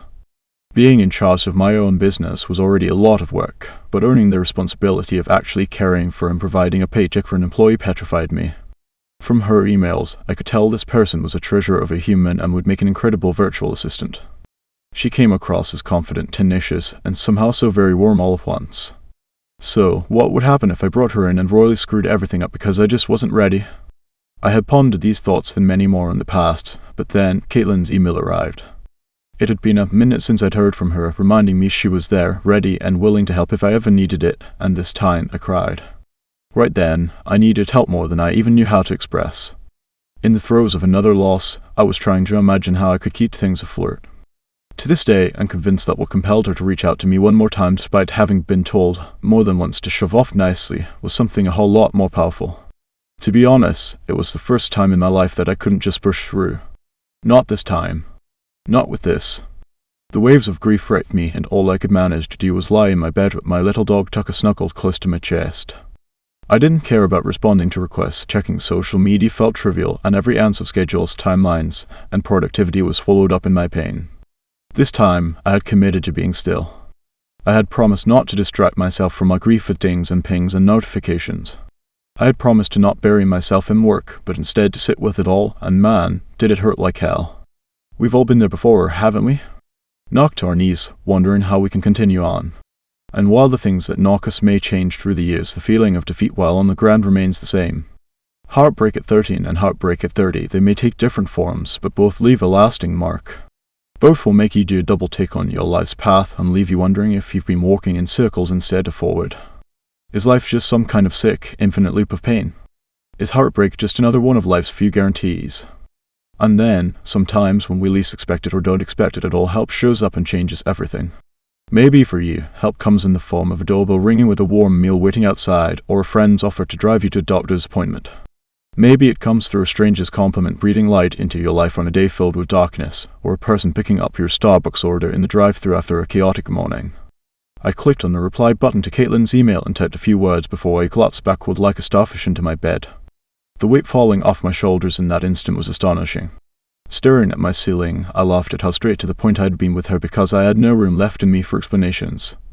My reply at that time consisted of 3 words I rarely allowed myself to utter. I need help. I want to pause here and say that if you're in this place of struggle now, you needn't say anything other than those 3 words. You don't need to justify why or explain the series of events that led up to your eventual surrender. Those 3 words are enough. They're all we need to say. In fact, they're everything we need to say. Uttering them just might be the most courageous step you can possibly take today to get you through tomorrow. And when you are on the receiving end of those words, do your best to hear them as enough too. As soon as the whoosh sound of a sent email played out of my phone, I knew I had turned a page. Pride's utter took hold on how I ran my life, my exasperating need to fill every single role by myself, my desire to control it all loosened. It had to. I felt the bitter taste in my mouth from years of hurrying through the wilderness and blazing through every obstacle alone just so I could pat myself on the back and say, "You did it. You saved the world single-handedly. Here it is your crown." Dismantling that thinking was tough for me, especially because I was horribly comfortable with being so uncomfortable. The truth was, I was addicted to torturing myself by piling on more work thinking it would lead me to some kind of grand prize, even though I had no idea what kind of prize I was really looking for. What was I trying to be the champion of? Non-stop pressure? A gold medal and doesn't get enough sleep at night? A trophy for most stress sits? Years later, my friend would send me a voice text that said these words: "Am I wrong for wanting to simplify things, to give up on the notion of always growing and just kind of pause for a bit?" This friend? She was an entrepreneur, an achiever, a golden girl, someone who was also sharing and creating and launching new things, but in a season of waiting for her own family to start, she was feeling this urge to slow down and stop the incessant need to build. I texted back, "Have you ever thought about the fact that you can press the brake without forgetting where the gas pedal is?" Oftentimes, we keep doing more, chasing more, piling more into our lives, not trusting in our ability to slow down, coast, or heck, even pause. We don't want to lose momentum, and we don't trust ourselves to pick right back up where we left off. So we buy into the lie that constant motivation is a required personality trait for all good little worker bees. We trick ourselves into thinking that every new request that demands more of our time and attention just might be our breakthrough, a chance to have everything we want. We say yes to every invitation because what if your next big break was around the corner or in that email invite or at that networking event? We've heard the stories of the single encounter or opportunity that found the spark into a flame and changed someone else's life, so we worry that if we say no to a single thing, we'll be the one to blame for missing our chance. What if it passes us by, whatever it is? What if we take a break, unclench our fists and, like sand in a palm, our hard work starts to slip through the cracks? The what-ifs are endless, so the fear keeps us hitting the accept button on as many of life's RSVPs as possible. Most of the time when something has felt like it might be at that big break I've been waiting for, I've found myself compromised, stretched too thin, and even executing someone else's vision for something that doesn't fit my own version of success. It's the shiny opportunities that often leave us feeling deflated and dull, mostly because they usually involve us being a pawn in someone else's game. A game we told ourselves we've given up, but a game we still find ourselves playing time and time again. When we operate from that fear of missing opportunity place, we're pouring cement into our boots, weighing ourselves down as we compress into being yes people for everyone else but us. When we investigate, we recognize that our yes is rarely in reply to ourselves. While yes should feel like the trademark word for freedom, it's clear how easily it can be used to bind yourself to a life that does not reflect what you really feel, what you actually want, and who you truly are. I want to say today what I said to my friend then: you are absolutely not wrong for wanting to simplify, to slow down. In fact, I praise the fact that you are expressing that yearning in a world that feels like a race, one that celebrates busyness with a badge of honor. You don't need permission to slow down or rest. Here's what we know. We know that starting is the hardest part, but after that, slowing down takes the silver medal in challenges. We chase our tails and spin our wheels, forgetting that we have been smart and savvy enough to figure things out thus far, and we doubt our ability to recreate success once the momentum slows. But if we don't acknowledge that the same gift, skills, and talents that got us to where we are today can get us to where we want to go in the future, we belittle the very things that make us uniquely qualified for our own calling. Hindsight, in its unfailing clarity and kindness, would eventually help me put a very important puzzle together about my own life. This is a habit for me. A common occurrence in the life of Jenna, the achiever. The independent woman. The control freak. I pine for help, but then push away the hands that offer it to me, because what if they find out I don't have it all together? What if they don't do things the way I do them? What if they don't care as much as I care? My pride just kept getting in the way. It wasn't like there was a lack of humans who were willing and able to help. My community includes some of the most serving, generous, helping-hearted humans you'll ever come across. The problem wasn't them, it was me. My pride existed because I thought my achievements were the only things keeping me, well, alive. Wanted, loved, known more for my work. And when you live like this, it can take just one little failure to make you feel like you've gone from an A+ to a failing grade. Pride is, in fact, what made me feel like everything I did had a grade in the first place. So I classified having to ask for help as a failure. They felt like the exact same thing to me. Can you help me with this task? I'm overwhelmed. Sounded a lot like looks like I can't succeed at anything. You win. I lose. I can't do this. Game over. Yep, making sure I was doing it all was like a game I was constantly in danger of losing. What did I think I was at risk of losing? My identity. Losing the reason I thought that people loved me. The reason that kept people sticking around. The thing that made them want to work with me. The way they trusted me. And all this time, I needed to learn to trust them. That day, there was no denying the truth. I needed help, without a single doubt, and not only was I ready to receive it when Caitlin offered, but I was ready to step into a life full of accepting help. I was also ready to get really comfortable with asking for it too. While that day felt nothing like a celebration at the time, I'd now like to raise a toast to the moment I finally said yes to letting people in, to admitting that I couldn't do it all, to loosening up my white-knuckle grip of control in order to open my hands for possibility. Caitlin became my first hire, and even from our very first exchanges at a local coffee shop, I finally started to see the light. As we sipped our coffees and ate our scones, I slowly began to let her in. I answered her questions, shared the areas where I was struggling to get by, and cast a vision for where I hoped our relationship would go. By the end of our coffee date, I had nervously given her the password to my email, and I told her, let's just start super small. Can you help me respond to people? I can't even bear to open my inbox right now. The blood flow returned slowly to my extremities with a tiny release on my grip of control.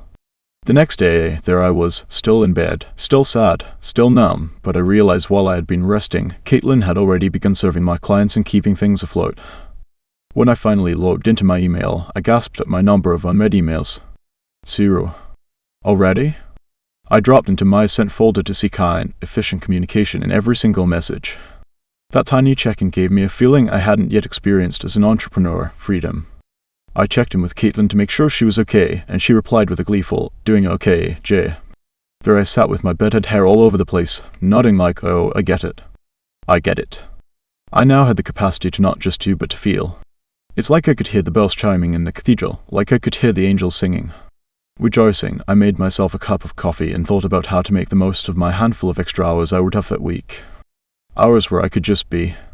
where I could grieve my latest loss, where I could sleep and heal and log the hell out.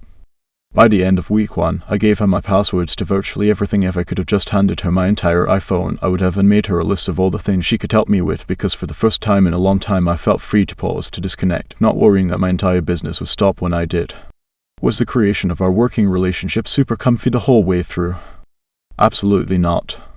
I had to learn how to sit back and watch her approach projects with her own insight and creative process, rather than being a here's how I would do it broken record. We got used to laughing through our little mistakes. Soon, we learned that we could trust each other, speak our minds to each other, and fall back on the fact that we're here to have fun and help people. Like every new relationship, we had to get to know each other the long way, day by day, task by task. But if you're someone who has a tough time asking for help and support, let me encourage you that it gets easier to be loved, supported, encouraged, and appreciated when you first practice supporting yourself by receiving it. Saying the hard yes today means it will come out a little easier tomorrow. It's simpler now to be able to poke holes in my old ways of thinking, to be able to see the flaws in the beliefs I held. Because of Caitlin. She loosened my grip of control so I could open my hands to receive. She taught me that we aren't meant to do this life alone, especially the parts where we have a choice in the matter.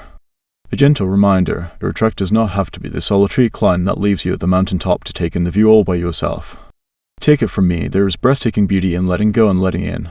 Letting go of control can offer that feeling that I'd imagine someone has right before they jump out of a plane to enjoy the adventure of skydiving. It's the decision to make the leap before you can appreciate the ride. It's that one moment of courage that allows the adventure to be had. Letting in means boldly asking for help, maybe even before it comes to you first. Help can show up in the smallest of ways in every space of your life. From getting grocery delivery to paying the neighbor kid $10 to mow your lawn. It can come in the form of outsourcing a single task or inviting a full-time teammate to grow your dreams alongside you. Maybe you just need to ask a friend or partner to pick up some slack in a line here and there to free you up. Asking for help is like a muscle that gains strength the more it gets used. It gets easier the more you do it. And think about it, the stronger a muscle is, the less hard it has to work. The less tired you'll feel. I may not know much about muscles, but thanks to confronting the weakness of my pride, strength is something I have become quite familiar with. If you're struggling to know where to even begin on your own asking for help adventure, start with identifying your greatest need. Pick a need that will give you the biggest sense of relief first, that first taste of freedom, and prioritize finding help with that. Then try to get help with the next biggest thing, and the next, and the next. Time and time again, every aspect of my life has become enhanced the moment I allowed two things, the letting go and the letting in. I let into experience true freedom, and I let go because I saw the hands that were ready to catch it. I never planned on a booming business, a presence online watched by a million sets of eyes. I never planned on pivoting myself from a one-woman show to leading a team of 10 women or building something so much bigger than myself. I never planned I'd become an entrepreneur and then teach others how to do the same, whether in a new course I'm launching or a new podcast episode I'm dropping or a new blog post I'm writing. When I started all this, I did so in the pursuit of freedom, with a vision of being in control of my destiny, but I never envisioned I'd also get the chance to create spaces for others to live out their own. As time passed, my ability to not just ask for but to seek out help grew. With each hire, we grew. The company grew, the capabilities grew, the talent grew, the mission grew. And it grew far, far beyond me.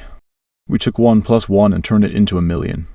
$1 million business, 1 million watchful eyes, 1 million more downloads, 1 million more lives impacted. 1 million wonderful nuances in the personalities that surround me week in and week out. 1 million creative ideas, opinions, and endeavors that would have never come out of me alone. There was magic to be found for restructuring my mindset around asking for and receiving help. I'm no longer the only one holding my business in my two hands. I've learned I don't have to be the sole human to carry the weight of it all. As a bonus, life's achievements become much sweeter when I'm sharing them with someone other than myself. It's not just magic or luck, it's science.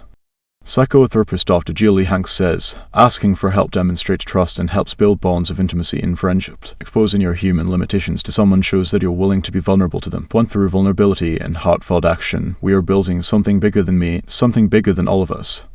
That's become the entire point of what we do. With our visions aligned and our talents prioritized, we create what you see and even what you don't see today.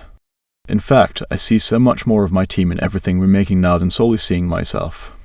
From the writing to the research, from the webinars to the editing, the team effort happens in order to not only see my vision come to life, but to make the greatest impact.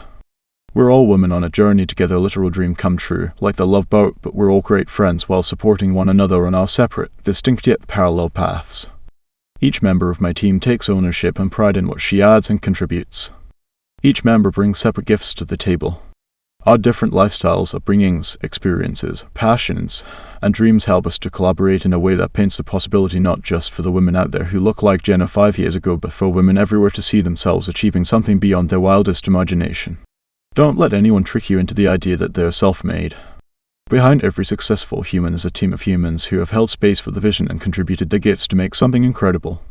A team who isn't afraid to ask, "How are you?" really, and rally around you regardless of your response. When we let the words, "I need help," escape from the battle within our minds, and when they flow out of our mouths, even as a whisper or an email, we're no longer battling alone. Someone else is there, picking up a sword, saying, "Your fight is my fight too." When we ask for help, we expand our circle, our bandwidth, our field of safety, and our potential for so many things while also honoring the gifts that those around us possess. Opportunities for linking arms with other people happen around us all the time. Maybe even every single day. You offer to dog sit for your mother, and you run into an old but newly single flame at the puppy park. You ask your boss to sponsor a charity event you volunteer at, and she's so touched by the cause, she joins the board. You ask your neighbor for nutrition advice at a boom you found yourself a running partner and, perhaps, a new best friend. Life works like that a lot. When we expand ourselves, our dreams follow suit. They open wide or even change entirely. And it all begins with asking for help. Behind every CEO might be a man changing a toddler's diaper. Behind every mayor might be a mother-in-law cleaning leaves out of his gutters. Behind every tech savant might be a steady flow of ramen at the ready, and behind every ramen chef might be the best teenage dog walker in town. Don't believe me? Try asking. 13 Live in the dream, how to be where you're like. Right now, do not stop thinking of life as an adventure. You have no security unless you can live bravely, excitingly, imaginatively. Eleanor Roosevelt. I don't think you have FOMO. I think you have fond fear of missing Coco, a friend said to me in the thick of the toddler years. As a working mom, I can sometimes get just a tiny bit weepy over the moments I miss while I'm in the throes of a launch, or hosting a webinar, or hopping on a call with my team. I love my gig, and I love my girl, and I do my best to integrate it all. But, in those famed, cringy words of Aerosmith, I don't want to miss a thing. I've been reminded that this is what it feels like to be in the middle of learning the art of presence. Appreciating where my feet are standing. Of not wishing away a moment, whether I'm checking spreadsheets or washing a pile of bedsheets. Of being all in, fully present every step of the way. For me, those moments of presence tend to happen on Saturday mornings, just me and my girl, usually after eating pancakes as a fam. Most of the days reserved exclusively for bliss following cookie eating, coffee sipping, and memory making. Coco orders her own cup of fancy milked whole milk foamed with a dash of cinnamon on top. Honestly, at cereal milk level delicious, I might have stolen a sip from her more than once. I grab my oat milk latte and take the first careful sip. The baristas wink and nod to us on our Saturday visits, and then we meander wherever our wobbly weekend legs take us. Throwing rocks into Lake Superior and listening to the splash. Reading books, singing songs, drawing pictures of tiny dogs, my specialty. Trotting down the main street in Grand Marais or wandering through Duluth, looking for puppy sightings, pausing to enjoy a singer on the sidewalk, swinging through the farmer's market. It's not fancy well besides her milk, but we fancy it.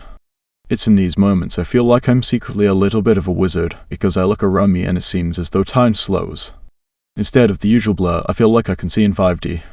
It's short-lived, because the fancy milk eventually runs out or spills and we have to get home for nap time, but oh how I wish I could freeze time for a second. Soak up those minutes forever and hang on to every little detail. I know that it's because of how fleeting they are that I can feel such a longing gratitude for them. Let me ask you, what makes time stand still for you? Where do you find those pockets of time where you're so hyper-aware that the moment you're in is one you don't want to miss? Is it late night bingo with your crazy aunt? Karaoke after work on a Friday night? Walking hand in hand with your beloved on Sunday morning? Happy hour drinks with the girls? What moments offer you the most presence? What moments do you find yourself fully alive in? Whatever your moments look like, I'm willing to bet they don't require a ton of stuff. Oat milk lattes, a bingo dauber, a cover charge. The makings of a memory are simple, aren't they? Add presence and you've got a priceless adventure ahead of you. So why do we complicate it? Why do we look for long-lasting happiness by filling our carts and our garages and our closets with things instead of experiences? While I'd like to believe I've always chosen presence over presence and experiences over things, truth be told, as a child, I loved those purple Polly Pockets a lot. Still, there was one specific moment I can remember when I know, without a doubt, I made the right call, I chose the right option. Growing up, my family lived on 4 acres in the country, down a dirt road in small-town Minnesota. Mowing the lawn was my dad's thing. It was his happy place between shifts at the paper mill. And let me tell you, our yard was immaculate, the kind of yard where you could see the John Deere's lines indented, like fresh carpet that's been recently vacuumed. My dad followed the same method his father used, the one I'm guessing every Midwesterner know, with large swaths of grass trussed you mow east to west one week, north and south the next, bellowing no blade of grass left behind. After my dad would mow, we kids would rake behind each mowed line to gather all of the grass clippings and remove them from said perfect lawn. We'd rake until we had little blisters between our thumb and pointer finger, the kind that required Mickey Mouse band A's, and then we'd haul the trailer of grass clippings out of sight down a trail in the woods. Let me tell you, I loathe raking. On my list of chores, I hate raking ranked higher than scrubbing the toilet or organizing the junk drawer. It was painful, it was always too hot or too cold, and there was a surplus of surprise bugs. Anytime I asked my friends if they had to rake grass clippings, they looked at me with curious eyes. My dad would argue that their lawns probably didn't look as good as ours, and I'd just shrug my shoulders in response. No one came to visit us out in the country anyways, why did it matter? One day, my parents sat us down after crunching careful numbers and they excitedly told us they had a surprise for us. Like a game show on TV, they revealed 2 options and we got to choose door 1 or door 2. We could either choose to invest in getting a bagger that would attach to the lawnmower and collect the grass clippings, thus eliminating our need to ever rake those blades of grass again. Or we could load up the car and take a family vacation to the Wisconsin Dells. Recalling this conversation now as an adult has me thinking one thing, dang, lawnmower baggers must be expensive. I don't think there was a moment's pause trying to decide between the 2. My siblings and I all squealed at the idea of a getaway. We'd stay in a motel. There'd be a pool. There'd be water parks. And a road trip and card games and car snacks, which are arguably the best kind of snacks when you're a kid. All bets are off. Rules out the window. Bedtime is obsolete. Our squeals and shrieks of delight told our parents everything they needed to know. The deal was sealed. The healing of our raking blisters could wait. A family adventure it was. I still remember the 5-hour journey, my dad's classic red licorice and Diet Mountain Dew in the front, gulped up as first kids in the back, likely so we'd spend hours sucking them down to the soft candy inside, not able to torque our parents' ears off. Magnetic board games and Tetris on the Game Boy to keep us busy. Oh, what I'd give to experience another road trip in the 90s. Our lodging wasn't fancy. I still remember the Shamrock Motel with its maroon carpet, 4 comforters, and an outdoor pool complete with a mini unicorn water slide. Yes, shamrocks, flowers, and unicorns. This place was clearly magical and over-themed. Over the next few days, we went on one unforgettable family adventure after another, from watching my brother absolutely kill it at mini-golf to plunging down every single water slide at the nearby water park with zero fear. Each night we'd end up back at the small outdoor pool at the motel, where I tried gymnastics tricks on the stiff mini diving board. Hey Jen, can you do a cartwheel and then jump in? Hey, can you dive in backward? Or what about a flip off the side? Every day was better than the last. It was on that very diving board as I laughed and splashed and lived my best life that my dad looked at my mom and said, wow, she's actually really good at this, she could be a diver. While I came home from the vacation still being a steadfast raking hater, I had unintentionally discovered a brand new love, diving. I took that suggestion and ran off with it. For the next 4 years, the entirety of my high school career, I walked around with my blonde hair tinted that telltale chlorine green. And I learned you can't actually do cartwheels to dismount from the board. Alma. I think you know the story from there. I went on to dive for the University of Wisconsin Stevens Point, studied hard, fell in love with Drew, and everything else is history. But sometimes I find myself wondering what would have happened if we had opted to get the bagger for the lawnmower instead of choosing to go on the road trip. So much of my life as I know it can be traced back to that little motel pool nestled in the Wisconsin Dells. What if we had chosen the thing over the experience? Now, don't mistake me for a minimalist queen, or someone telling you to feel guilty for owning stuff. My spare closet has tubs unapologetically labeled miscellaneous. I've got at least 4 kinds of spatulas in my kitchen, although I still always reach for my favorite one. And you better believe I'm still holding onto that pair of distressed Abercrombie and Fitch jeans that I pinched pennies for in high school. I'm not even talking about just buying less stuff from here on out. I'm certainly not a hater of stuff. Please keep buying the things that bring you joy. Here is where I would sincerely like to shake the hands of whoever invented loungewear, duct tape, and the garlic press. Things have their place, and if you want to live minimally or you have a knack for holding on to all the trinkets, I don't cast a judgmental eye in either direction. I'm talking about the gift of being present in your life, of being fully in the moment, experiencing its richness, aware of its fleeting nature. Let me explain.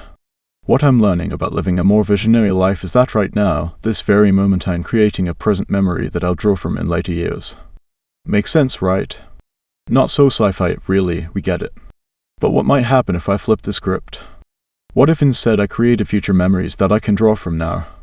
Scenes that are so compelling and beautiful and memorable and realistic, they could carry me forward to a new, unknown place, like my very first vision of that baby girl giggling over syrupy, sticky pancakes. This is a practice I first learned during a gathering when my friend Brendan Burchard walked me through this life-changing exercise. We all got quiet as he asked us to get comfy in our seats and close our eyes. I peeked to look around the table to see if others were following the rules and then quickly closed my lids. He shared the importance of presence and experience, about how so often we get caught up in the rat race of day-to-day life, running harder and faster as we try to maintain that air of success. He talked about how for so many of us, somewhere along the way, we tend to replace the important moments of our life with work so that we can keep accumulating things. Visual representations that our hard work, energy spent, and time invested can mean something, anything. With our eyes still closed, we were to imagine a few specific scenes from our lives, letting them simply play out like a movie in our minds. We were to think not only about the memories we have already experienced, but also the ones we still want to make, the moments we still wanted to live out. I remember visualizing the scenes I would want to replay over and over again, and even now I'm blown away by the simplicity of them. My little visions didn't require a lot of things, surprisingly didn't require a passport, and they generally didn't involve work. Sure, I'd need to work to see them come to fruition, but they weren't about work. They were experiences that I've either lived or will live that I'm fully present for. My dad driving a packed pontoon boat with the music a little too loud. Saturday pancake breakfast at the lake as a family. Quiet mornings throwing rocks into Lake Superior. Drew and I, grey-haired and sun-spotted, pushing grandchildren on a backyard swing. These scenes weren't lavish, they were simple. They weren't impossible, costly, or out of my scope of talents or experience. They were a front row seat to my own life, a glimpse into my dream future. The idea here is that by visualizing the past, we found grounding and gratitude. And in visualizing what we want for our future, we might embrace the simplicity and joy where we find ourselves living those scenes out. The thing is, we often get tricked by the wish list consumerism hands us. Our vision boards are filled with not enough plot and too many props, the accolades, the trophies, the new Sorrel boots you've had your eye on since the Nordstrom anniversary sale. Those things aren't bad, they just aren't what we'll cherish most at the end of our days. We wrongly assume that living the dream means the KitchenAid mixer, but really, it's the Saturday morning pancakes we'll most want to relive. Those buttery crumbs and lingering laughs still top every wish list I keep. When I look back at the things I've bought myself in order to be happy, successful, or comforted, I find a lot of laughable regret. The state of that standing desk. Every lipstick ever. 14 different baby wraps in a box of Hatchimals. Now, don't get me wrong. Temporary happiness isn't anything to scoff at. Sometimes you have a bad week and that very self-comforter you bought yourself is the stuff of legends when you finally crawl into bed. Coco and her Hatchimals are a silly little treat to behold.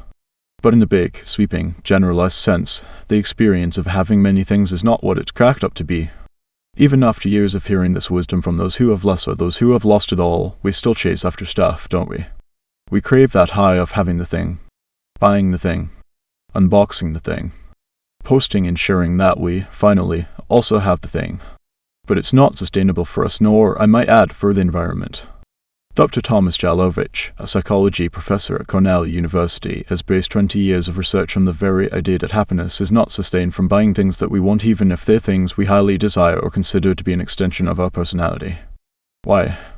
Dr. Jalovich explains, one of the enemies of happiness is adaptation. We buy things to make us happy, and we succeed, but only for a while. New things are exciting to us at first, but then we adapt to them. That's precisely why most of the stuff we buy to fill that satisfaction void over the years eventually finds its way to the attic, the garage, the donation bin, or broken in the trash. It was fun while it lasted, but, like us, it turns back into dust, except actually a lot of it doesn't, and that's why we have a global trash crisis. But that's another story for a different type of book, so let me share a personal realization that has been life-altering for me. It's a lot harder for me to find the same kind of regret about my experiences, even the tough ones. Every single experience has left me with a shift, a lesson, a memory, a passion, or a new fun fire. The heartbreak taught me gratitude, the anger taught me justice, the failures taught me grace, and the people who worked alongside me, they made it all worth it.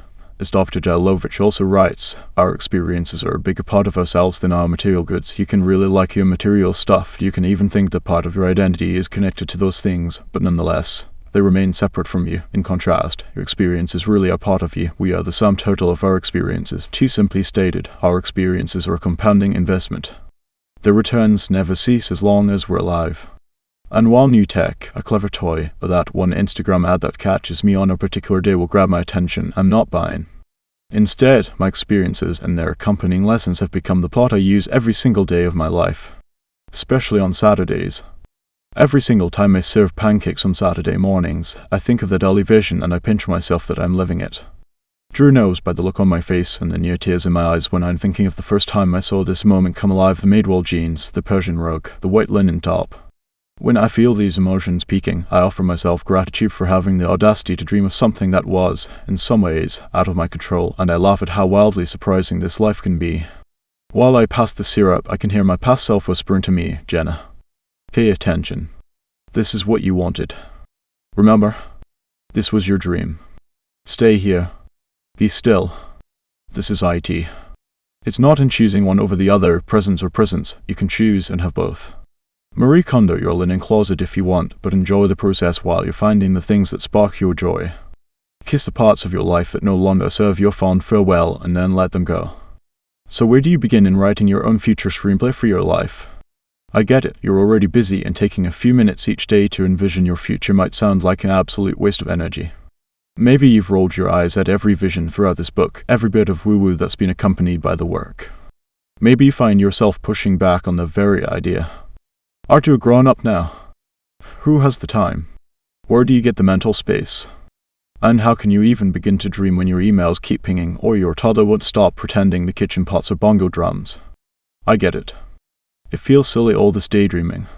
But here's the secret that isn't really a secret: when you take a few minutes to dream, to ask yourself what really matters to you, you get all that time/energy/space back and then some. Because you're trading in today's worry for tomorrow's wonder. You're replacing the doubt with the dream. When you let yourself relax into what you want next and who you're becoming, you're also acknowledging who you already are. You're no longer worrying about hurrying through your week anymore, chasing the weekends. For that moment, you're in the moment. You get the ultimate return on investment, a present to present, so you can experience the experience. I no longer relate to that old fear of missing Coca. Because when I'm with her, I'm with her. Time stills. The minutes get fatter. The moments expand. Whether it's a slow Saturday morning or a frenzied Tuesday afternoon, I can feel that familiar pulse, that quiet drumbeat. You've been here before. You've envisioned this. You're quite literally living a dream. 14. What Brooke Shields doesn't know, why your story matters a lot when we women offer our experience as our truth, as human truth. All the maps change. There are new mountains. Where's Ilake, Ligin? Mommy, tell me a story about when Coco was a baby, she whispers to me at bedtime. Coco's got a thing for storytelling these days, and also for describing herself in third person. So, I tell her everything: the sound of her coo, the curl of her toes, the sparkle in her smile. She wants to know what I was like as a baby, what her daddy was like as a baby, what our rescue dogs were like as pups. Origin stories we'll never know, but don't worry, I've got a good imagination. It's her way of understanding life, and the new life that grows inside of me. By the time this book reaches your hands, there will be a babbling baby in our midst, another soul to learn, another forehead to kiss. Another story to tell. We all have the desire to be remembered, to leave a legacy of some kind, and to make some sort of mark on this world. Most of us want to leave this spinning planet better than it was when we got here, right? But so many of us spend our days busy and distracted, dripping with kids, work, or responsibilities, on hold with our internet service provider while wiping the coffee grounds and toast crumbs off the kitchen countertop. Just an average Tuesday morning, you know? But what if I told you that your legacy is unfolding right now, today, even while you're waiting for Jim, the technician, to restart your router? We tend to overplay the notion of legacy in our culture. We often think of it as a status thing, like our name on a building, $1 million donation to a good cause. Heck, even a hashtag would do the trick as long as it's far-reaching, right? The bigger the better. Legacy feels weighty, monumental, bigger than life. We see it reflected on TV and in movies where discussions of legacy happen in a floor-to-ceiling library in some illustrious mansion between a grandfather and grandson, and there might even be a prized ring or wooden box involved. Sunlight is pouring through the windows. Definitely some kind of stringed instrument crescendoing, scoring the scene. Whether the predecessor wants it or not, there it is, a big, promising legacy handed to them in mahogany or gold. I know that's the Hollywood version, but you don't really hear legacy come up in everyday conversations. It's not really discussed at the dinner table, and if it is, it might be met with eye rolls, like a dad's talking about his retirement and legacy again. But legacy is all around us, every single day. Legacy is the mark we made, the mark we are working on making right this very moment. It's our story, no matter how big or small we think it is. It's not about conquering the world, curing a disease, or building a massive wealth. Legacy, plain and simple, is what you leave behind. Legacy is a grandfather telling a tale of his first canoe ride while a grandson catches bass in his old fishing boots.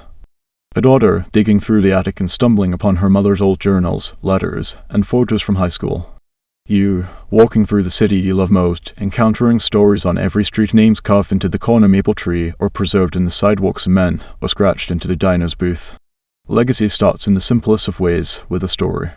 A good old-fashioned tale usually starts with a once upon a time, then that line isn't just reserved for princesses or fairy tales.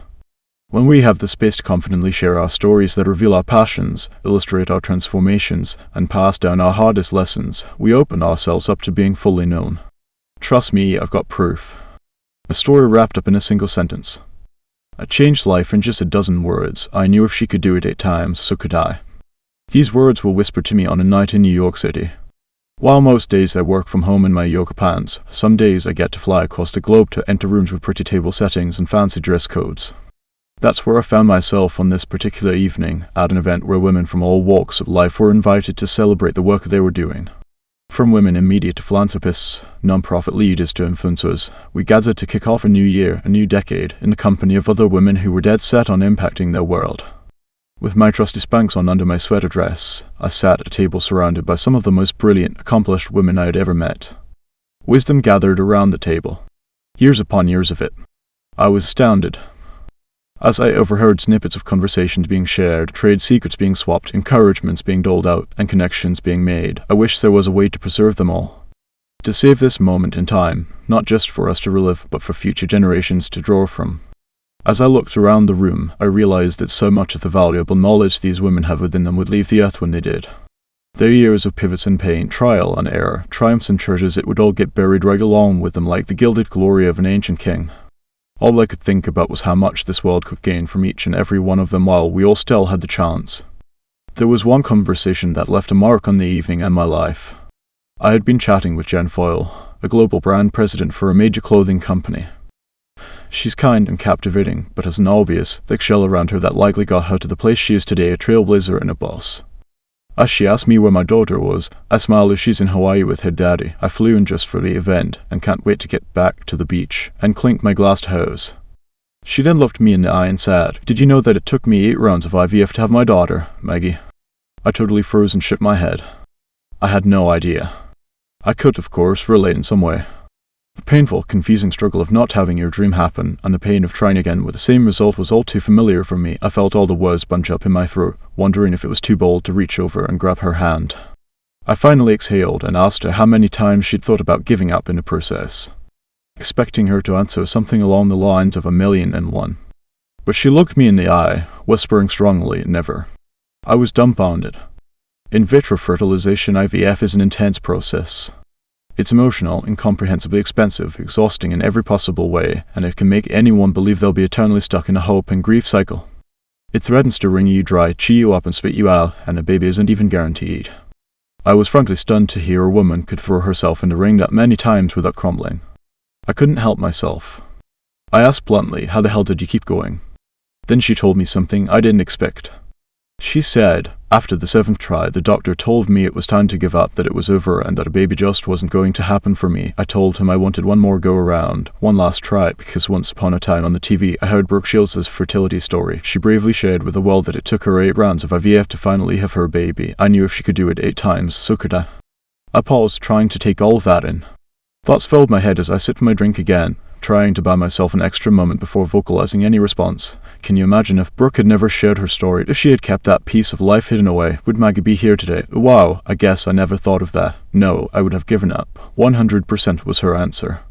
BRB, gotta go email Brooke Shields to let her know that a 15-year-old girl living in New York City is here today solely because she had the courage to share a painful piece of her life, and in doing so, she gave a stranger hope, a story to learn from, a reason to not give up. Minutes later, Jen kicked off our event and shared our conversation with a room full of women, some of them her employees and others her friends for years. Up until this night, she had never told a soul what it took for her to have her baby.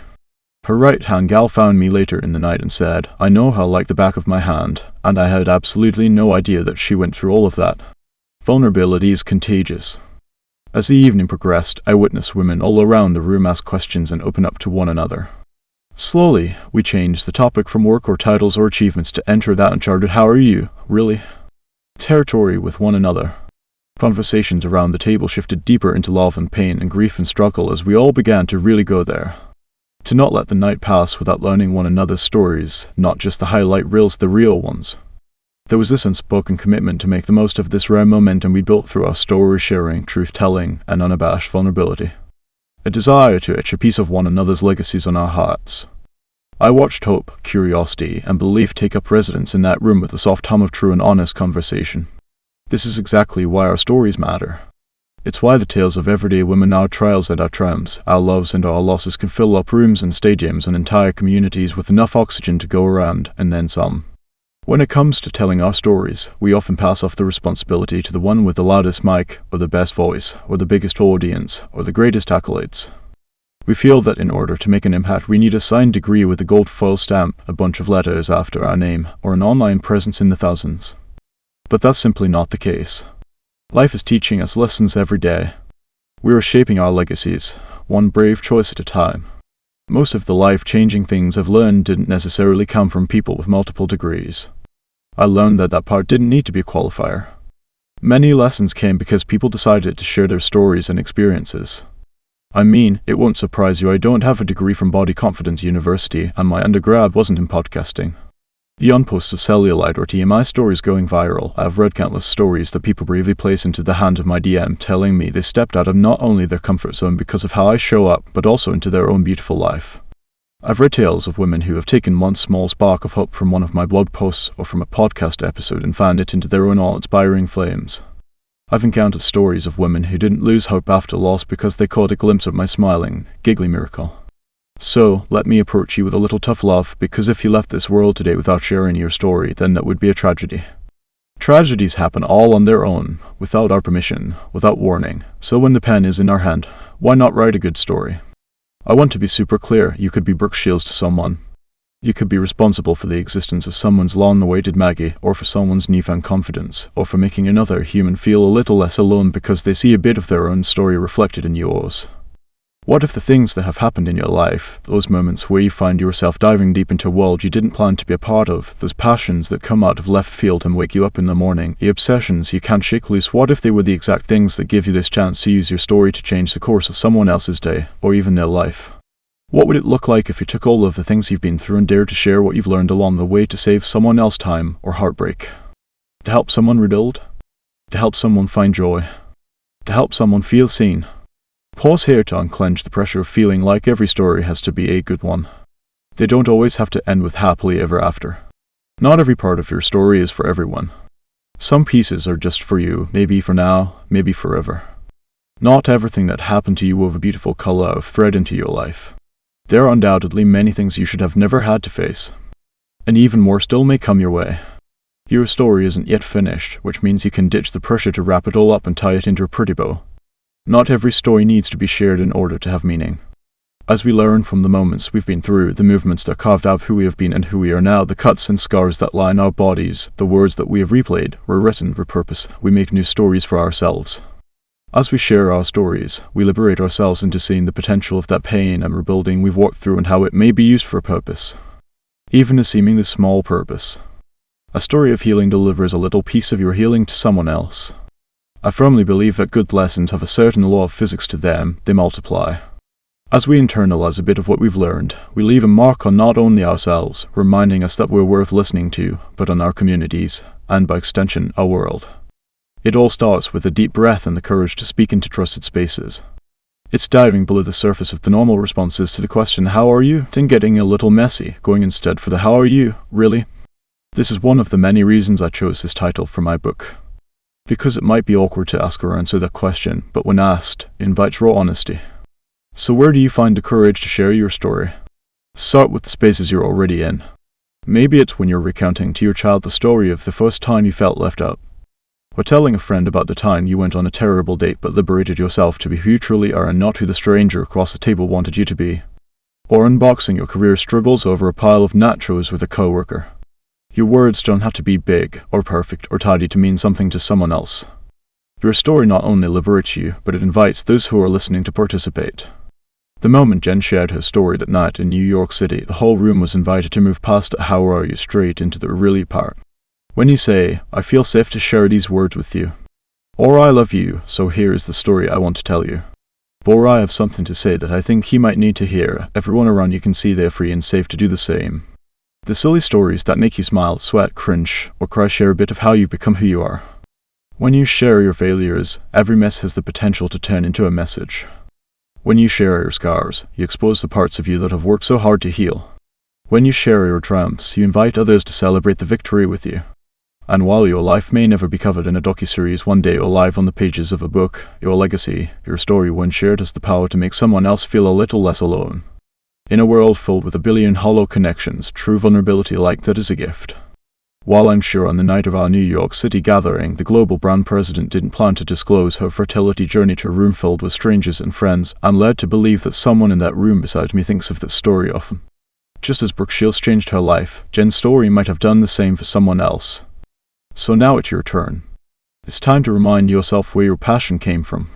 It's time to hear yourself vocalize the stories of your roots and point back to your beginnings. It's time to crack open corners, tell the secrets you've been keeping too long. This is your official invitation to be Brooke Shields to someone, to embolden a new spirit of bravery to do the scary, beautiful things with their life. Clear your throat. Repeat after me. Once upon a time.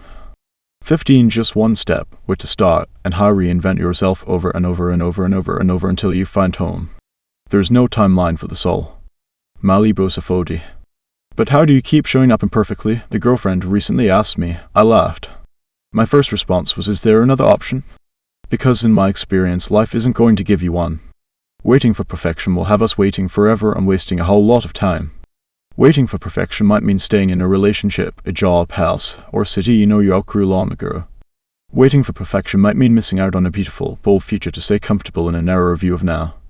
There's an old Voltaire quote that I force myself to cling to when my perfectionist side wants to take the reins. The best is the enemy of the good. Straightforward. Hard to ignore. Cuts me to my core. These 8 words speak volumes to me in the moments I want to freeze up before I can fail, because in all of the stalling to make sure there's no risk, I don't even get a chance to try. My friend Emma knows a thing or two about this quote. Emma's what you'd call an idea gal, bubbling over with business plans and smart inventions, $1 million concepts she's constantly mapping out in her head. From visions of facilitating local events to empowering and connecting women across the world, Emma's ideas are beautiful and bold and powerful. But they are just that, ideas.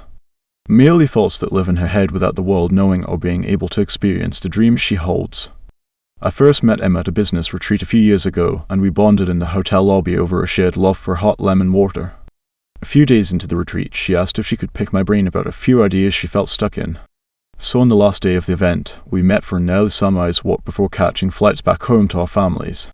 As we sipped our morning lemon water tonics from paper cups, she described every obstacle that stood in the way of her dozens of ideas.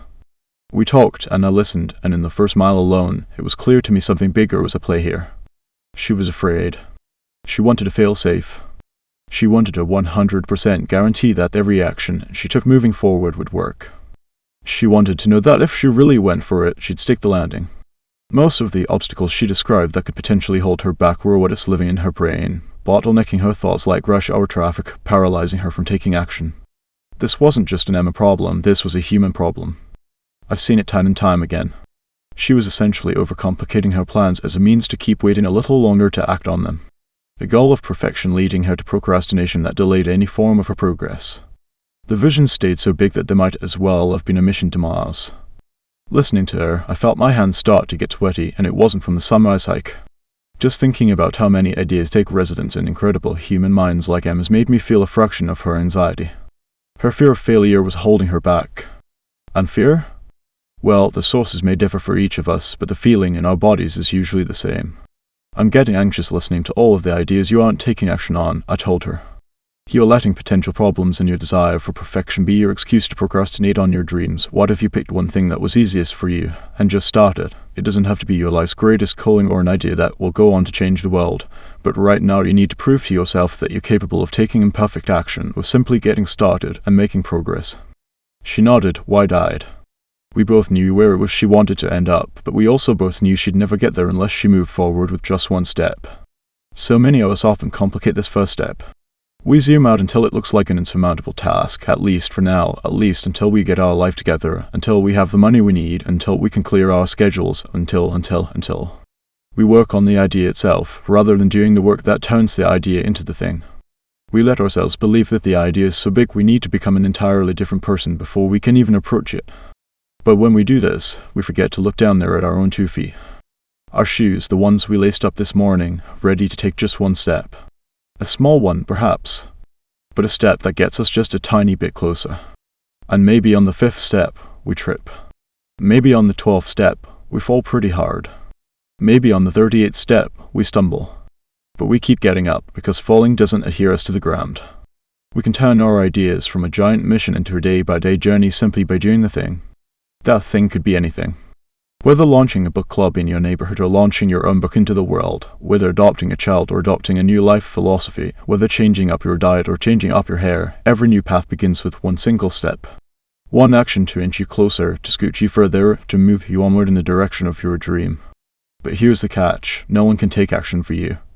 You have to be the one to take it, even if it's with trembling knees.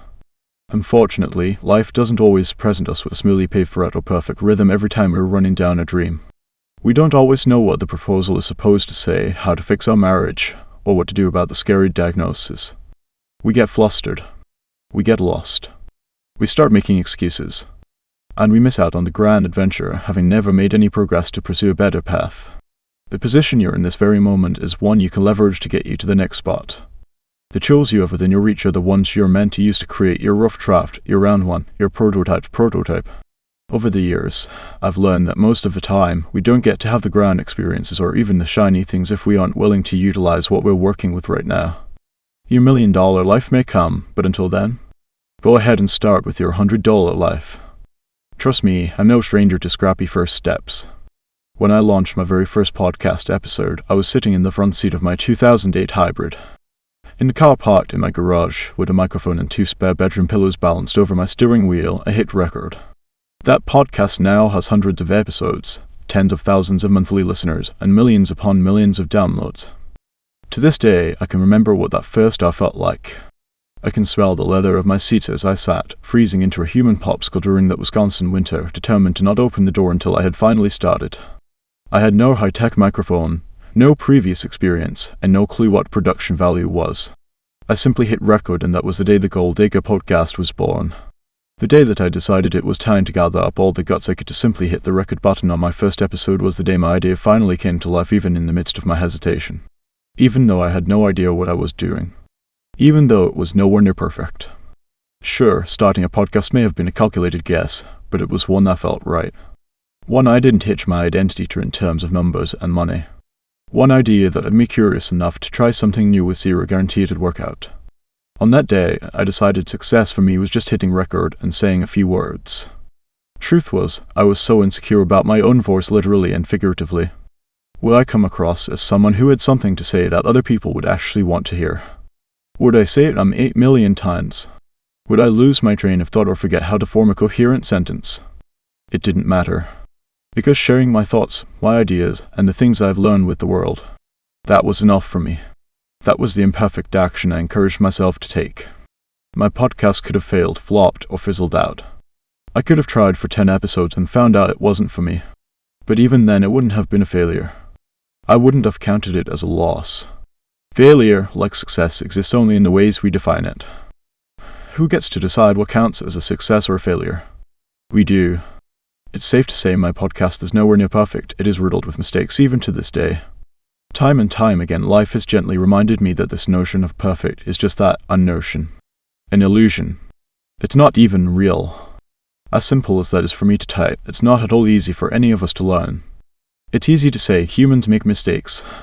But what happens when you put your name in that sentiment and make it personal? Jenna makes mistakes. Yep, apply it directly to you. It stings a little bit more, doesn't it? But it's true. You make mistakes. I make mistakes. I'll bet even Opera makes mistakes maybe, although I can't really bear to think of that. Mistakes aren't just something to fear or something to hold us back. They arrive with knowledge that propels us forward. If you choose to not embrace your ever-evolving, ever-learning, ever-mistake-making self, you're withholding those potential gains from yourself. But you're also withholding that knowledge from everyone else. You're letting those around you carry on without your contribution.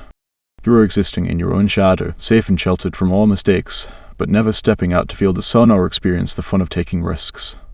When we allow ourselves to experience the fun of taking risks, everything becomes an experiment. We become the mad scientists of our own lives. We lose the desire to label everything as a success or a failure. Instead, everything we do yields a result that gives us information. And information empowers us to make decisions on the next action we'll take. I'll be honest, I've always been a done is better than perfect kind of gal. And perfect action has always been my way of movement, even when I don't know what results the action will yield, even when it sounds easier to stay still and avoid the risk. But avoiding risk and staying safe aren't the same thing, are they? What if by staying safe, you're risking never evolving? Never growing? Never trying? Never creating your own happily ever after? Don't get me wrong, there are certain situations in which I would love to know the ending before I read chapter 1. Where I'd love to know that everything is going to be okay, that I'm going to be okay. But ideas don't always become realities that way. It's perfectly reasonable to want a master plan for every starting line of life. And when you're embarking on something new, you're likely going to crave an immaculately detailed blueprint or, at the very least, a syllabus. But when you're learning or attempting something new, you're accepting the mystery. Along with the unknown, you get the full right to say, hey, I've never been here before, I have no idea what I'm doing. You get to poise yourself as a beginner, open and willing and teachable. Fully ready to launch off the starting block to find out if the water below is tepid or icy or absolutely, perfectly, finally refreshing. So, what do you do when there's no countdown or starting pistol going off telling you it's time to begin? You refine the vision. You ask for help. You bring people into your conversations. Read the feedback. Hit record and see what happens next.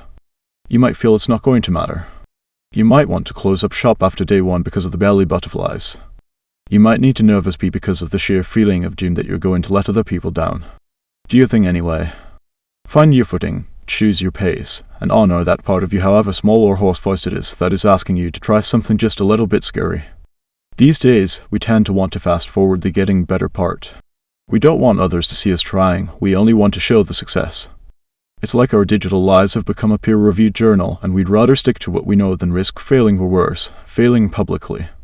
We worry about people saying us try something new, we worry about the judgment, we worry about not getting it right or not having an Instagrammable outcome from day 1. But there's a reason the alt grid is made up of many, many squares. If there's room for square 4351, there's room for a square 1. With every major pivot in my life, I'm brought right back to square 1. I love being reminded of what it felt like at some of my own starting lines, because I know I have many more awaiting me. The fear, the feeling that I'm not worthy of the race, the wonder of what results my experiment will yield. And in spite of it all, getting into the starting position and running like crazy anyway. When I recorded that first episode in my car parked in my dark garage, I wasn't thinking about episode 500. I had no idea what topic I'd be covering years from then. I had to narrow my focus, lower the stakes, and keep my sights on the first episode. I had to take the first step, the one I could control in that very moment, hitting record, talking about the thing I'd planned, exiting the garage, eating soup for dinner, and maybe laughing at the whole ordeal which drew over said soup. I just had to let my courage be louder than my doubt for 1 hour. 1 single hour, then I could hit stop, get out of the car, and go back to wondering what the heck I was doing or if it'd work out. That's how progress begins, with 1 brave hour. Moving forward is knowing that you can commit to just 1 step at a time, and then deciding to take another and another. Like when you're in a thigh-quaking, back-tweaking workout, and you know you're not even halfway done, but you're 99% ready to give up and call it a day. Then the trainer yells at you, you can do anything for 15 seconds, and you take a deep breath and actually believe them. Imperfect action feels like this, and if you're like me, it comes with the same amount of sweat. There are countless stories that teach this one simple truth. So many of life's greatest journeys involve winging it. Giving it the all-college try. Just doing the darn thing. Walking toward a bend in the road without knowing what's ahead, but with 100% assurance that it's better than being stuck where you're at. These tiny actions and small steps are happening everywhere, all around us, This very minute. World-changing, best-selling novels are being scribbled in the corners of napkins or in the margins of another book. Billion-dollar companies are sprouting up from folding tables in garages. Future comedians are making people laugh around their own dinner table. Fashion designers are learning their craft with hand-me-downs and scissors. Get scrappy. Get resourceful. Get creative. Get going. What will your first step look like? Will you type how to get a grant in your search bar? Will you ask your midwife what books she'd recommend on learning homeopathic healing? Will you join your local Toastmasters to brush up on your public speaking skills?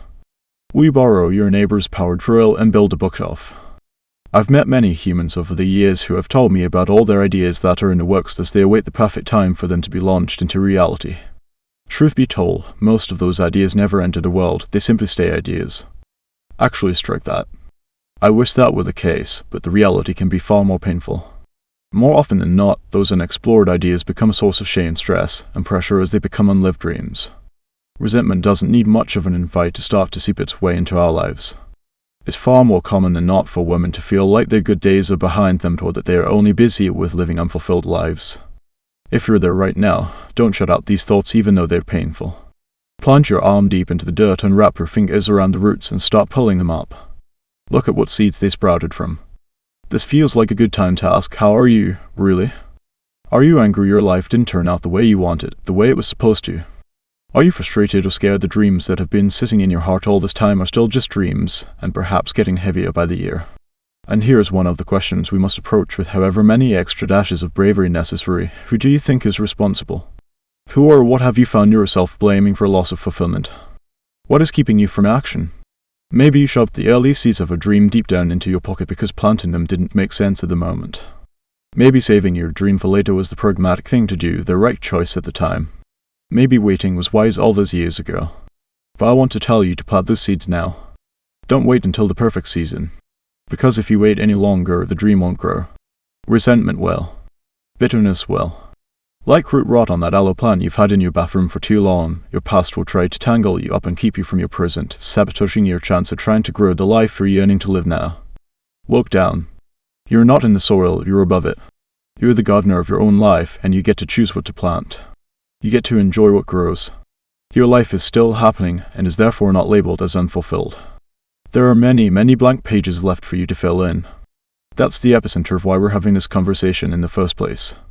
I'm not scared that you're not doing enough. I'm not telling you to make sure you fill up every breath and opportunity with more doing. That's the antithesis to my very being. In fact, I'm waving a big warning flag in the air to signal you to notice what you are doing or not doing and make sure it's what you actually mean to do.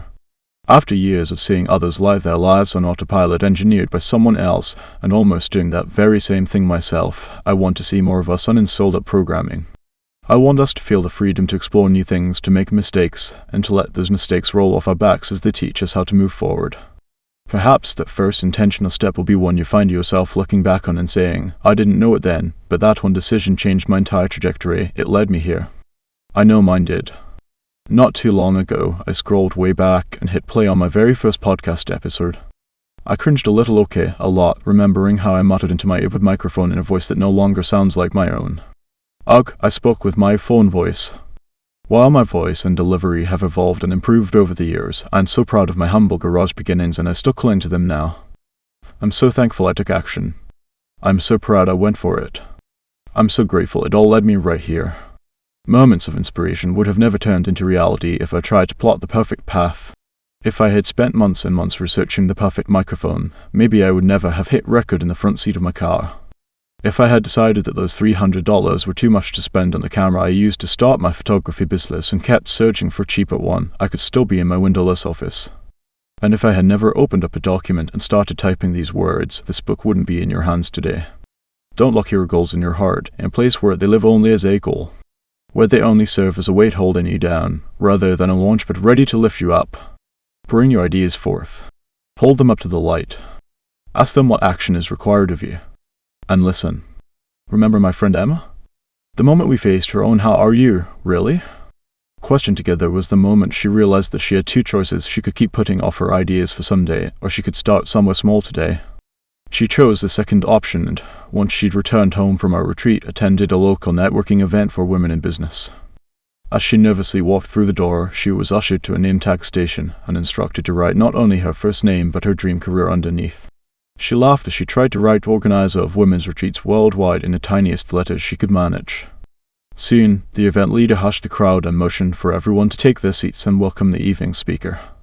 Emma made her way to one of the last empty chairs, squeezing into a row in the back. Offering a quick hello to the woman next to her, she glanced over at their name tags. To Emma's right, scrawled in Sharpie, she saw travel agent. And to her left, international hotelier. A reminder for you, you needn't know the future in order to give a good idea well in the present. Just start with something good, something honest. Let the path reveal itself from there. And don't forget to bring a Sharpie. 16, when a woman knows her value, how to make it happen, life is not easy for any of us. But what of that? We must have perseverance and above all confidence in ourselves. We must believe that we are gifted for something, and that this thing, at whatever cost, must be attained. Marie Curie.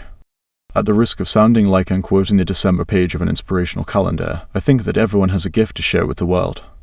I get that you might not believe that. I can imagine you might be thinking, yeah, but you don't know me. It's natural to question if you truly have a gift, something special that could help change lives or leave an impact on the world. But you're here, right now, reading these words. And I know that means you're going to make a few things happen while walking around on this planet, and I know that means you've been given a few gifts to make those things happen with. You might not be able to see those gifts for what they are yet, but take heart, the rest of us can. Big or small, your gifts are glaringly obvious to the rest of us.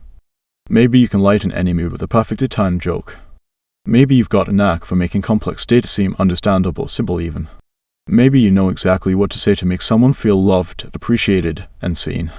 Or maybe you're like my mother, who is the living and breathing epitome of resourcefulness. Over the years, my family and I have developed this inside joke about one of my mom's stealthiest skills. While she is unfailingly kind, she can also be fiercely persuasive. I mean, I've seen her melt even the most ironclad, ice-cold people. She is so disarming and approachable, but seriously potent in that Minnesota nice way when she needs to be. I've witnessed my mom scrappiness time and time again throughout the years.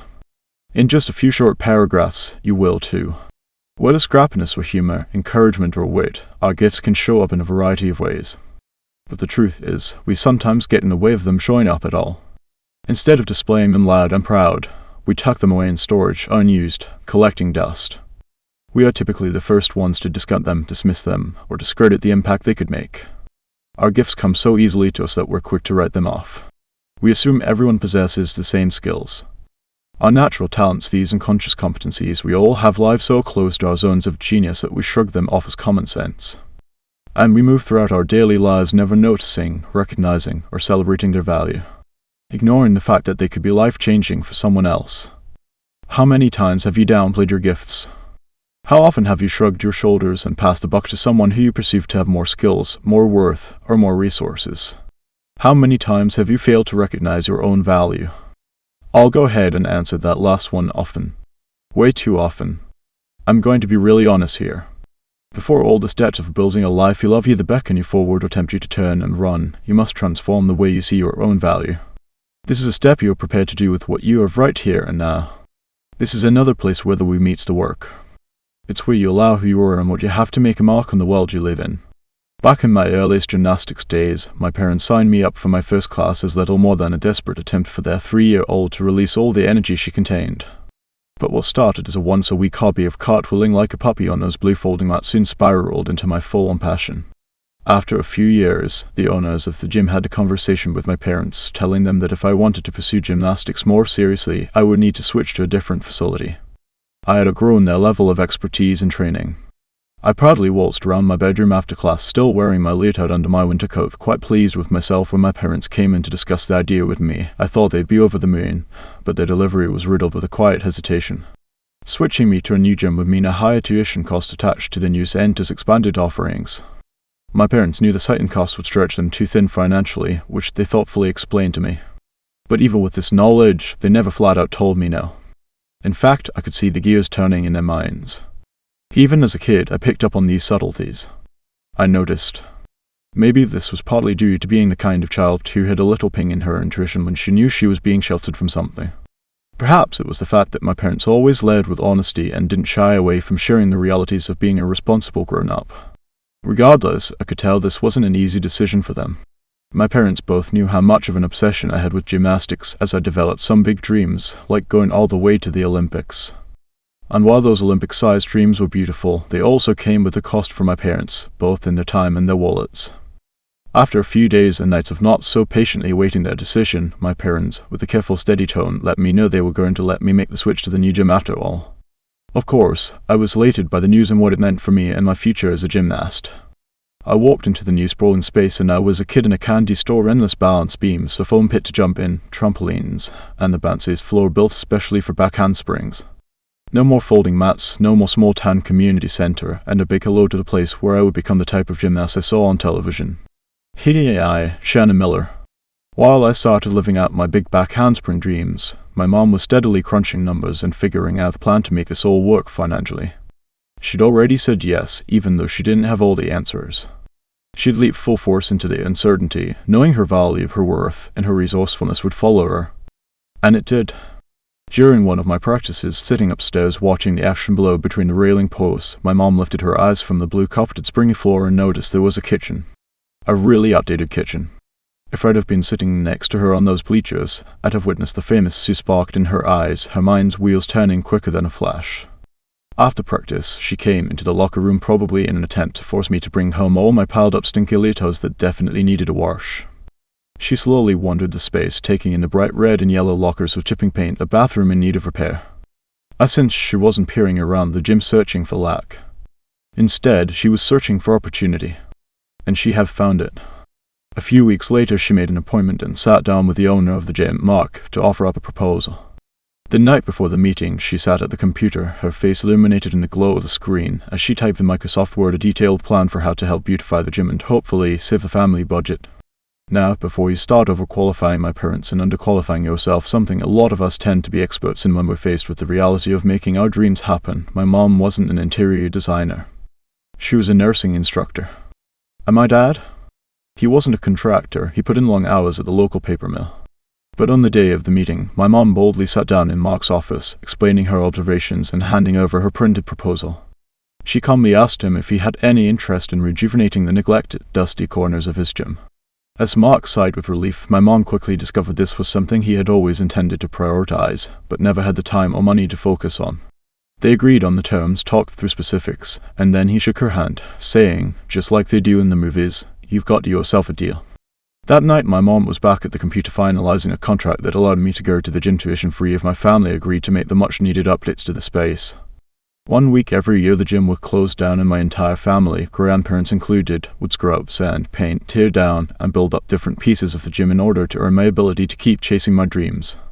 I'll be honest, sometimes I wish it were easier, that I wasn't so aware of what my dream was costing my family.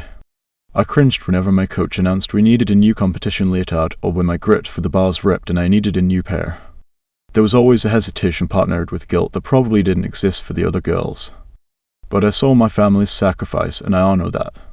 It wasn't lost on me that not everyone could easily cut a check each month. One teammate's mom became the receptionist at the gym to help pay her way through, and another teammate's mom coached the little kids to soften the cost. The bottom line, moms can be such rock stars. Looking back, I'm so thankful that I had a front row seat to watch my mom rise to this challenge of believing there could be a win for all of us when it looked like there would be none. Not only did I get to pursue my dreams, but my teammates got to enjoy a better facility and my coach got to release some of the stress of managing the space. All of this was possible because my mom looked at the situation objectively. She didn't shy away from the challenge or take the easy path and pull me out of gymnastics due to lack of funds. She got creative and scrappy, and it worked not only for me, but for the whole community. That's what knowing your value is. That's what refusing to give up does. That's what declaring your worth and taking up your space and showing up for life with open hands can do. Because open hands open doors. Barriers like neglected corners of the gym exist everywhere. We're generally aware of them, but we're also quick to disqualify ourselves from being a part of this solution. But once you allow yourself to look at a potential problem as a potent possibility, and once you release the doubts and the what-ifs and the I can'ts, you're changing the narrative entirely. You're not looking at your current circumstance as what it is, you're looking at your current circumstance as what could be. And that's when you transform a would-be loss for one into a will-be win for all. What does that look like for you today? What situation are you in right this very moment that you might be able to look at objectively? Is it an insanely frenzied dinner hour where your baby's screaming while you try to throw together a meal? Is it a grocery bill that's too high? Does your son want private read, expensive music lessons in pursuit of his dream? Perhaps there's a win-win hidden in what you might be considering a lose-lose. Look at the gifts you've been given. Look at the people you've been given. Now, look for the overlap in need. Who could use something from you? Where can you offer your unique skills? What help can you accept in return? What resources can be exchanged to create a better scenario for everyone? Can you invite the latchkey kid over to play patty cake with your baby while you cook a hot meal for her family and yours? Can you barter work hours at the CSA in exchange for fresh produce? Can you wash your friend's dishes while she teaches your son how to play the piano? Whatever the barrier, whatever the roadblock, he could be holding the green light to what happens next in your life in your own hands. When we ask ourselves, what value do I have to offer in this situation? Our skills and passions, however large or small, emerge from the woodwork. Whether your gift reaches around the world 7 times for 20 generations, saves a single life, or even helps a group of people have a happy day, it's an idea I want to see and help become reality. I'm counting on it. We all are. Knowing our need, recognizing our value, and sharing it with the world is how a woman in need of a great idea for her Princeton thesis ends up creating Teach for America, and 20 years later has trained more than 24,000 teachers in low-income schools, reaching 3 million students. 1. It's how an environmentalist of the Anishinaabe Nation works tirelessly to file lawsuits that will recover lands withheld from Native American communities. 2. And it's how a factory worker filled positions while men were away at war, growing a force of working women by 50% in 4 years and proving that a woman could, in fact, excel at a man's job. 3. Recognizing your own value and stepping into someone's need, whether on your own behalf or the world's, can be scary. But once you know your worth, it's absolutely worth it. You're probably reading these lines and are somewhere in the process of disqualifying yourself from being able to make a dent or difference. It's likely that you are imagining someone else as a solution, casting yourself as a stand-in character, an extra and not the lead. If you're still thinking, no way, not me, I don't have anything to offer, I'm going to respectfully call your bluff. Think of someone you love. I bet if I asked you to tell me something you value about them, you could rattle off a handful of gifts, skills, traits, or areas of specialized knowledge without batting an eyelash. Maybe it's your best friend, who has a knack for throwing parties, or your mother-in-law, who's a not-of-this-world baker. Perhaps it's your neighbor who's great with flower arranging, or your sister, who always knows how to make you laugh. It could be that person you went to school with who knew how to dress every body shape, or the clerical assistant in the office who was a pro at budgeting. The people you love bring so many amazing gifts into your world, right? Well, so do you. Every person you know, yes, yourself included, has specific traits and sparkling insights to share. So, if you can lift up those around you, applauding and celebrating what they can do, give yourself the same gift, for goodness sake. To this day, my mom has never stopped finding ways to add value to and for the people in her life. She keeps her ears open looking for opportunities to contribute and offer distinct worth in unique ways. Her latest feat: figuring out a way to support me and Drew through my baby's birth. With pandemic restrictions on hospital visitations and a limited number of people who can be present at the birth, my mother weighed her options, accept the new rules and cut her losses, or figure out a way around them fairly. So she got creative, snagged an opportunity, did the work, and completed her official doula certification. With over 30 years in the nursing profession, that piece of paper is just a reminder of all the work and knowledge she's held for decades, but her willingness to take the necessary steps to be present for me makes me teary-eyed. Well, that coupled with pregnancy hormones. Looks like Doula Sue will be holding my hand the whole way through another baby's birth, just like she has held my hand my whole life long. What a lucky baby to be caught in those loving, strong, resourceful arms. So what would it look like if we all channeled our inner Mama Sue? I'm not talking about being obsessed with fixing every problem. Not everyone wants you to be their hero. And I'm not talking about seeing issues that aren't there, creating dissatisfaction in your life where there might not need to be. Being a Mama Sue isn't about shoving yourself into places you don't necessarily fit or feeling like you're the only one for everyone. I'm talking about gazing out into the world with a self-awareness and attentiveness to what's going on beyond our little corner of it. My mom has been an incredible example to me of what it looks like to pay attention for your cue. Knowing you hold the screwdriver means that when someone holds up the screw, you know it's your turn. Are you good at seeing the outlier? Maybe you'd be that warm light of friendship to the person at the party struggling to join in on the good times. Are you a whiz at taking a complicated idea and breaking it down into something easily understood? Maybe you'd be the ultimate instructor for teaching a computer class for senior citizens. Are you that friend with spatial awareness and a knack for organizing?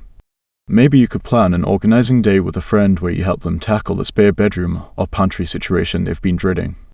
Can you see how small or big this can become? Your queue comes in all shapes, platforms, and volumes. But when we understand what our own specific gifts are, it gets easier to see those you-sized gaps that only you were created to fill. You start to see opportunities everywhere. My mind often goes back to that first contract my mom created with my gymnastics academy and how she listed her offer right there, on paper, in black and white. Looking back, that's some kind of wasabi-level boldness. See? Work mixed with woo. My parents have taught me a million valuable lessons through the years, but this one always hits me deep when I think about the sacrifice, courage, and attitudes that created possibility in a situation that otherwise would have been labeled as impossible. Their loving example created a double blessing for me. Not only was I supported to live out my gymnastics dreams, but I was taught the importance of finding the places where I can make a difference and the confidence to voice the difference I'm willing to make.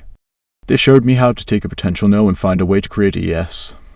They showed me how to unleash the permission for me to pursue whatever would come after it. And they showed me how to paint steel lockers and make them shine. When the full weight of this story comes rushing back to me, I can't help but get teary-eyed. My parents, who I still know to be so very wise with their resources, decided to prioritize the possibilities of my passion over the cost of it. They chose the unconventional, uncomfortable path on my behalf. And my favorite part is that they still clung to their own character and took a non-traditional path in doing so, not hesitating for a second about other people judging them. In short, my mother knew her value. Looking back, I'm grateful my mom didn't hide the fact that we had to be resourceful in times when we lacked resources. Every contract she drafted proved to herself and my family we truly had something to offer. We just had to extend the invitation. I don't know what stands in the way of your invitation. Perhaps you got the news your dream job fell through, the grant was rejected, or the scholarship funds were diminished. Maybe the radiator went out in your car. Maybe your beloved pet got sick. Maybe your application for a mortgage got rejected. But wherever a problem pokes its head, so does the opportunity to be a part of the solution. When you believe in your own value, the solutions are easier to find. Imagine, today, seeing yourself as someone with value that exists whether or not others can see it or comment on it or judge it. Someone with power and a vital role to play. Someone who deserves support, recognition for their work, and an equal chance to take up space in the sphere they belong in. When you understand that point alone, you start to see yourself differently. You start to ask yourself questions like, what can I share myself? How can I spread my worth to someone else? What person, place, or community needs me right now? You can become the go-to person for something you want to be recognized and utilized for. You wake up to the investments and exchanges that are happening in your everyday life. You start to see the places where you're excited to jump in and contribute. You begin to exercise your gifts that bring value to yourself and others, and the more you see people showing up for what you bring to the party, the deeper your confidence grows. This is where you unleash yourself too. Right now, you may feel tethered to a destiny you trade for literally any other. You may feel stuck to a career or relationship or city that feels like wearing shoes 2 sizes too small. You may feel like the world will never learn to value the skills you have. You might believe that bridging the gap between the life you can have, giving and sharing of yourself, and where you are right now would feel like crossing the Grand Canyon on a tightrope. While juggling, I know how easy it can feel for a dream to seem too far to reach. And I know how hard it can feel to pull off a Tsukahara on the vault. But when a woman knows her value, turns out she can land both. 17, it's complicated how to invest in yourself, and why it matters the more you honor your spirit and soul, the more that energy grows around you. Lying babe. I just can't decide if I should hire it out, my friend Rachel told me in an audio message. She sounded desperate, confused, and absolutely exhausted. I know I can do it myself, but I have so much going on right now. Am I just being lazy? She was in the beginning stages of launching a second coffee shop in her hometown. Her first had been a runaway success, and she and her husband knew they'd want to expand to the northern side of the city eventually. They'd already purchased a building, but it was sitting empty. In the throes of running the first coffee shop day in and day out, that dream kept getting pushed to the back burner. Between juggling her 3 kids and a full staff, she and her husband couldn't find the energy to start the necessary renovations. I pushed send on an audio text back to her, Rachel, how much is your time worth? Like, what would you say is your hourly rate for doing everything you do in a day? Is it more or less than what it might cost to hire out the remodel? I watched those 3 dots forming her response. Wow, she wrote. I guess I never asked myself that question. I hadn't either for a very long time. My relationship with money hasn't always been a positive one. If I had to choose a category using Facebook's terms, It's complicated would have definitely fit the bill when I got my first job. Money has broken up marriages, started wars, and torn people apart, so how could we not feel sensitive about it? Money is complicated. Not because of who you are, but because of the way this world works. Our questions surrounding money have a way of piling up. What does it actually mean to spend wisely? Where's the line between saving and squandering? And if a lottery winner can, and statistically will, go bankrupt, is there any hope for the rest of us? So many of us weren't really taught about money management, much less what investing in ourselves could look like. Now, without going deep into a culture of money talk, we can save that for another book. I'll tell you this, money will master you if you let it. Either by holding you hostage to every nickel and dime or tempting you to follow every whim you have, no matter the cost or outcome. But once we strip away all of our big, scary feelings about it, money is just one of the ways we exchange what we have for what we need. Just like we exchange our time, energy, wisdom, and experience. Whether you pay for a remodel like my friend Rachel did, or you take an online course, or you hire a babysitter, or just get yourself a laptop that actually works, these exchanges are essentially saying yes to investing in you and your life. There's a good chance that you have placed much of your energy into having money, saving money, stewarding money, or the pain and fear of losing money, and in those quests, you may have completely devalued your time. There's a reason we call it spending our time or saving time. And there's a reason we say things drain our energy. Your life's currency, your breathing and being alive, is your time.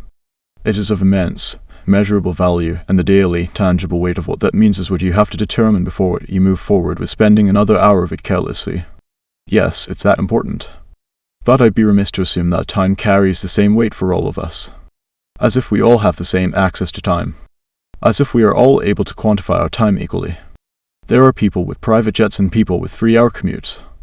There are people tending to not only their schedules, but the schedules of their children and elderly parents. There are people who are working a full-time job to pay their way through school so they can get out with as little debt as possible. There are people with passion to do great things and ADHD. The reality is that we're all doing the best we can with the time we have, from single parents to caretakers, those who juggle multiple jobs to make ends meet, and those whose starting line is drawn onto a very different landscape. While the idea of prioritizing time is important, it's also important we recognize that while we all share the same amount of hours in the day, our circumstances separate how we are able to fill those hours. Because the truth is this, as complex as our relationships with money are, we don't give enough thought to the cost of our time. Time isn't just money, time is life. It's not actually all about the Benjamins. It's also about Big Ben. Our minutes, our routines, our alarms, our schedules. The way you spend today is a reflection of how you'll spend your life. I've watched so many people lie to themselves about when they'll start truly living. And I've watched so many people hustle their way to success only to arrive and realize it was never really about the money after all. It was about having the ability to choose what mattered most to them, time or money. As we move through our own stages of life, we will inevitably change what we value. At the beginning of my career, money was what I was after. I had to be willing to trade my time to earn back money, both to pay off those pesky student loans and fund my dreams. That's why, long before I could afford to budget for learning opportunities like conferences or courses, I consumed every ounce of the free stuff I could find, the YouTube videos, the podcasts, the blogs, the free webinars. Before I could ever afford to hire a business coach, I took on mentors, granted they were well-established folk like Amy Porterfield, who at the time didn't know I existed. I leaned in, I took notes, and I watched. Any chance I had to learn from someone doing anything that interested me was a chance I would take, and since these resources were free, all it was costing me to learn was my time. But it took a lot of time. Sifting through so many voices, determining which content was valuable for me, and applying sound advice to the context of my unique business added hours and hours onto my to-do list each week. Once my season of burnout hit, the scales tipped. I was finally ready to place time as the priority in my decisions. In my quest to experience freedom and rest, I was willing to trade that hard-earned money to get back my time. As my business and bank accounts grew, so did my opportunities to invest in my own education as an entrepreneur. I've always known the power of being in proximity to other people who think like you, dream like you, and work like you, but living in a village of 1,200 people in the middle of Wisconsin didn't provide many opportunities to get in rooms with people who were on anything resembling a similar journey to mine. I had heard the term mastermind thrown around by other business owners, and really it sounded like an expensive, exclusive society of people who come together and brainstorm, learn, troubleshoot, and share in the hopes of elevating everyone. The whole of rising tide raises all boats type of experience. You're essentially paying a fee to not just learn from the leader of the group, but by joining you're also intentionally placing yourself in a room of other people who might be at a similar place in their life or career as you. That's why, 6 years into my entrepreneurial journey, I made the pulse-quickening choice to invest in joining a mastermind. If proximity was power, then I was ready for it. I was ready to open up and talk about how everything was going, to share my problems and obstacles, and to help others overcome theirs too. I didn't even know who else would be in the room, but my gut told me investing in community, education, and support was the next right move for me. Masterminds are like a concentrated brainstorm business class therapy retreat with wine and, inevitably, a very braggy person or two. It happens. Maybe that's why they are often booked at places with very beautiful, soul-soothing sunsets. When we are wrestling with our problems, it is helpful to be reminded of the perspective that we're little specks on this dark cloud hurtling around a fireball, you know. California and its sunsets was calling, and I was prepared to answer. But here is the thing you might not know: masterminds aren't cheap. The websites for these events always boast for like 14 pages before telling you it's going to cost you about the next few decades of your Costco membership. They honestly boast for a reason, though. I'd heard more than enough times how powerful and important these experiences were, and I was tired of juggling my issues on my own. I made the decision this was going to be the first large investment I put down in the name of learning and putting myself at the table with other entrepreneurs, and it would hopefully reveal a gateway to dreaming even bigger for myself. They say it's not about what you know, but who you know. Time and time again, I found that to be true. I can literally trace connection to connection from casual gatherings I've attended, even just a dinner with a few new faces. Connections that have changed the trajectory of my life. Like the time I met someone in passing in a hotel lobby, quickly exchanged numbers, and weeks later was invited to take part in a project that landed me on a stage in front of thousands of new faces. Or how one yes was responsible for my little family jumping on a free flight to Fiji to not just work, but to experience a slice of the world we never dreamed we'd see. The lesson here isn't necessarily that you should join a mastermind to see if it pays off. And believe it or not, the lesson isn't even about the power of education. Though I do believe in both. The lesson is that every dream will cost you something. It'll take time, money, energy, or all of the above to take an idea into reality. Every vision holds risk. And when you decide the time is right for you to make a move toward your truest answers, remember that you aren't the risk. You are the investment. And you get to determine the level of time, money, energy, and skills you're willing to invest. I've said it before, first steps are hard. When it comes to investing in yourself, that first step can feel all kinds of awkward, uncomfortable. Maybe you think that doing something for yourself is futile, or maybe you think it's just too disruptive for everyone else in your life. But whether you've sidelined your dreams to stay at home and raise your babies, or the way you were brought up caused you to label yourself and your ideas as worthless, it's time for you to sit in the investor seat of your life and honor the ideas that have weighed heavily on your heart. While you might not feel Shark Tank ready to bet on your own vision yet, the goal is to build up the belief that you can be a savvy investor, one who is ready to make a bet on yourself. It can be hard for us to see ourselves or our ideas as worthy of investing. While it's easy to look at anyone else and see why they are worth betting on, it's time to accept the same goes for you. Look at yourself, your ideas, your resourcefulness, your personality, your experiences, your particular outlook. Bet on yourself with whatever it is you've got. There's no one-size-fits-all investment for you to use for the rest of your life. You'll have different priorities at different times in your life.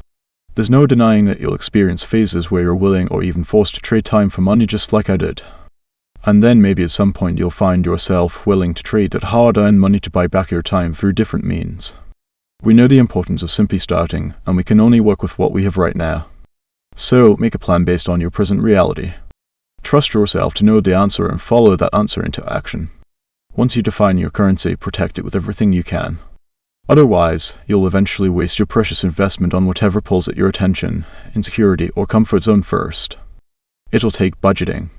It'll take boundaries. And it'll take a whole lot of honesty. Are you wasting your hard-earned money on Target candles and clearance sweaters? Can you cut date night costs by dining in? Can you shop second-hand for a few months while you build up your savings? While you're budgeting your bank account, don't forget to budget your clocks. Are the items on your to-do list necessary, or are they time wasters? Are they urgent, or are they distractions? Do you see things regularly pop up on your calendar that you feel are no longer for you?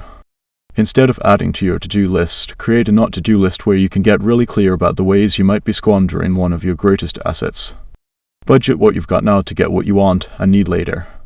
Human creativity knows no bounds. And eventually you'll be able to leverage what you've built with your sweat, money, energy, and time into that next thing. Gymnasts turn their sweat on the mat into championship trophies. Baristas turn a lot of weeks of spilt, burned milk into the most gorgeously poured rosetta you've ever seen. Gardeners break their backs over dirt and seeds and water for months until they are eating a dinner from the literal fruits of their labor. And I will work for a year on a course to make sure it's the best damn thing possible, so that when I release it into the wild internet, people can learn in my digital classroom while I step away to be with my family and take extra long bike rides. When actress America Ferrer began to invest in her dream life, she first spent hours of her time. I used to have to ride, 3 buses to get to an audition. This was pre-Uber, not that I would have been able to afford Uber if it had been around. I had to ride the bus, I had to walk, I had to ride my bike, I had to beg my siblings for a ride. But later, once she could, she invested her money to gain back those hours. With my first paycheck, I went and bought a car. It was a 2000 Mitsubishi Mirage. I think it cost me $12,000. It was a huge rite of passage. Where are you, right now? What investment will bring you closer to your dream life? Is it having your dinner delivered once a week so that you can be present for bath time with your kid that night? Paying someone to weed your flower beds even though you're more than capable but you're craving time to snuggle up and watch a movie with your person? Or, like my friend Rachel decided, writing a check to a local contractor so she could finally Flynn open the doors to her coffee shop dream just a few months later.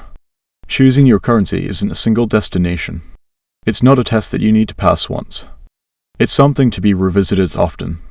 As you and your circumstances evolve, how you get to spend your life evolves too. And your return on investment, well, that evolves too, in ways you'll never see coming. Remember that mastermind I'd initially invested in to grow my business, contribute to a community, and bond over common entrepreneurial challenges. I'd thought the experience would become a major asset for my career, and it was. But the greatest reward wasn't a business breakthrough, it was a personal one. Let me explain. When I experienced my second miscarriage, I came home from hearing the news and ran into my kitchen, digging through drawers until I found a piece of paper with a phone number that said, "I will help you with your fertility." Those words had been written down and given to me by a naturopath fertility doctor I met in the very first mastermind over a full year earlier. At the time, I didn't think I needed her help, but for some reason, I held onto that scrap of paper. So I dialed the number, got in contact with her, and she was the one who led me through all the blood work, the dietary changes, and lifestyle transitions required to conceive Coco. When I think about that sort of return on investment, I can't help but tear up. Investing in ourselves will always reap benefits, even when they're not the ones we expect. I joined that mastermind thinking of my business, but, of course, it was a compounding investment multiplying and expanding until it enriched every corner of my life and beyond. Investing in yourself today allows you to step confidently into tomorrow, chasing the things that will make your eyes sparkle even when you're old and grey. The things that will make even more room for living a life that isn't just awaiting a fresh batch of paid time off. A schedule that isn't depriving your sleep, but one that lets you spend your energy well so that rest isn't something that has to be earned. Imagine yourself saying, "I believe in you, I will back you." Your vision is one that must come to life. If you have the stamina and space, speak those words out loud to yourself. There's power in letting the air pass over your vocal cords so you can hear how good it feels to believe in yourself. You get to speak and be heard all at the same moment. Like how different it is before and after someone finally says the words, "I love you." Like how different it is when you change your status from "it's complicated" to "in a relationship." 18. What's your enough point? How to say heck no, it's not the load that breaks you down, it's the way you carry it. Lena Horn. One morning, my neighbor Simone and I were walking up a gravel hill, pushing strollers side by side when I said, "But maybe more isn't always better." As we talked about life and motherhood, her booming rental of a tiny house on their property, and her vision of building more properties to rent in order to expand their business, I asked her what she needed to hear. How will this change things for you? Really? As she turned her freckled face to the sun, I watched as she started chewing on her response.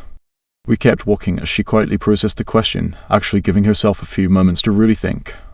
Silence and open air made room for both of us to hear what was going on in our own heads. As anyone would, I imagined what gears were turning for her. I wondered if she was seeing what I was seeing in her life, or maybe she was seeing something entirely different.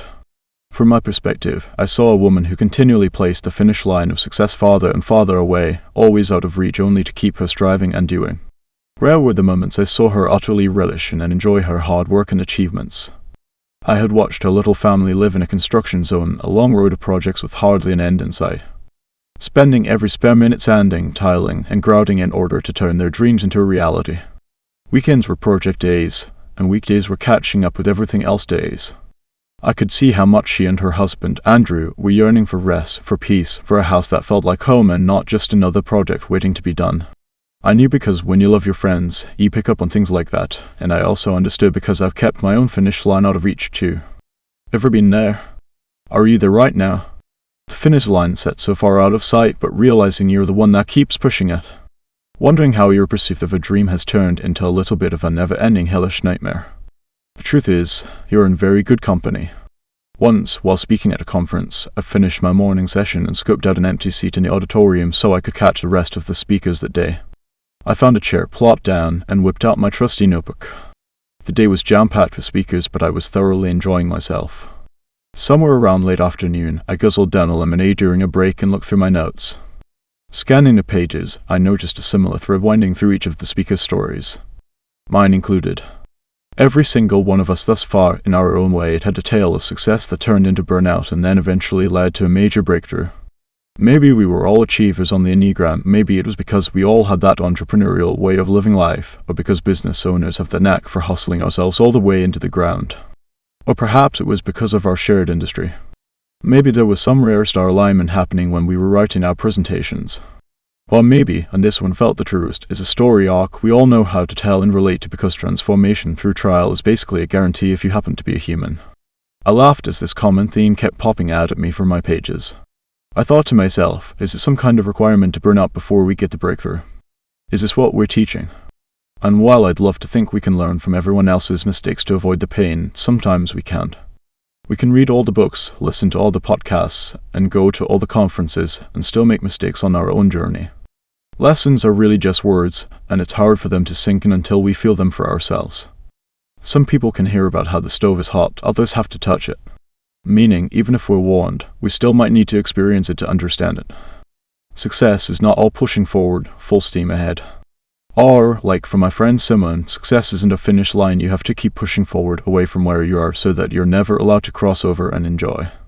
Sometimes it is falling apart, losing steam, and feeling like we need to step away from the work we're doing just to breathe before we can course correct or experience the breakthrough that's on the other side.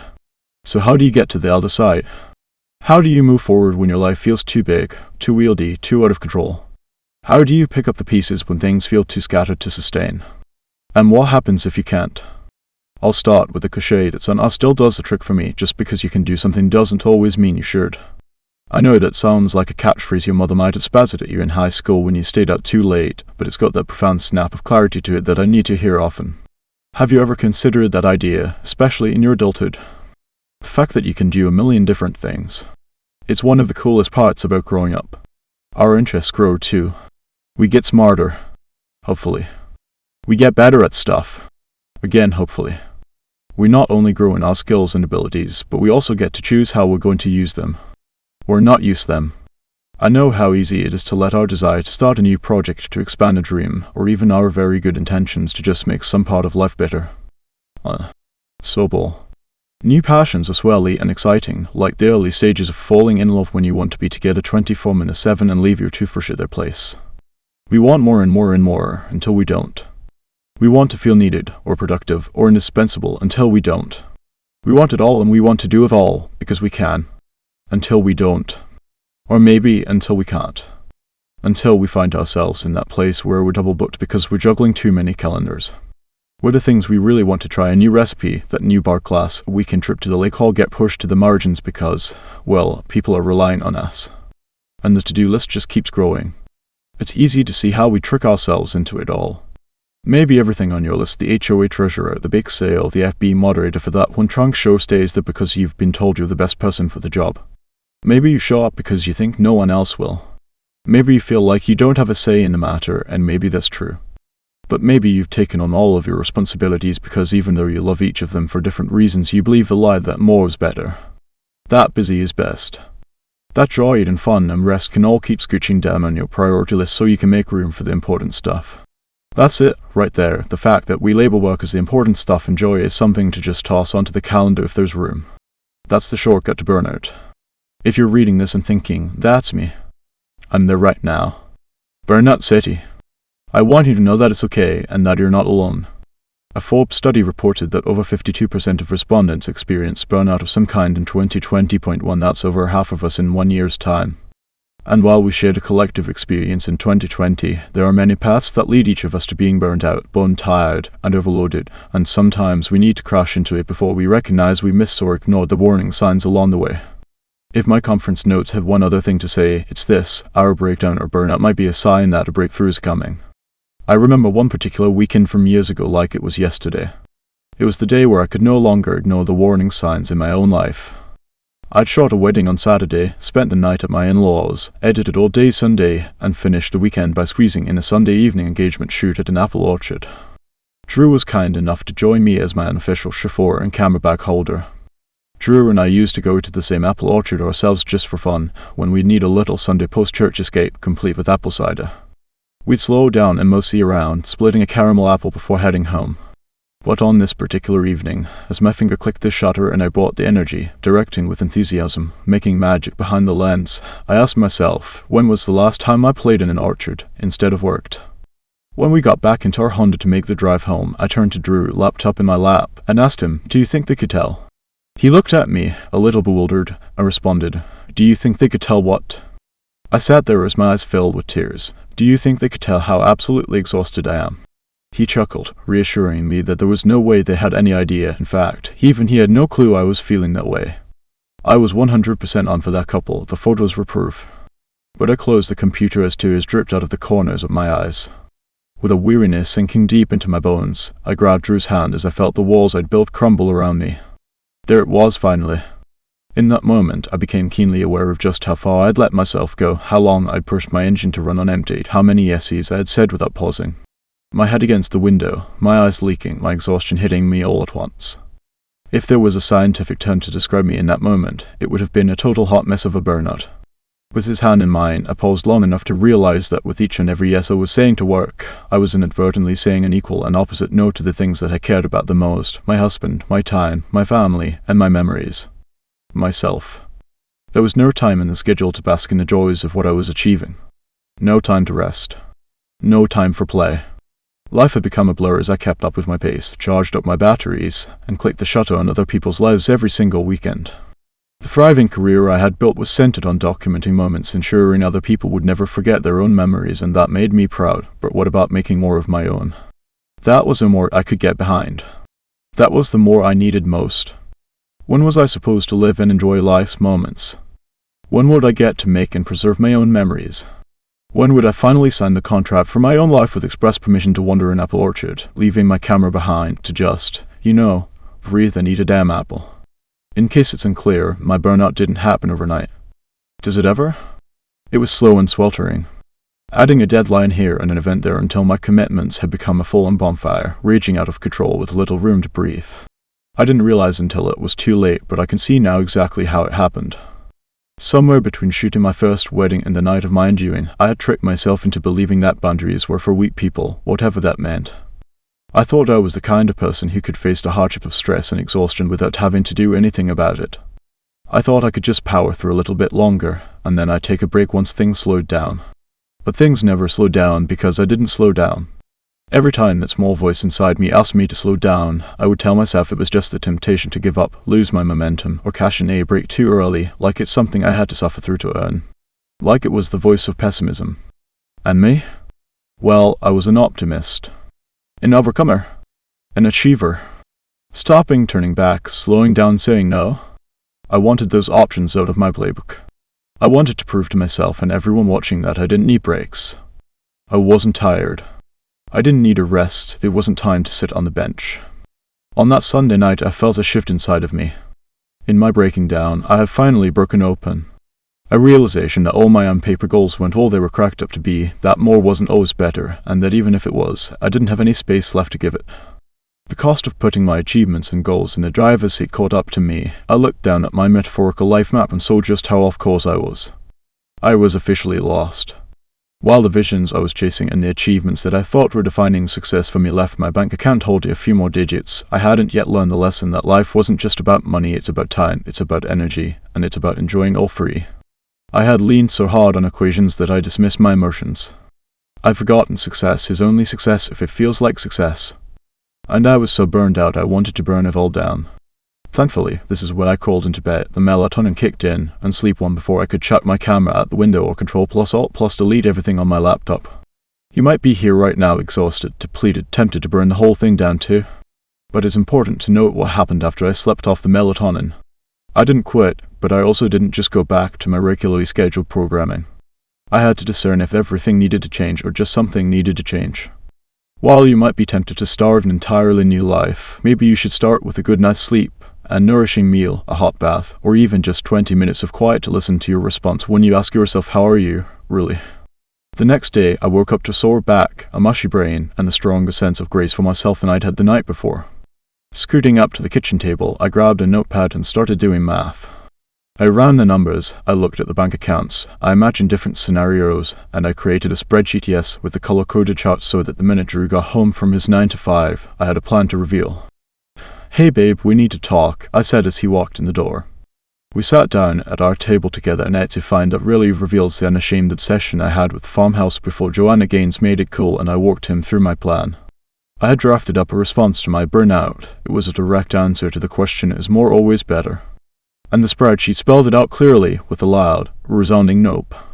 Screw money, trust me, we were way happier when I made half of this income. There's no way I can survive another wedding season like this one, so I'm prepared to live on less if that means I get more life. I hope you're with me on that, I said to him.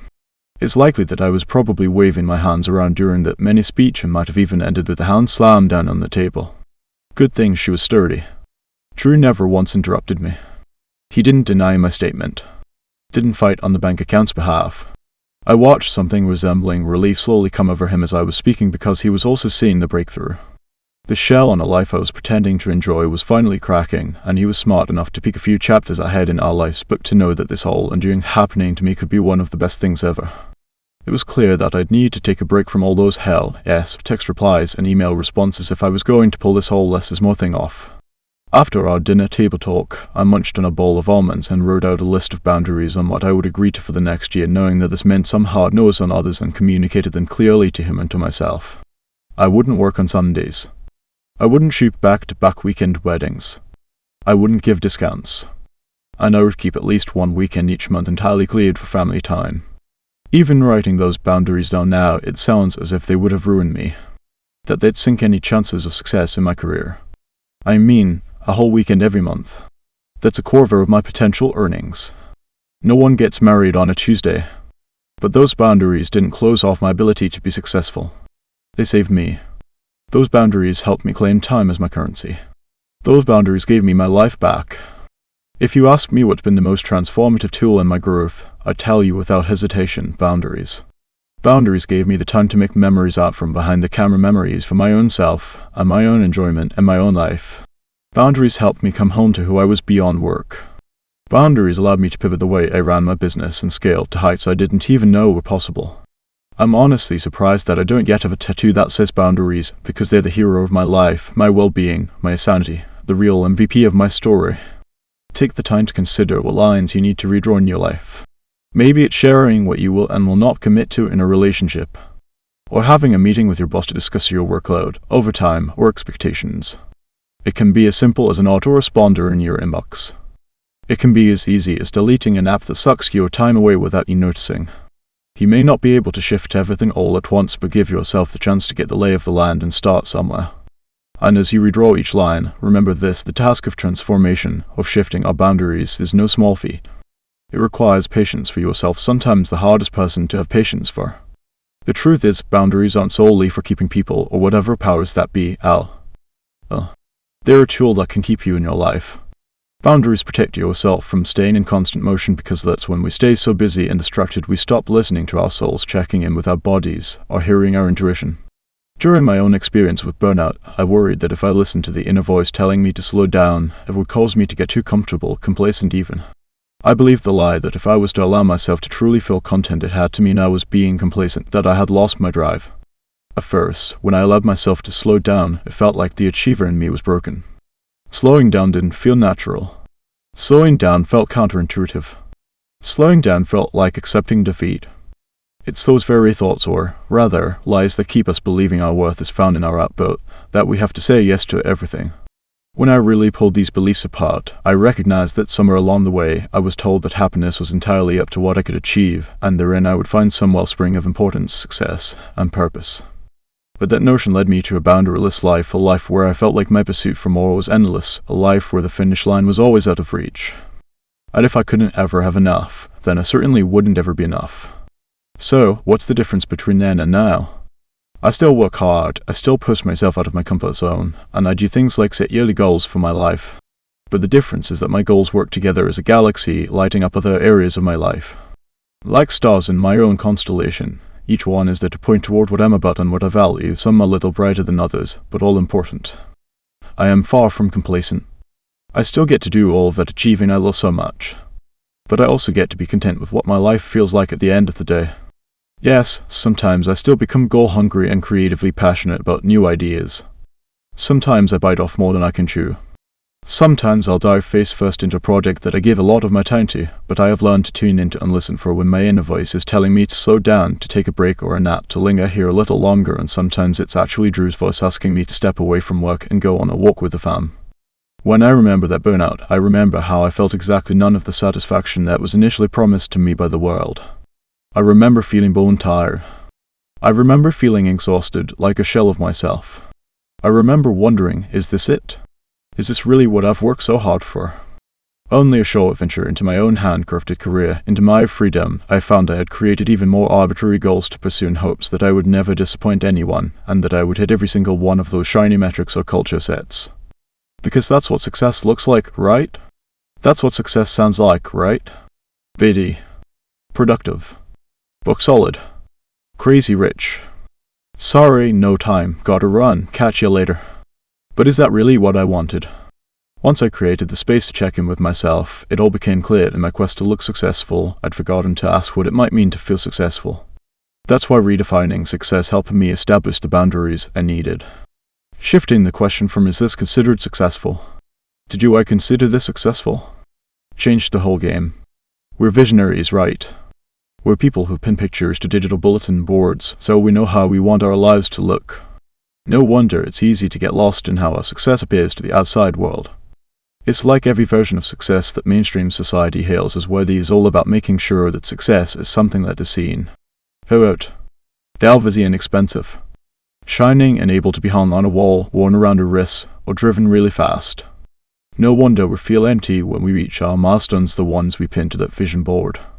It's easy to Photoshop the dream until it's unrecognizable. That's why there are many millionaires who are miserable. That's why they'll spend an arm and a leg to go on a retreat to the Amazon for 2 weeks to try and reconnect with their soul. It's why there's a mass exodus in the workforce crisis, as it's been called, because people are calling BS on being overworked, underpaid, and drained of everything that makes life worth living in the name of success. It's why we're all recalibrating our concept of happiness and where it can actually be found. Because we know, throughout the stages of all our hard work, we want our milestones to feel as wonderful as they're supposed to. Our goals on paper are valid and beautiful, but as we set them, we need to also lean on the immersion of life. The question isn't what should success look like to the world, but how should it feel in my world? Remember? Feelings are meant to be felt. So how do you know what success will feel like for you? Here's a starting point. Instead of chasing giant goals on paper, shift your focus to finding an enough point. Remember, more isn't attainable. Ever. There's no end to more. It's not feasible to think that every single day we're supposed to wake up and be more and do more. It's not sustainable, and it only propels us forward on our path of burnout. Instead, when we operate out of a place of enough, we find where to stop, we establish where we can confidently draw the line, we protect our best yeses, and we know when to call it a job well done. 2 years ago, I was on the deck of my friend's home in Puerto Rico overlooking the ocean. I remember standing on the rooftop, champagne in hand, when one of the guests shyly approached me with a camera and said, "Hey, didn't you used to be a photographer too?" I laughed and told her I did, and, as one does when meeting a new friend with a shared experience, we talked nerdy gear talk for a bit. Then in a hushed voice she asked me, "So, how did you get out of it?" I smiled and paused, trying to figure out if she meant how or why. I knew my response probably wasn't going to be what she wanted to hear either way. I told her that my decision to maneuver away from the photography game meant I needed to define my enough point and draw that line in the sand. If she really wanted a change, she had to commit to firm boundaries, to saying no more, to charging rates aligned with her goal, to not saying yes to every opportunity, and to getting really honest about what she truly needed to bring in financially in order to free up her time. I challenged her to focus on not making more money but freeing up more of her time, and the only way to do that was to focus on boundaries around booking and just book up to her enough points so that she could claim back her time. I think she was disappointed I hadn't hacked the system or invented a new method to get out of shooting on rooftops while everyone else was drinking champagne and enjoying the view without it being obscured by a lens. But I told her what I told her, and I'd tell you the same. Scaling back may seem like very odd and backward advice for me to give you, especially in a book where I'm telling you to wholeheartedly and unapologetically chase after the life of your dreams. But this is where we get specific. And honest. You don't have to change the game. I certainly didn't. You don't have to revolutionize or start a movement. You just have to choose what rules you're playing by and what rules you aren't. Once I finally understood where my yes belonged and where boundaries were needed, I became obsessed with operating out my enoughness, which, in turn, freed up my greatness. Those boundaries didn't hold me back like I was afraid they would. They didn't contract anything. They expanded everything. As my schedule widened, my life opened up to something far beyond work. I had the freedom to rest. The freedom to have fun, to experiment, to enjoy my life again. The freedom to be. I claimed back margin and blank space, and I claimed back enough time to be filled with whatever the hell I wanted to fill it with. And I finally kicked back and watched a few Netflix marathons and found out why you all love them so much. So, what does it look like to find your hell yeses in your hard no's? I wish I could tell you that your burnout and breakdown are finally over, and your breakthrough has arrived.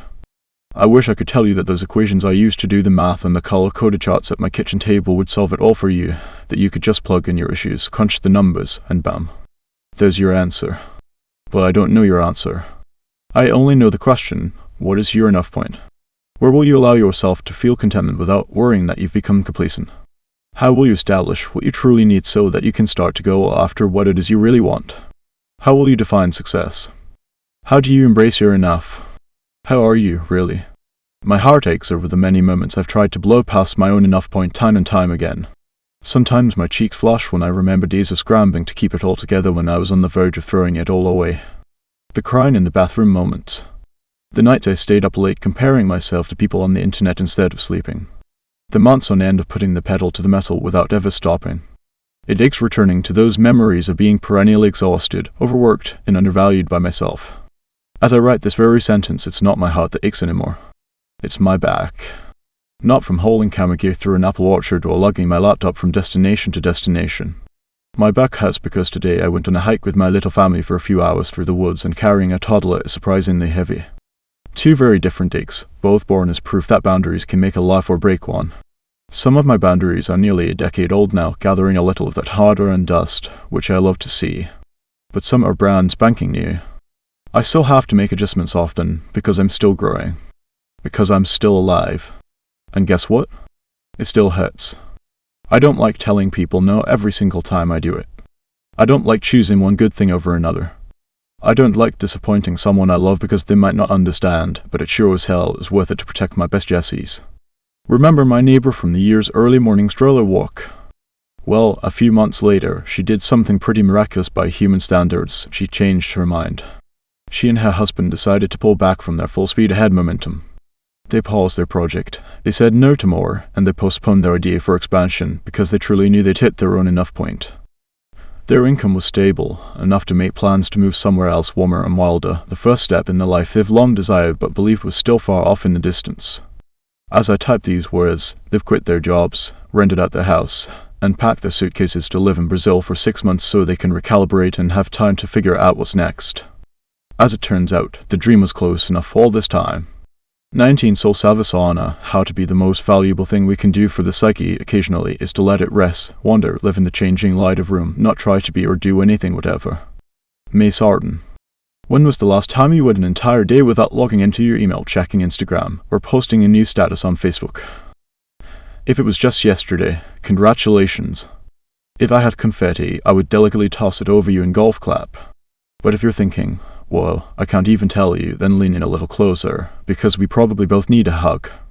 I thought I would end this book with something like a proverbial nightcap. If page 1 is the crack of dawn, well, then we've now arrived at dusk. Time to whip off your bro if you wear one, boil up some water for your least stale sachet of sleepy time tea, and make sure your waistband isn't constricting your body from being the shape it truly wants to be. Honestly, I need this peaceful little tuck-in as much as you do. Working has always been my compulsion. My instinct. My default. I've wondered on many occasions if it's biologically built within me, like a little chunk of code in my DNA. On days where I don't have to work, I'm a genius at creating lists upon lists of new urgent things that 1000% need to get done right this minute. My knack for inventing reasons to skip a nap, a lunch break, or an entire Sunday is uncanny. Druid isn't a big fan of this little trick of mine. It's why I used to hate savasana at the end of a yoga class. It killed me to lie flat on the floor, sweaty from a yoga sesh, awake for an eternity that was really just 5 minutes. My mind would spin, and I tried to count the minutes away in my head or think of a catchy tune I could sing to myself. Ahem, if you're ever in need, might I suggest you whop that thing by a miss, Lauryn Hill. Exactly 5:20, my muscles would twitch. My to-do list would call out to me, humming you need to go grocery shopping and the bathroom is a mess. And remember those 11 questions you have for Brooklyn. Don't forget the dryer sheets. Second by second, I'd anxiously wait for the moment when we would finally sit up, bow our heads in respect, and get on with our day. If it wasn't considered disrespectful, I would have totally been the person who'd snatch up my mat and run out the door while everyone is just getting into position, checking workout off my daily list, and moving on to the next thing with vigor. It actually took me a few years to really fall in love with yoga and understand it. Up until that point, I'd never understood the phrase practicing yoga. I ignored that first word, an important one that tells you you're never meant to master it, you're only meant to show up to try to practice. But things finally shifted when I stopped approaching yoga as something to succeed at, to be good at, or to conquer. Once I was able to focus solely on myself, my body, and my breath, instead of everyone else and their abilities, I started to come alive with the movements, even savasana. Especially savasana. Learning this was a lesson for me, the productivity queen, to commit to spending an hour breathing into spaces that need it. Get into bed in a quiet room meant I could listen to my body and my mind without interruption. Slow, intentional movements, bringing my attention back to every flex, every breath, every heartbeat. Still, when it came time to reap the benefits of all of the work I'd just done, for the longest time I couldn't. I just couldn't be still with myself. Being still wasn't the thing that made me uncomfortable. It was what came with the being still. I couldn't believe I had actually earned the right to lie there, resting. I worked and worked trying to achieve my way through every new pose. Stretching was my way of earning the right to rest, and then when the time came to rest, I still fought it. It's a pattern I have in my life, in yoga, and in my career. I intentionally withhold joy from myself because I have to be sure that I've truly earned it, that I worked hard enough to earn the right to rest. But the voice of that withholding didn't always sound mean or aggressive. It sounded like a coach, which is a voice I'm quite familiar with, and as an athlete quite adept at responding to. I'd feel the voice telling me that the world doesn't need another quitter. That I was better than that. It sounded like someone in a heat of battle, saying, "Give this your all, it's now or never, charge." And somewhere along the way, I let that voice shape a belief in me that the weight of the world was resting on my shoulders. And it was up to me to keep carrying it. This idea that everything in my life had to be earned latched itself into my subconscious and stayed there for many years, in the shadows, cloaked in the smiles of a seemingly totally fine overachiever. Until one day, I decided to use my own achievement tunnel vision to hack the system. What if rest was the goal? What if I put rest squarely on my to-do list, like all cap style? What if I penciled it right in there with all the deadlines and reminders and appointments? Better yet, what if I wrote it in ink, like I did for the rest of my goals? Since I like to go big or go home, once I decided to do rest, I went big. The first time I wrote down the goal that I wanted to take a month off work, it felt inconceivable. I'm not even sure where that exact goal or number of days came from, but as I was going through daydreaming about the future meditation, why I exercise, it came tumbling right out of me and onto the page of my journal. In response to seeing that on my list, I decided to figure out if or how that would even be possible. At the time, Drew and I were childless and in the middle of the uncertainty of trying to get pregnant, so I let my brain run wild with this newly formed dream to see where else it would go. I next wrote, I want to live somewhere else 1 month out of the year so my children can see the world and experience different cultures. I envisioned having a baby or two sitting at some outdoor cafe in France while my kid gobbled down a croissant and started calling me Mammon. Just writing that idea down sparked something in me, enough to share that idea with Drew. I remember saying to him, wouldn't it be so cool someday if we were able to take our kids places, and not just visit but sort of live in a new place for a month? Imagine doing life in different places and growing up learning about different cultures, languages, and landmarks. While he undoubtedly thought the idea was neat, the conversation was left in the ether for someday, the place where many cool notions go to die. A few days later, I was still thinking about that idea, but I had to clarify a really important question. Why did I tell myself I'd do that once we had kids? Were children a prerequisite for me to embrace a vision? What if Rue and I just did it for us? That night I pulled open my laptop and started looking at items on Maui and following the directions of the exercise that got me there. I priced it all out: flights, a car, a studio apartment, you name it. I budgeted it. When we realized it wasn't truly out of reach, we committed. We gave ourselves 10 months to make this dream feasible, and, spreadsheet in hand, we were ready to do the work of saving up, scheming new visions for Drew's work, and preparing my business for my first extended leave. I worked to prepare all the content for my podcasts and blogs in advance, scheduling all the things to run while I rested. We carved out a few weeknights every month for planning, and with mouths hanging open in shock, soon enough we had done it. We were going to Maui, a place we loved and couldn't wait to explore together, for an entire month. It would be my first sole Savasana. Months later, after a few long flights, we settled into the rented condo, cleared out the single dead cockroach we found, and set about making it our home for the next 30 days. This was it. My season of rest. I was so ready. You can guess what happened next. It was a mere 45 minutes into my sabbatical before I felt an itch to pop open my laptop to just check in and make sure everything was okay. I caught myself just in time, before I got sucked into work, pulling Drew out of the condo with a Corona and lime as we ran across the street so we could watch the sunset. The truth is, we all stink at resting. I once read a study featured in the Washington Post that found over 55% of Americans don't use all their paid vacation time each year. One literally time we're being paid to rest. Time we've been given. Time we've worked for. Time built into our lives to recalibrate. And over half of us won't step out of our routines and comfort zones of work or productivity to relax and enjoy something that we have, in fact, earned. I'd love to pause here for a gentle reminder: you need not earn your right to rest in order to deserve it and need it. Rest needs to be a part of your life beyond the rare gift you grant yourself only when you've had a good week. The human body requires it, and rest must happen regardless of how much you did or didn't do for the day. Your worth isn't measured by what you've produced. You aren't a machine, you're a human being. Rest is the fuel for living. Did you know that sleep is when our brains make long-term memories? This is when our minds have a moment to turn all the day's experiences into thick, delicious life matter. Sleep is when our minds get the chance to make the vision of our lives even more vivid. And rest? Well, it adds another wash of paint on the canvas. Our experiences are solidified. Our hopes and dreams have a chance to be repaired after what might have been a day of taking a few punches. So, rest isn't just a required ingredient you need in order to do more work. Rest isn't just a break. It is where you enjoy the person you've been busy becoming. Rest is where you catch up with yourself. Rest is where you become more you. There's an age-old tale where a Buddhist monk visits New York. His Western host helps him navigate the city, and he tells the monk they could save 10 minutes by making a complex subway transfer at Grand Central Station. So they do it. And when they emerge in Central Park, the monk sits down on a bench. "What are you doing?" the host asks. And the monk replied, "I thought we should enjoy the 10 minutes we saved." And here we are, running around like chickens loose in Grand Central Station, adopting every latest trick to earn time and save time, and what do we do with it once we've got it? We use it to run around some more. Why? Because rest makes us anxious. Stillness scares us. The mind starts to spin and think about everything we're not doing, worrying that we're dropping the ball, or that the longer we're away from the work we do, the more replaceable we get, the less valuable we are. Chances are you've been here before, telling yourself you'll rest only to fill up that preserved time with more. Like when you finally put the baby down for a nap and waste up precious time for yourself mindlessly scrolling on autopilot. Or when you scarf down your lunch at your desk, barely tasting it, so you can take those extra minutes to work ahead on your next task. Or when you finally get that weekend off or take that well-deserved PTO and you fill it with something productive, like cleaning the garage, or catching up on projects, or getting a jump start on the week ahead. Are you there today? When it comes to rest, how are you doing? Like, really? What do you do when so much of your identity is intrinsically tied to what you accomplish?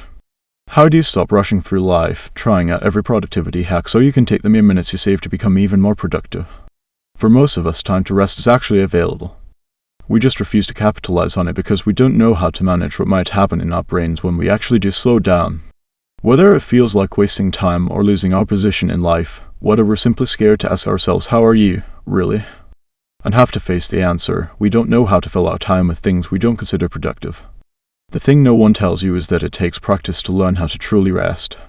Even when I carved out my own soul Savasana, island time didn't take over the moment we landed. It took me a while to settle in and get used to days without a schedule. To let my text message inbox fill up while I battled Drew in a game of Scrabble or asked for another round of chicken skewers. To let the sunshine tell me to enjoy the day without needing to know how many minutes I'd been soaking up its heat. To let a conversation flow for hours, not worrying about the next thing I've got booked. With the passing days, the urge to post, check, or create started to soften, and I found myself devouring books just for fun by the pool. Every time my brain told me I should be doing something, I replaced that thought with "I'm doing something." I am resting. By the time the first week ended, I found my groove as resting Jenna, an identity I hadn't known or explored for years. Maybe ever. Being still felt like I was meeting myself again, getting to know the parts of me I tucked behind my work blinders. It was a chance to reacquaint myself with who I was beyond what I was creating. After a blissful month on the island making memories, we found our seats in the flight back home. I stared out the window as we left the island, seeing the view fade in the distance and shifting my focus to see my own reflection staring back at me. I looked rested, whole, content. I saw a few new freckles and smile lines on my skin. I willed myself to remember this version of me, resting Jenna, a person who can be still, a woman not afraid to feel things, some far bigger than the parts of the work I create. That was the first time I allowed rest into my life in a big, meaningful way. I gave myself the time to practice it, as silly as that sounds, and it's now not only something I'm more comfortable with, but something I have learned to crave. Just like your computer requests a reboot moments before it crashes, I can keenly feel my body, soul, and spirit calling me to turn inward and slow down. It calls me to not try and run away from the feeling of exhaustion, but to be still. I've learned that choosing stillness is an action that is intentional. It's not laziness, it's not complacency. It's putting out the welcome mat and beckoning rest into your life. Learning to rest is a practice, and it needn't require a state-of-the-art playing field. If you're not in a season where you can swing an out-of-state hiatus, here's my permission to eat a DIY Dole Whip on your front stoop, no fuss or flight necessary. As always, start with the tools you've got. Rest doesn't usually look like it does on Instagram. It doesn't always look like palm trees and beaky waves, room service and ropes. Trust me, our minds can spin wheels just as fast in paradise as it can at home. It won't always look like those quiet, slow mornings with your chamomile tea and morning pages and an hour-long journaling practice. In fact, it may never look like that, and that's okay. For some of us, rest doesn't even look peaceful. It might actually look a little more like war. Rest is the battle cry. It's the anthem as we trade in our clenched jaw and furrowed brow for a big, deep breath and softened shoulders. Over and over and over, it's fought for in the smaller, more mundane moments, the split second where you hear the baby fussing on the monitor, and you take a beat and set an intention before you start the day. The next stretch you take before filling up your water glass. The body scan you perform before reacting to a harsh word from your spouse. The few pages you read for pleasure before your head hits the pillow. I have a friend who's a high achiever, and my challenge to her recently was to think of rest as a Couch Tominus 5K challenge, but in reverse. Can she work her way, minute by minute, to a mile of quiet? Can she start today with a moment of silence before she brushes her teeth? A few moments of peace tomorrow before she lets out the dog? 10 minutes of meditation before she brews the coffee? JK, you can still have your coffee first. My soul Savasana changed me into someone who now integrates purposeful presence into everything I teach and live. But I can only speak to the power of ditching the hustle because I have to do it over and over again. It's a beast I have to face frequently. My support system, including my family, often steps in to gently remind me that we're not in a hurry. When I say the words "no rush" or speak about how very few things in life are truly urgent, it's really an echo of the wisdom shared with me regularly. I get that it's odd that I'm closing out a book all about chasing your dreams by telling you to chase rest and get more Z's, but the truth is, it's the only way you can sustainably move through this life. Remember the song lyric "A dream is a wish your heart makes" when you're fast asleep, because I think some wisdom lies in that old tune. Rest is an essential part of making your dreams come true. Life is, of course, full of nuance. It's filled with this slashing, rather than either slasher. We get to walk in an abundance of options and opportunities for how we want to pursue the richness of being fully alive while preserving our souls in the process. We can rest and work. We can dream and do the dang thing. We can set goals and boundaries. We can want more and define enough for ourselves. We can hold onto our values and change our minds. We can start, come back, and hit reset. We can power through and power down and power off. We can break down and still break through. The beautiful thing about this life is that we can get it all. It's just up to us to define what it is. Over the years of yoga, I've learned how to practice soul savasana without wanting to sprint out the door or count my minutes away. The same goes for resting. It takes a little bit to find comfort in it, to figure out who you are beyond what you do. Rest is like entering a sacred secret place only you can go. Even with a screaming newborn on your chest or a toddler pulling at your pant leg. Even with your mile-long deadlines and your interrupted sleep and every ounce of self-doubt dragging you underwater. Even when working through the storage boxes and your subconscious mind is a whole job and a half, thank God for therapy. Even with what feels like an impossible dream, whether taking a pause for 10 minutes on a New York City park bench or taking flight for a month on Maui. What I know is this: your own soul, Savasana, is so close and it's calling you, even in that seemingly silent void. It's just there, within reach, the place where your truest answers will make themselves known. Your greatest ideas. Your hard-earned wisdom. Your soul-banging intuition. Stops right now. Right here. Are you ready? Be still for 5 minutes. Lie flat. Close your eyes. Breathe in. You have just one question to ask yourself, and just one question to answer. How are you, really? Epilogue: this just might be it. What to do now in other world is not only possible, she's on her way. On a quiet day, I can hear her breathing. Aaron Hottie Roy. Thea greets me outside in the breezy Lake Superior air. I worry that she just caught me taking a selfie sitting in the front seat of my car wearing my cute new floral mask. As we walk inside, I see a mouse scurry past the French doors. I gasp, but don't say a thing, hoping the rodent moves along to the ice cream shop next door. Once inside, I fill out the paperwork quickly. No, I don't have any allergies. Yes, you can touch my feet. No, I'm not claustrophobic. As I check each box, I keep one eye trained on the corner of the room, praying the mouse doesn't reappear and surprise me, or tempt me to do more than gasp. Somehow, I feel like we have an understanding. Thea mentions in a calm voice behind her own mask that she's not only a massage therapist, but an intuitive healer. She says it like it's blasé, not a big deal, incredibly normal. I want to ask her a million questions, but my aching shoulders remind me that I want to get my muscles rubbed even more. She leads me back to the dressing room, and she steps out while I quickly strip down to just the mask on my face. I lay on the table under the warm blanket and opt to close my eyes rather than stare at the ceiling. Thea walks back in, and something about her presence instantly calms me. I melt into the table with each squeeze of her magical handiwork. I find my mind wondering if that intuitive side of her is reading my mind the entire time. My brain goes back and forth between pure bliss and pondering. Halfway through, I slowly flip onto my belly, quite certain I am flashing her in the process. If anyone knows how to gracefully execute the massage flip, I'm all ears, and I take my first deep breath without my mask. Pure pepperminty oxygen fills me, and I remember how sweet and filtered air feels. As we finish, rather than the low, quiet hum of a voice that tends to be heard around a spa post-massage, Thea talks directly to me. I detect a hint of reluctance. I know, I have to finish, but we aren't done yet. You're still tense in your shoulders. We have to end, but please don't get up too fast. We just did a lot of work.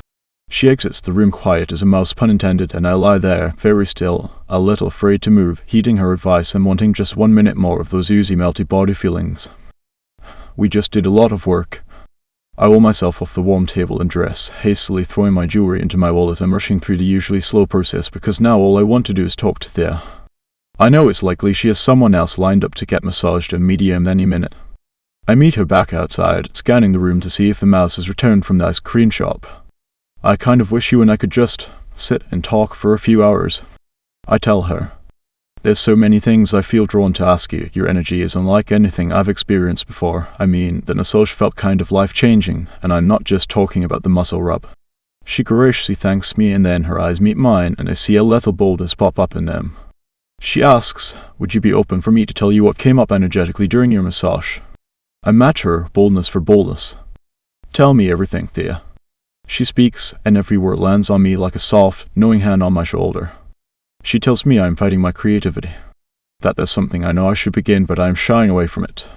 I'm resisting an important project, and I'm delaying the start.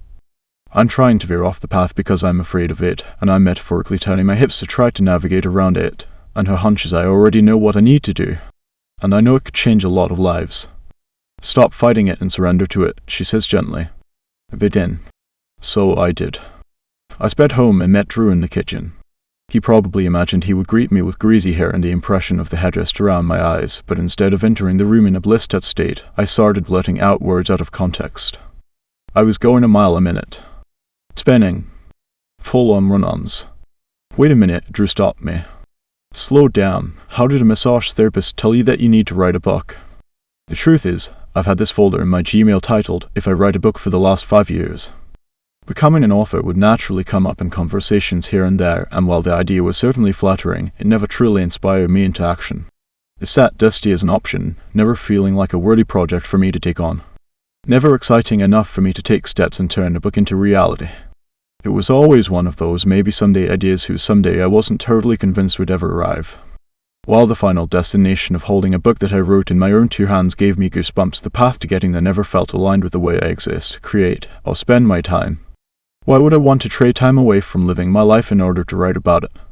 How could I possibly help others find their own answers if the one I was living was based around numbers of words, deadlines, and contracts? Could I handle writing a book with everything else I had going on and still keep my end-hustle vision firmly in check? Like, really? Eventually, I learned that there would never be a magical spot that appeared on my calendar saying, "Now is your time to write." A fairy book would never appear with a wave of her wand and say, "You now have the magical power of book writing. This will be easy."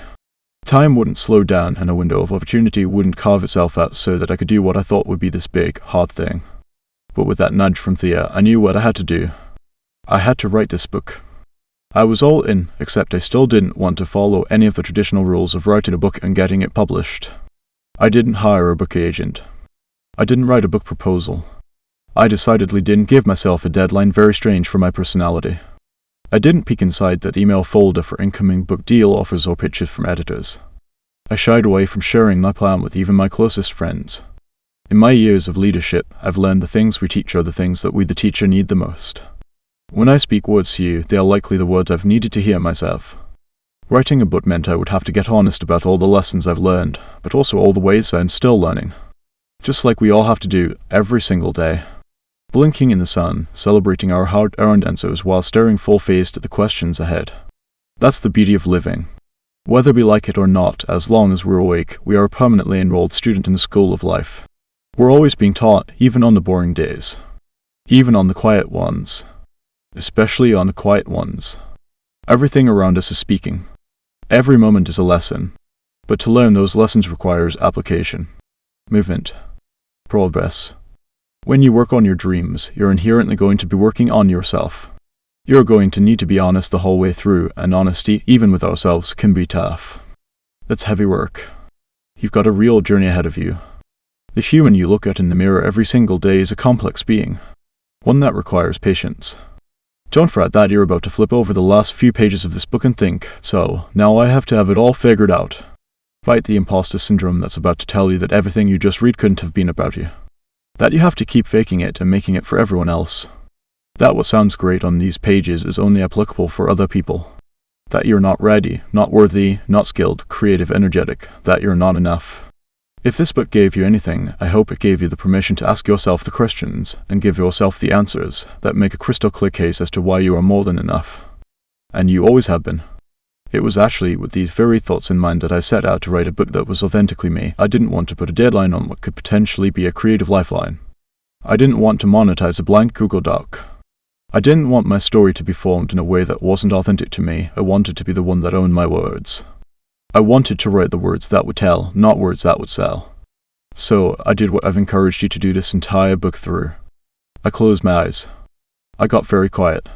I got very still. And I got very, very honest. Instead of pursuing profits or aiming for a spot on the bestseller lists, I asked myself, is this a peaceful pursuit? Will this make an impact? Is this the best use of my time? Is this aligned with my values? Is this a part of my legacy? How am I, really? I knew the answer was yes. And that I was ready. And Thea did too. I opened up a Google Doc, titled it, "I'm going to write a book," and began. No flourish, no big announcement. I did all of this without even my mom ever knowing. "Hi, Mom," surprise. In my usual less than formal style, I sat up in my favorite leather chair after dinner and just started with the first stories I wanted to tell. As I began to write these stories, I felt a weight coming off my chest. Each story propelled me toward telling another and then another. My confidence started to grow as I watched my once blank Google Doc expand into pages upon pages. I was reminded of those feelings of excitement around simply starting. I say this to remind you, lovingly and encouragingly, that our work is never complete. We will never fully arrive. We will never stop needing the nudges, prompts, and reminders to stay awake to our lives. Hours pass, then days, then weeks, then months, then a year. Slowly and surely, the book in your hands was written in the way I wanted to write it. These pages are filled with the real me, and while I did have to step up my grammar game, it's become something I am so insanely proud to put out into the world. A few nights before I would type the last word of this manuscript, I remembered the mouse from that early spa appointment with Thea. As someone who was always searching for signs from the universe, I needed to know, was there a meaning with that mouse I saw scurry past the door? I bristled at the thought. Don't be crazy, Jenna, but still, curiosity got the better of me. Soon enough I found myself hitting the search bar in my browser, the results staring me right in the eyes. The mouse symbolizes running away from problems or hiding from the challenges of life. Perhaps you grabbed this book hoping to find the answers you've been seeking. Maybe you were praying that somewhere buried in these pages was the permission you've been waiting for to actually pursue your dreams. To quit the dead-end job. To move your body. To stand up for your neighbor. To fight for climate change. To be the surrogate. To leave the relationship. To start the relationship. To change your life. It's not always going to be easy, and it feels scary at first, but it sure as hell is going to be worth it. You're not waiting for rescue any longer. There's no ticket needed for admission for the life you want. You have permission to explore what you love. Take that deep breath and let the fresh air of your freedom, your clarity, and your dreams fuel your next move. No more waiting for a life you'll live someday. You're living it right now. Life is more than a hunt for money, power, and influence. The lives worth celebrating, and the ones who live them, aren't just for the history books. If anything, we've been learning that history books still get the stories wrong. The stories of celebration are happening in every single life. The ones that 7.674 billion people are living right alongside us. Life in and of itself is utter magic. We have it, we multiply it, we share it.